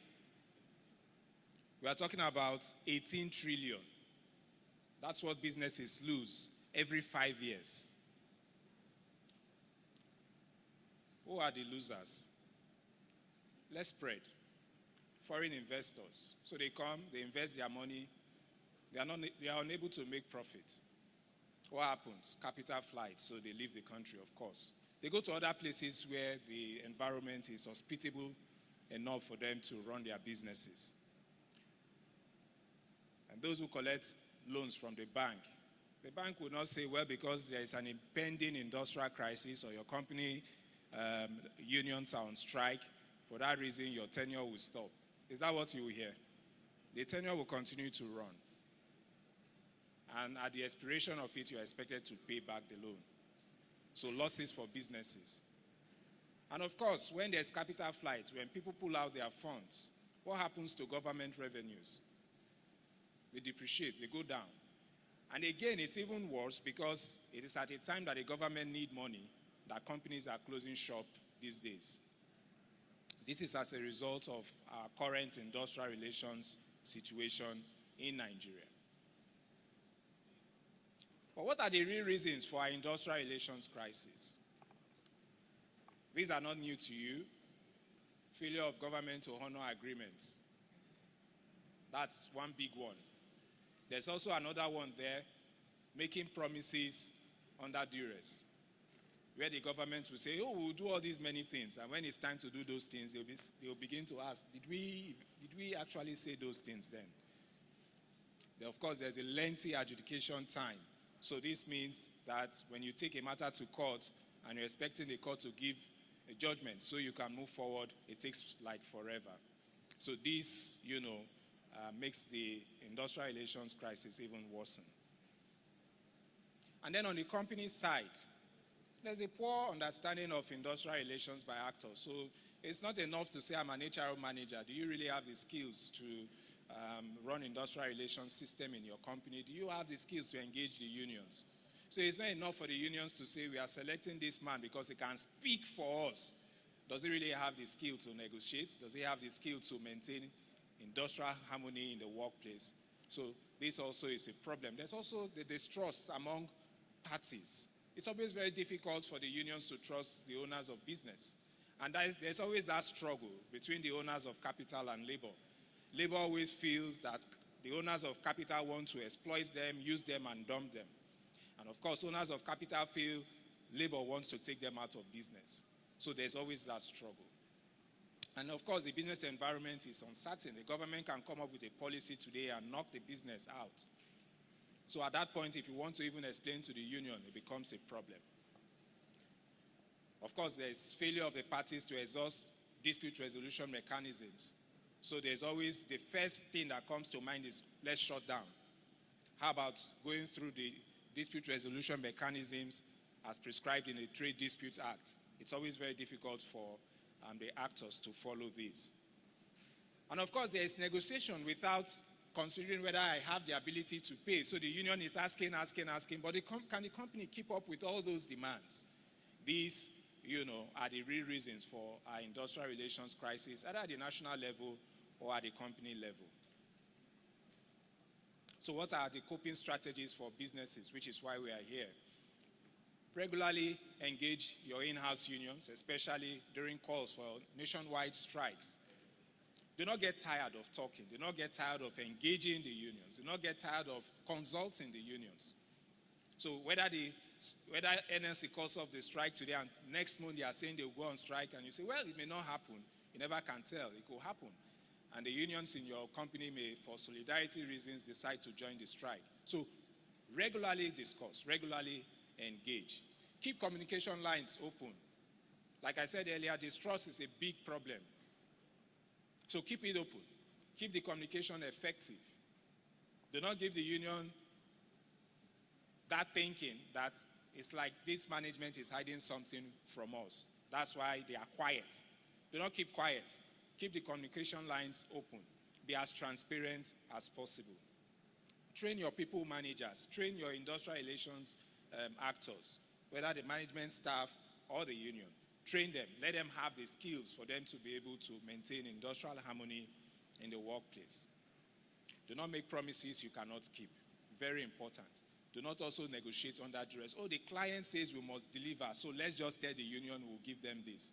And when it's time to pay, it becomes an issue. Always be sure of sustainability before entering agreement. So always it's about the business enterprise must remain. So when you are negotiating, think about how the business can remain and not after you negotiate, or you negotiate the business out of existence. Use statutory dispute resolution mechanisms, be sure of this, and where necessary, use litigation. Use litigation. Quite a number of companies run away from litigation. Oh, we don't want to drag our unions to court. We don't want to do this. We don't want to do that. The unions also shy away. We don't want to drag our employer to court. But sometimes litigation helps calm the system.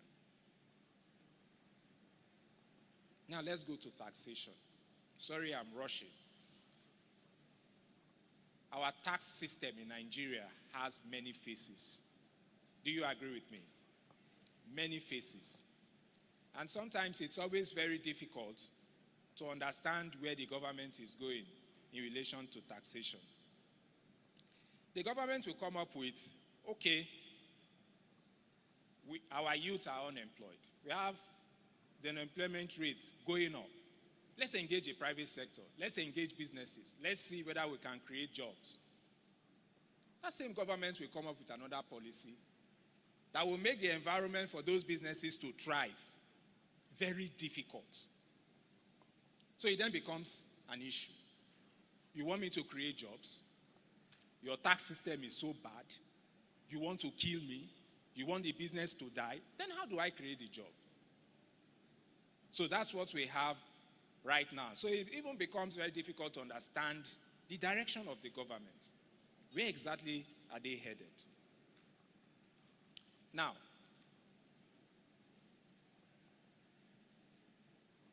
private sector employers pay over 50 different taxes and levies across the tiers of government, both the ones that are statutory and the ones that are not. 50 different taxes and levies.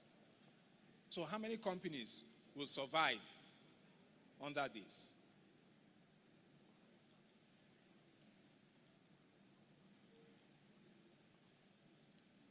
Now, it is expected by the end of 2024 that there will be an introduction of 10 new taxes.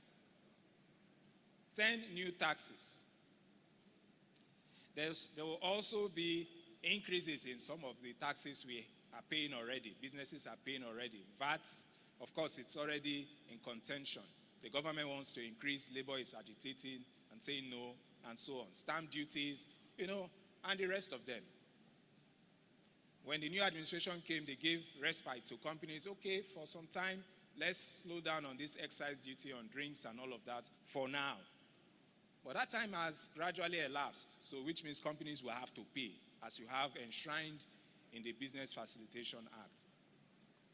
And of course, because of declining revenues, there's a debt that the country continues to service every now and then. There will be the push by government to increase taxes, to bring in new taxes.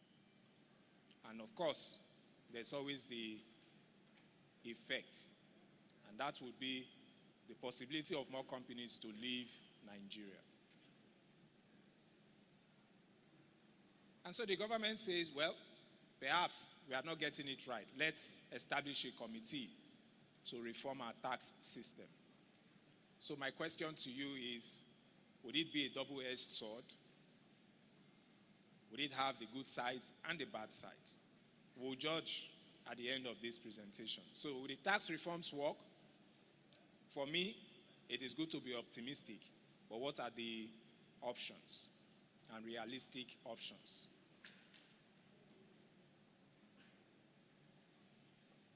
Well, it is not rocket science.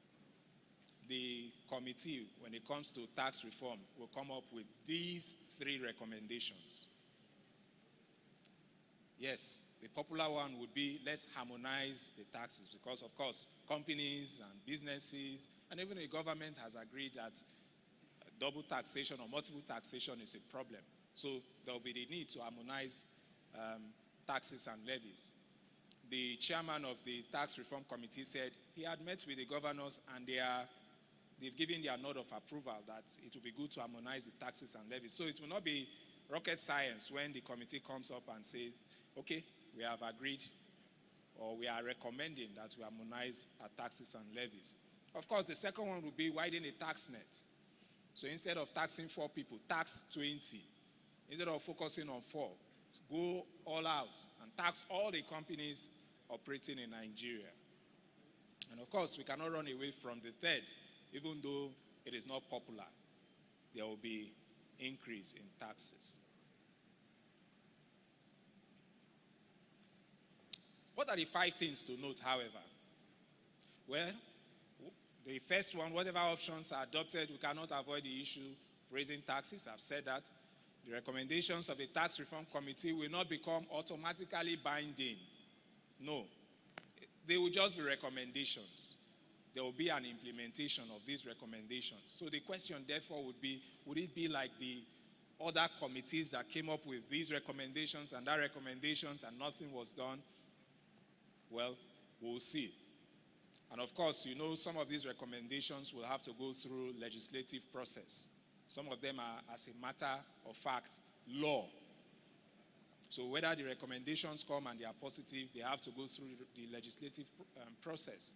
And then the states may introduce new taxes, you know, to improve IGR. So if you harmonize, and what comes to the state is very little, nothing stops them. The Constitution gives them the power to, you know, make laws to increase, to come up with new taxes or introduce taxes. So they can do that. There could be pushback from stakeholders. Politicians can push back. Those with interests, individual interests, can push back. And that's where we fear that this committee job may have an issue.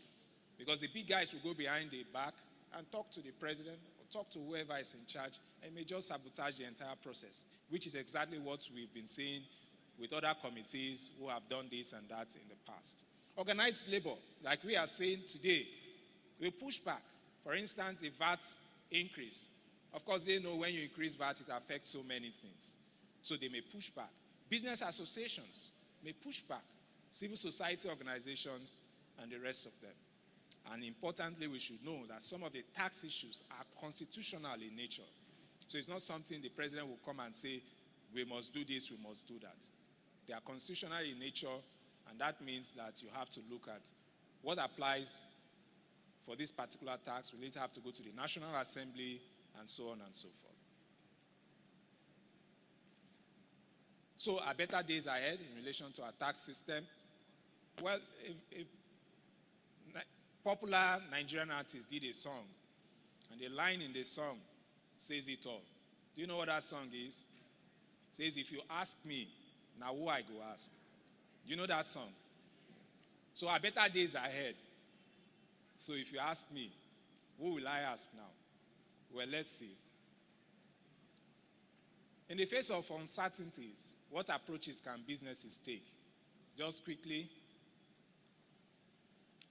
costing mechanisms for businesses, invest in automation and new technologies that reduce operating costs.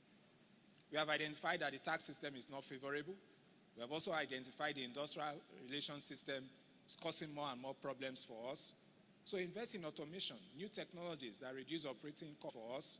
So invest in automation, new technologies that reduce operating costs. Pay attention to economic indices before expanding or investing in new activities. Don't just rush. Be very sure. Engage tax experts. So be clear on, is this tax that I want to pay statutory in nature or not? Be very clear. Join business associations for protection. Some business associations protect companies from illegal taxes. So do you belong to any of them? Join, and you could get some protection. Do not patronize touts. There are so many touts around. They bring all manner of demand notices. Do not patronize them. Pay only statutory levies. And like I said, automate processes, and you may just reduce cost. So, I said earlier that we'll look at the way forward, but I'm not the one who will look at the way forward. We are all going to look at it together. So in response to the topic under consideration, what is the way forward in your own opinion? Because of time, please share the opinion amongst yourselves. So in conclusion, I was to say that private industry requires investments to make profits. But one thing we must know is that, which is something the unions must know, when the business makes profit, it doesn't go to keep the profits in the bank and expecting when there's a problem, you will now say, we have saved, we have worked hard, we have the money we worked 5 years ago, go and bring it and let's use it to survive. That's not how it works for a businessman. A capitalist will not just keep it there, lying fallow. He will expand, he will invest in other things to make more profit, not so. And if he does not do that, there will be no jobs created. There will be no jobs created, and that's just the reality. And government also rely on expansion. If the business has other branches, it means more revenues for the government, not so. So for businesses to survive, the operating environment must be hospitable, Unions must understand their role in maintaining industrial harmony, and our tax system must be good so that businesses can thrive. With this, I say thank you for listening.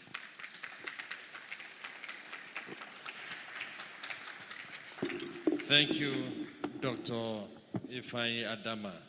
If there's anything I took up from your lecture this afternoon, is that I should join unions and I should not patronize touts. That one sank and he went home with me very well. Thank you very much. Put your hands together again. At this point, I want to invite to the microphone the GMD Copen Group. Sir. Thank you so much, Chumaski. One of the things we try to do as part of the enduring initiatives that I want to do is to make sure that we are ethical. We started this event by 9 o'clock. I will promise everybody that we'll end by 3 o'clock. By 3:15, 3:15, that we should be leaving here. Having indoctrinated that concept into ourselves, the gentlemen who are supposed to take the other remaining 4 papers, namely Engineer Chukwude Edoga, Dr. Ikechukwu Chime, Dr. Aworoke Ogbemi, and Dr. Emeria Agunwa, they called me and told me and said, sir, please, we know we are scheduled to speak, we are prepared, but that the values and the ethics that we have set for ourselves is more important to us than what we are going to present. That they would like to step down their presentation today for us to keep to our word.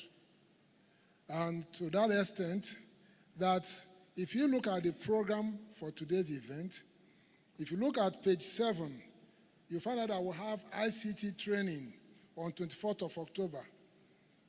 19th of January, we'll have ICT and agriculture. But if you go to page 9, we have on 23rd of November, we have business clinic, job and employability fair. At that event, you will have Dr. Emeria Agunwa, you will have Dr. Ike Chime, you will have Dr. Aworoke Ogbemi, and then you have Chukwude, Engineer Chukwude Edoga presenting. When you look forward also, you look at 9th of February, we'll be having Business Process Improvement Masterclass. They will also be there. Some people, if you go further, you look at 14th, 16th of May, we'll have the future of work and the work of the future. These are master classes that I'd like you know to, you may have seen the old and passing generation, those of us on the 6th floor. And one of those who presented, Professor Nebo, is on the 7th floor. But these ones are on the 3rd floor. Some of them are on the 4th floor. They are still bubbling with so much to give to us. So I'm asking you not to miss it. But I would like to plead with them that the people would like to hear from them.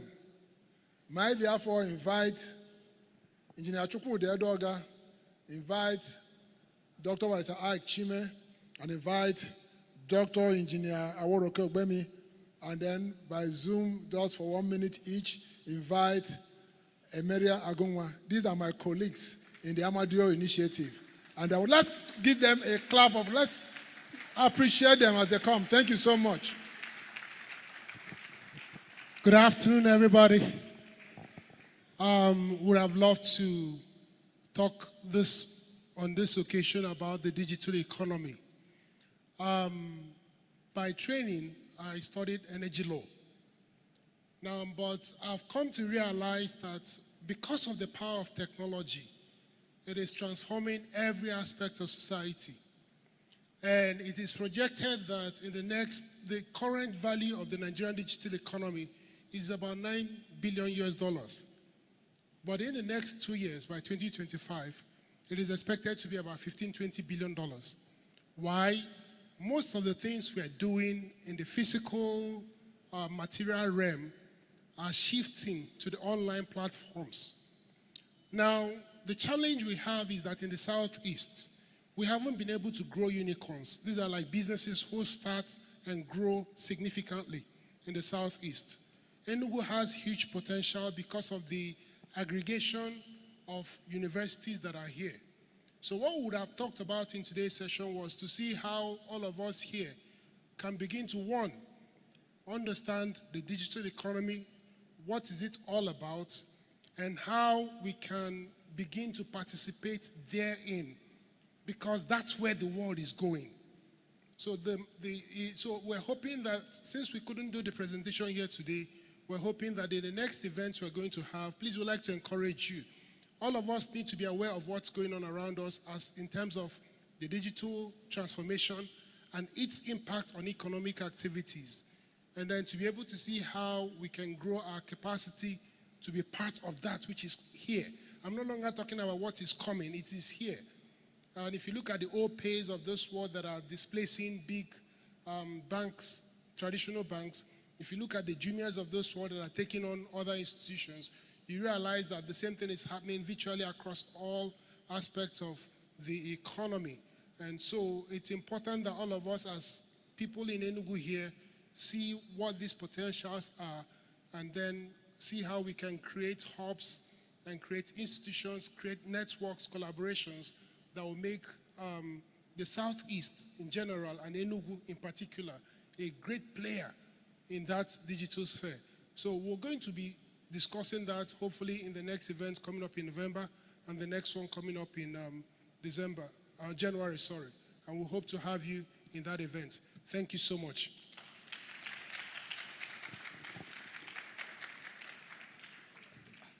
Good day, everyone. It's great to be here, and we have had a great event for the past 6 hours. My name is Edoga Alba-Chukwudi. I'm the CEO of Digital Dreams. And it's good. I will have looked today, our paper today will have been on digital transformation and also how do you improve business process improvement. And one of the things we always say is that for every business that starts, you need to actually look inward and find ways where you keep improving. Because obviously, I won't have to name all the benefits, but you also know that when you improve products, you improve customer satisfaction. And when you also improve customer satisfaction, you improve also even the customer loyalty, and also your workers becomes also easier, happier, become better, work friendlier.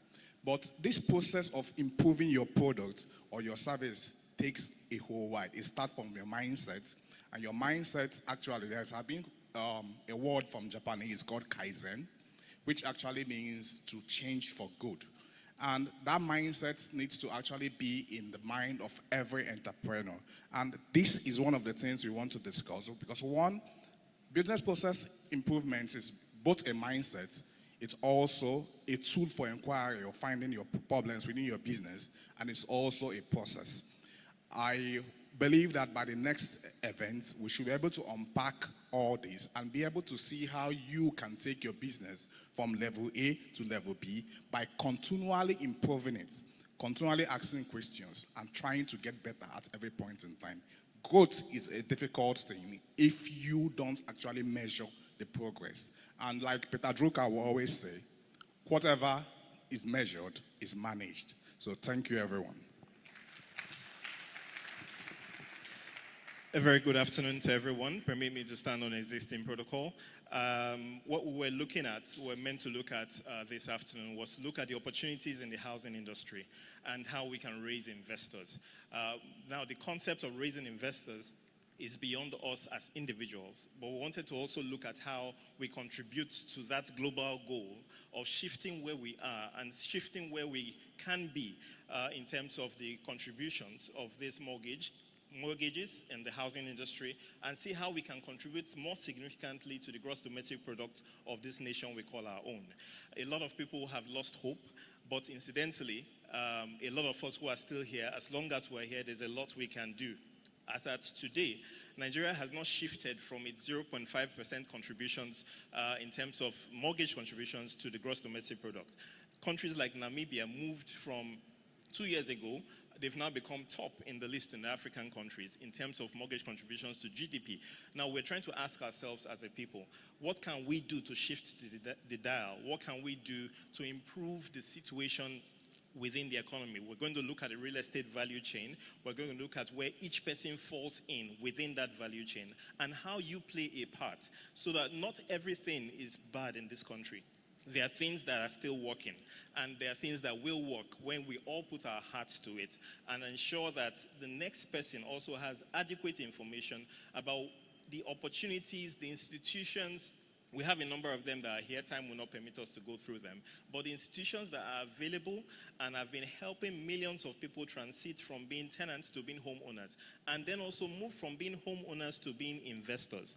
It's important that we begin to look in that direction, and I'm sure that the next event, if you're available, I believe you will be, we'll be able to see how you and I are part of shifting the dial in this country we call our own, Nigeria. Please attend the next event. Thank you.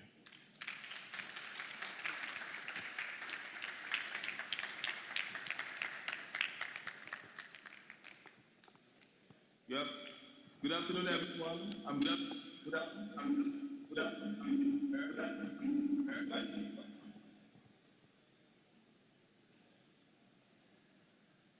Protocol, and I salute the presence of Reverend Gochema for the privilege to be here, talking about the future of work and the work for the future. We all know that every 20 years the business environment shifts completely, and work is always changing. The dynamics for people engagement and for business processes and for business growth, that also coupled with the competencies required to drive this growth changes completely. Looking at the next 20 years is one of the things we're looking at. The future of work is going to have a complete dependency on technology. And we've seen the rise of AI, generative AI, and conversational AI, open AI.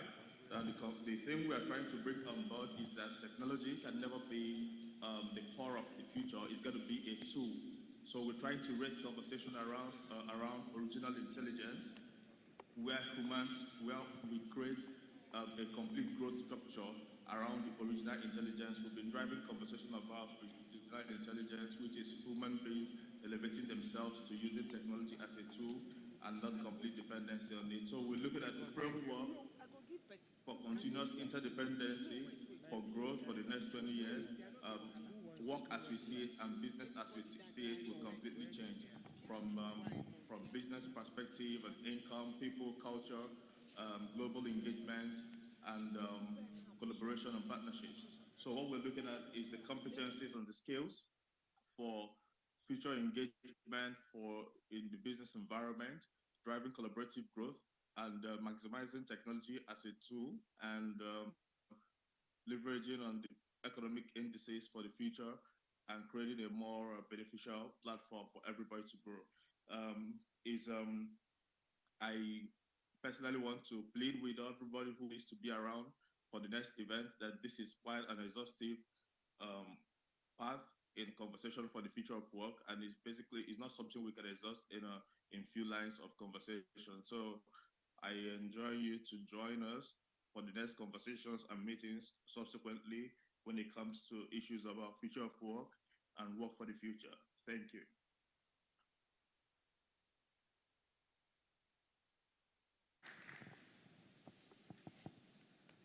The way you're clapping like...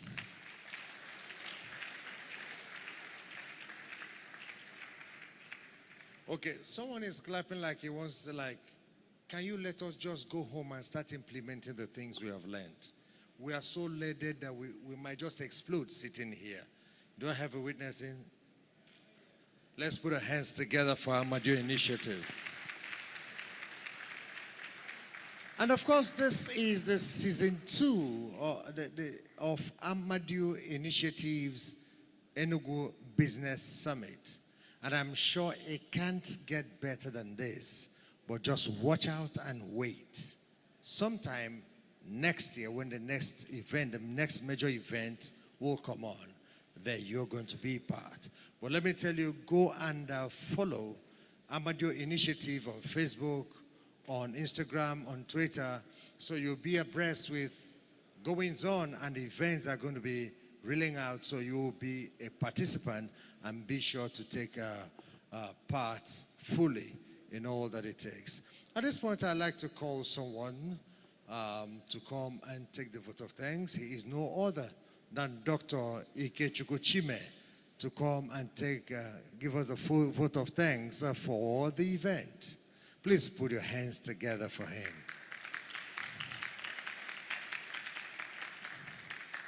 The energy you wanted to present with is still bubbling. That's why you're running off this stage. I almost said hallelujah, but hallelujah. Would like to, first of all, thank the Lord who makes all things possible for today and making this program possible. And throughout this event, there's an individual who I felt we should have acknowledged since. But please permit me to appreciate you, who has been here since morning and who has been sitting down quietly and been part of this whole event. Please, if you're here, can you put your hands together for yourself? Without you, this program would have been a big failure. You're not clapping as if you appreciate your being here. From the depths of our hearts, we would like to say a big thank you to everyone who took our time to join us in this program. Your presence has made this program possible, and we'd like to thank you. We'd like to thank you for honoring all our events, especially today. Permit me also, as I do this, to join me to thank someone that I've been opportune to know and to work with. Please, can you help me celebrate my boss, Reverend Surveyor Ugochukwu Chime? Please, can you help me celebrate him? Please, can you give me a standing ovation for him? Okay.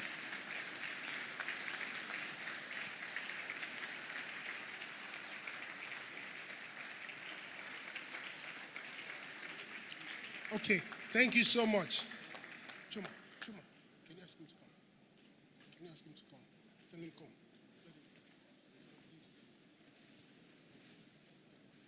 Now, I would also like to appreciate all those who have been our speakers and our presenters. Please join me as I welcome my brother as he comes to do this with me. Let's put our hands together for Sam.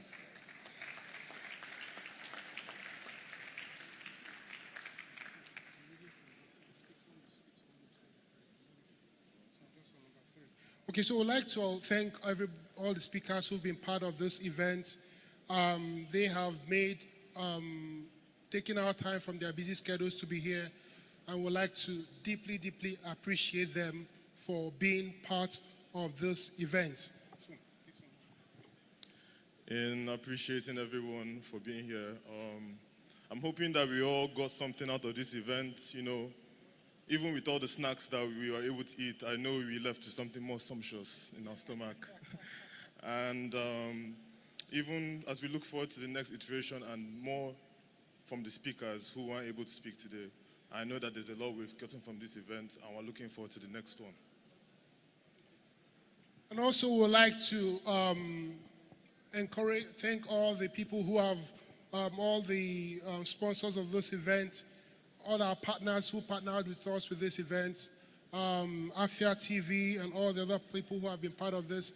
Your contribution and your involvement, NECA, thank you so much. We also have future events coming up. There's the one coming up, if you look at pages 7 and pages 9 of the brochure, you'll be able to get the upcoming events. Please, we'd like to encourage you to join us. If you haven't subscribed to our social media platform, please, we'd like to encourage you to join us at Amadeo Initiatives. You'll be able to get information about upcoming events. Please, we'd like you to, if you could do that for us now, we will highly appreciate that. And in ending, I just wanted to appreciate everyone that came out again, express our gratitude for all the support. Without you, this event wouldn't be where it is and how it is. And I know, even as you're leaving today, the next iteration, you invite people, you spread the word, that you've left with something meaningful. And that meaningful thing is going to become the impact that we wanted from this event. So we thank you so much for your support. And we would like to invite Bishop CNC to give the closing prayers.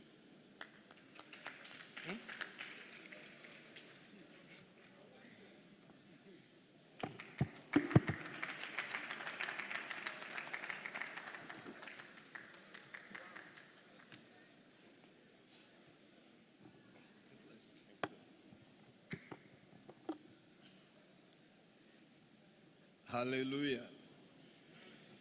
Praise God. Praise God. I know we may be missed. There are believers and non-believers in what I believe, but just praise God anyway. I just want to do the benediction, but I want to say something that we have always believed in Copen. And you would notice I said we, because we are Copen. And that is that everything is all about God. Everything you see we've done, everything that has been achieved, everything that will be achieved is just about God. And so, having said that, I would like to ask us, if you wouldn't mind, to stand on your feet as we take the benediction.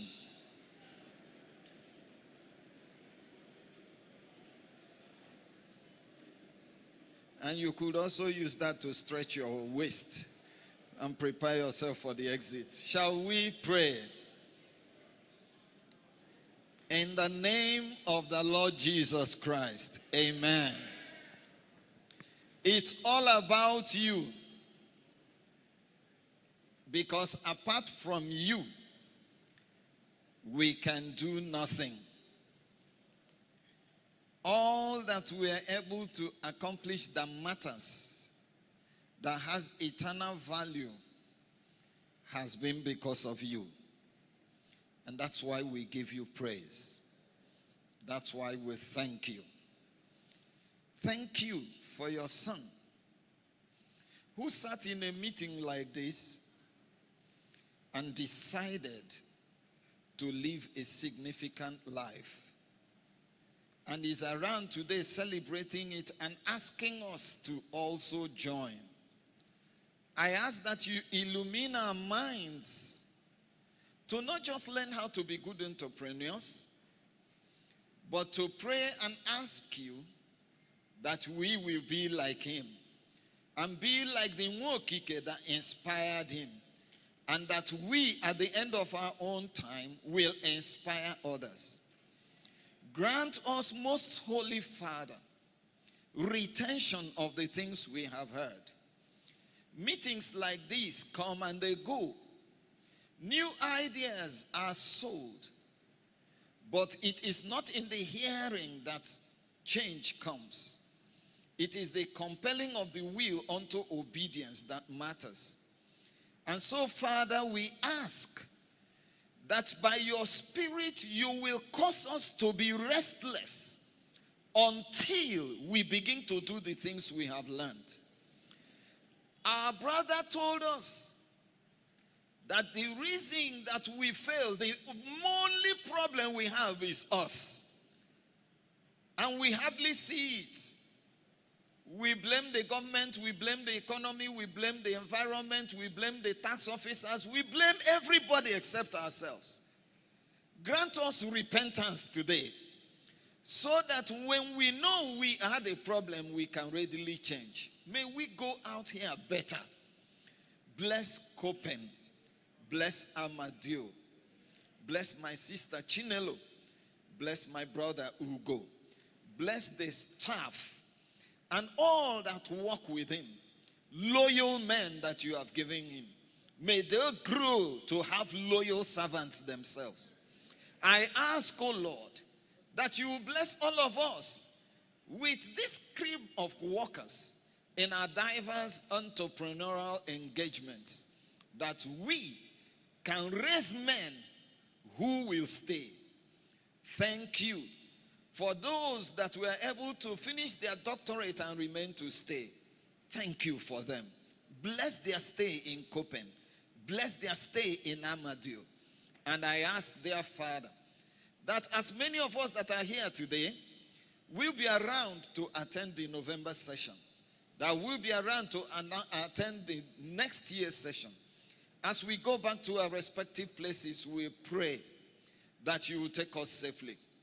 Keep us safe. Pray safe from accidents on the road, harassment on the road, accidents in the family, accidents in the business. Keep us safe from all of them.